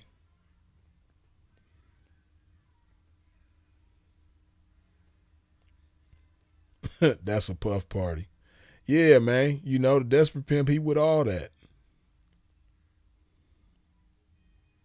He with all that for sure.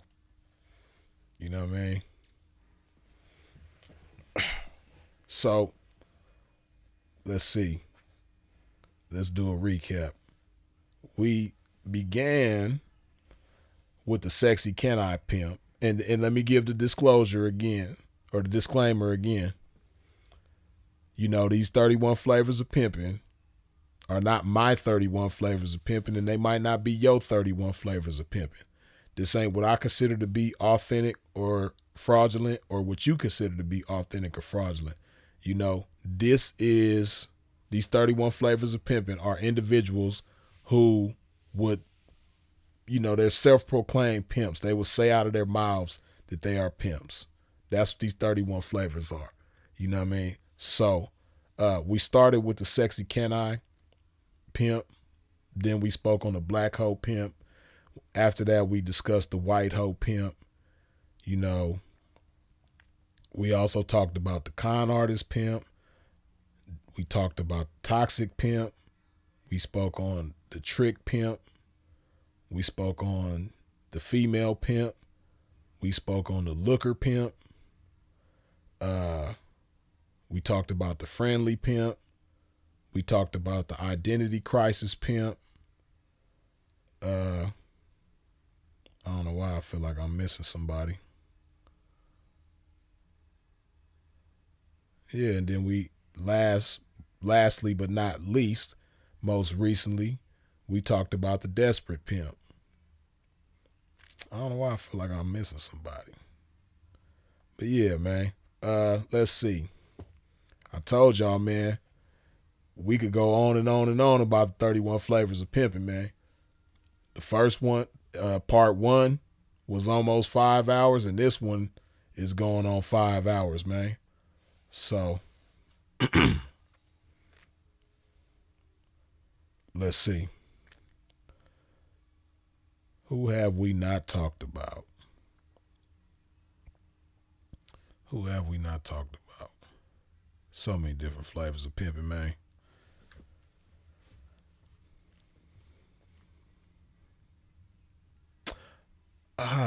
Let's talk about the bottom bitch pimp. You know what I mean? Now, it's a lot of respectable bottom bitch pimps. And, I think that once upon a time, the title of bottom bitch had a different type of a different type of role, and it was respected and viewed a certain type of way. But the bottom bitch pimps that I'm talking about right here, man, are the types who, they bottom bitch is more like a girlfriend, Now, you got certain bottom bitch pimps who, like I said, the bottom bitch is a girlfriend, and it's like it ain't a thing where he's the head of the situation. She's the most loyal individual in the mix, but he might have several others or multiple others, and they all get down. They all treated fairly and equally. Nah, I ain't talking about that type of situation. This type of bottom situation that I'm speaking on is like a tag team. You know what I mean? Like him and his bottom, they like the Steiner brothers. You know what I mean? Him and his bottom, they like the Rockers. They like Marty Jannetty and Shawn Michaels. You know what I mean? Him and his bottom, they like the Harlem Heat. You know what I mean? Him and his bottom, they like the Nasty Boys. Him and his bottom, they like Legion of Doom. That's what him and his bottom is like. They got partnership pimping going on. And some of these bottom bitch pimps, their situations be kind of strange because, they let the chick kind of like run the show. You dig? it's like this. Even though this is a square situation I'm about to show y'all, this is a good example of how bottom bitch pimps operate. Let me see. Oh yeah. Let me see.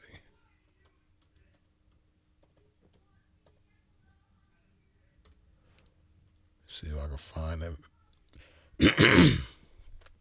Okay, I found the video.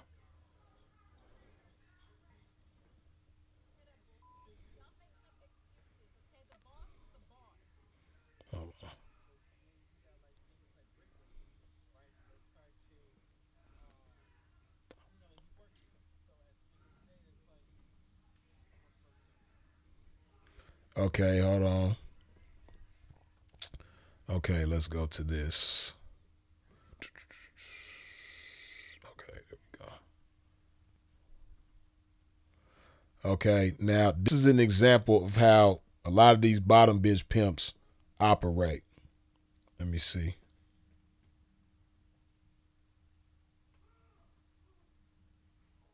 Wait a minute, I might go back a little. Okay.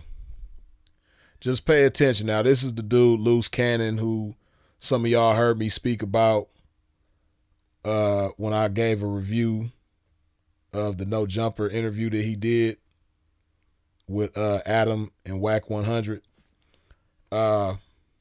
This is him again with his, I don't know if that's his girlfriend or his wife. I believe they married. I'm not for sure. I can't remember.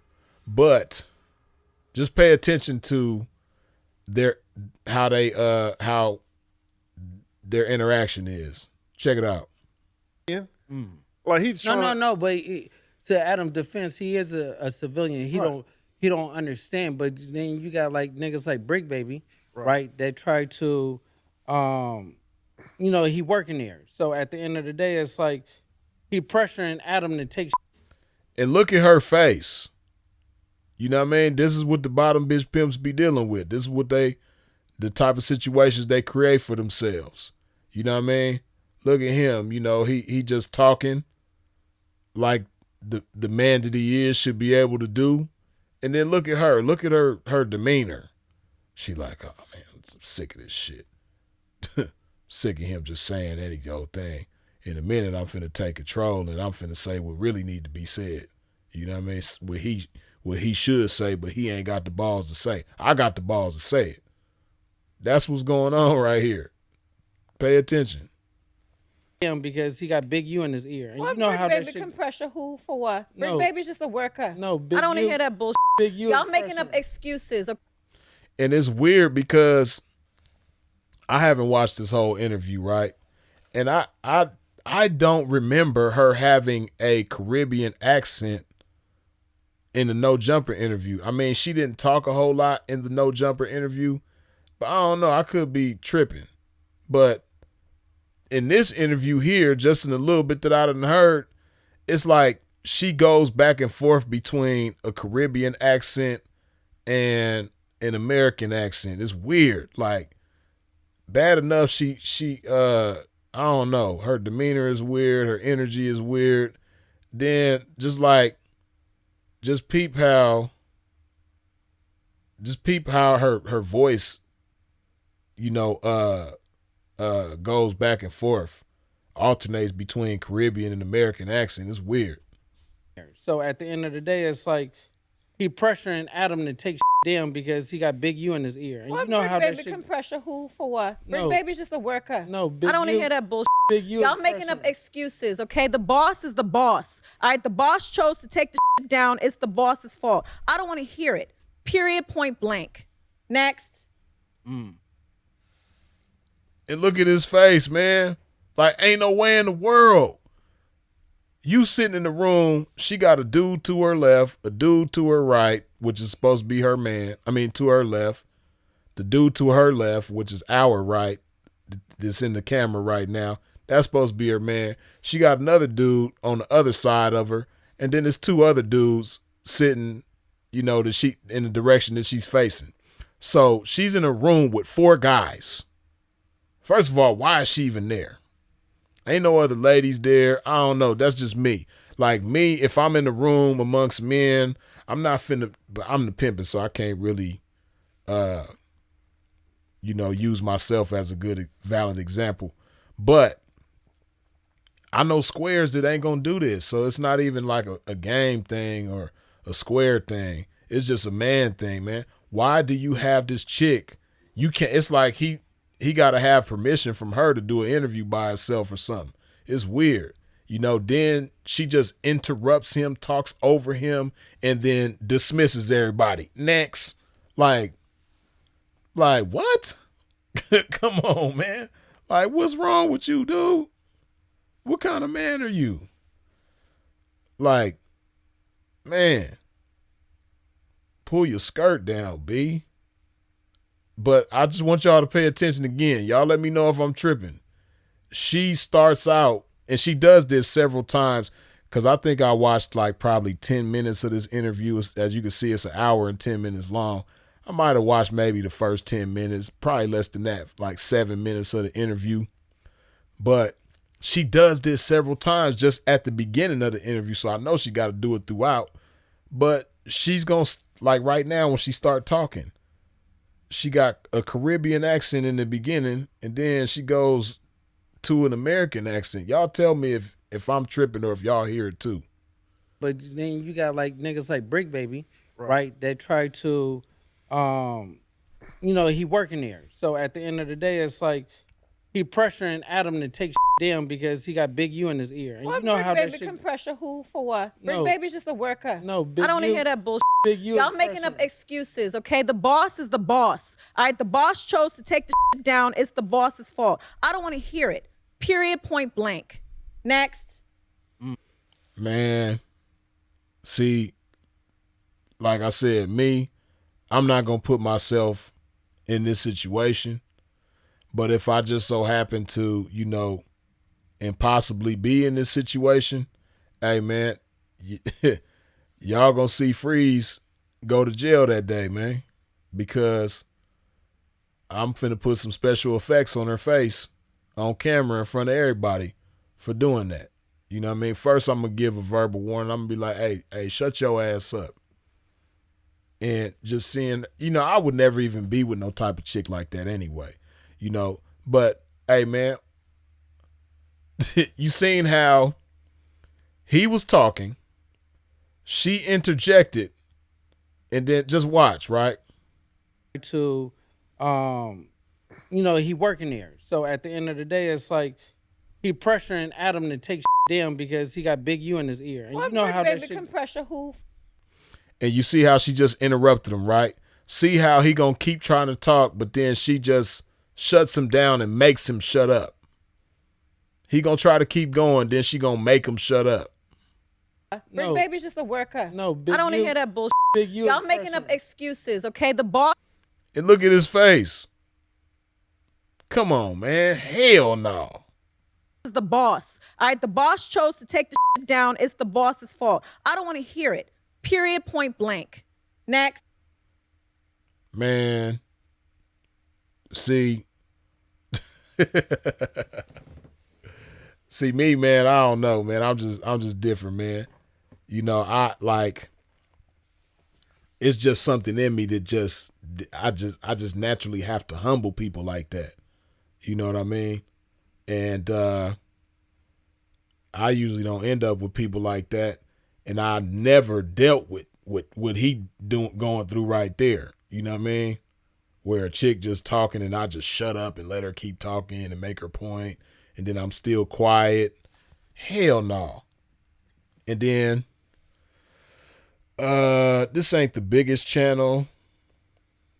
They've got 12,000 views in 7 days. I found this video because somebody else did a review on it.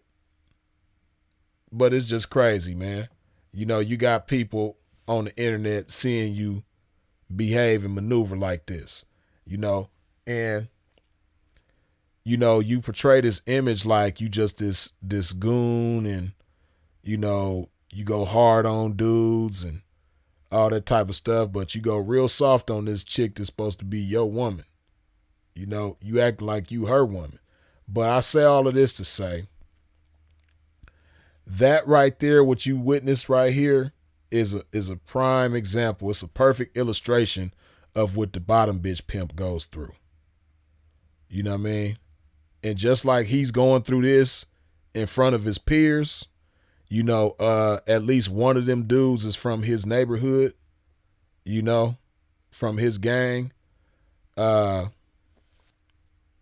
He's being made a mockery of in front of his peers. On the same token, you know, the bottom bitch pimp, he gets made a mockery of in front of his woman. I mean, in front of his stable of women by his bottom.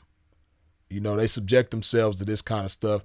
Like I said, it's like a tag team, you know, pimp type thing going on with him and his bottom. You know, like I said, they like Marty Jannetty and Shawn Michaels. They the rockers, you know, of the household. You know, she got just as much say-so as him, probably even more say-so than him.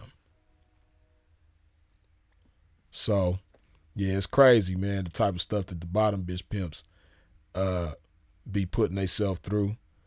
But, you know, this is what they got to go through in order to get some money and have some ladies in their life. You know what I mean?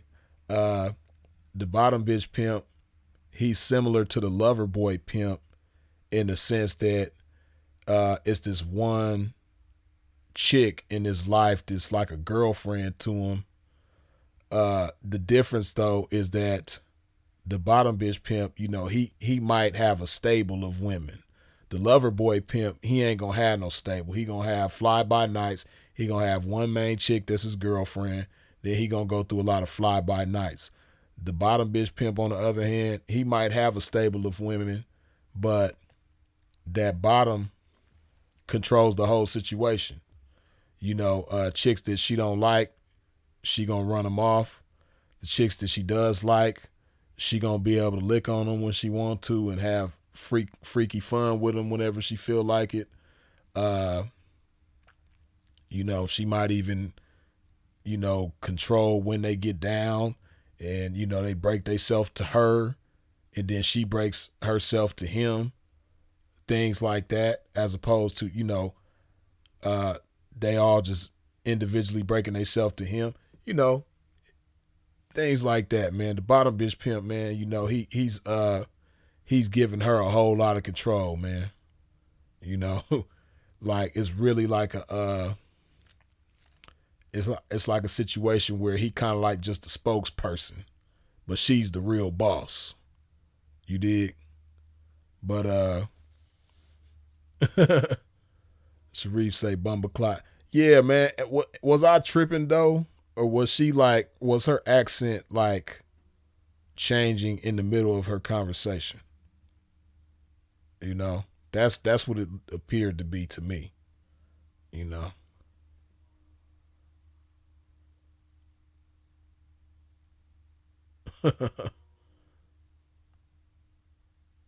Yeah, man, but yeah, that's the bottom bitch peas, man. That's how they get down. And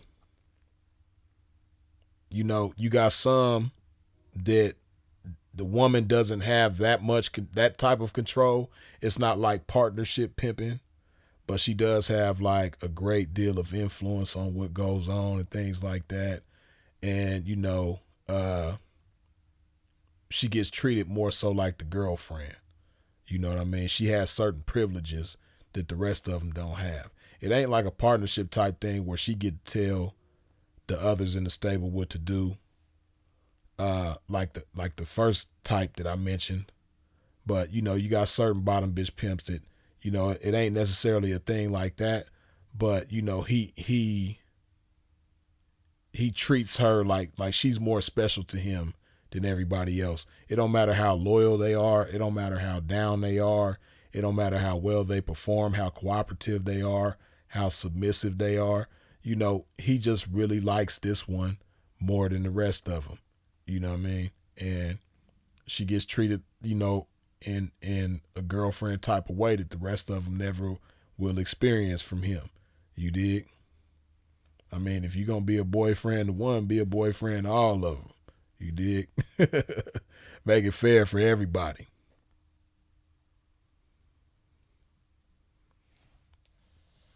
But yeah, man. We gonna go ahead and wrap this one up in just a second. To recap though, we started this thing off part 2 talking about the sexy can-I pimp. Then we talked about the black hoe pimp. Then we talked about the white hoe pimp. You know what I mean? We moved on to the con artist pimp. We talked about the toxic pimp. We talked about the friendly pimp. We talked about the identity crisis pimp. We spoke on the trick pimp. We spoke on the female pimp. We discussed the looker pimp. Did I say the toxic pimp already? I'm not sure. But we definitely talked about the toxic pimp. And what others? I feel like I'm missing somebody. I always feel like I'm missing somebody because there's so many different flavors to talk about, man. But lastly but not leastly, we talked about the desperate pimp. I don't think I mentioned that. Then we talked about the bottom bitch pimp. You know what I mean? So other flavors were discussed in part 1. We discussed a lot of flavors in part 2, and I don't know about tomorrow. It might be tomorrow, might be a different day, but more than likely we gonna get to a part 3. But because there's so many different flavors of this pimping to talk about, you dig? But yeah, man, hope y'all enjoyed part 2 as much as you enjoyed part 1 or even more. I don't know, but hopefully nonetheless, whatever the case, you enjoyed part 2. Yeah, man. Y'all already know what I got to do on my way out. I got to hydrate my game one more time. Let's see.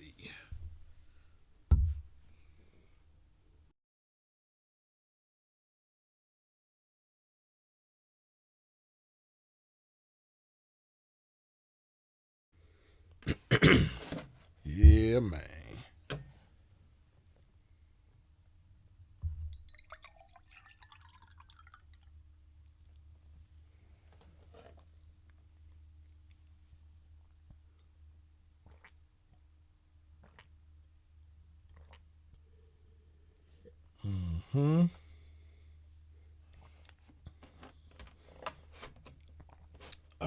Yes, indeedy.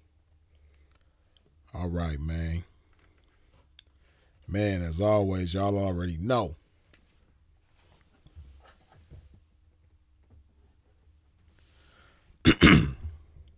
I appreciate y'all for tuning in and tapping in with a pimp. I appreciate all the comments, all the shares, all the questions, all the jokes, all the good input and feedback. I appreciate. Wait, you said freeze. What about the drug dealer pimp? Trying to remember, did we talk about the drug dealer pimp on part 1?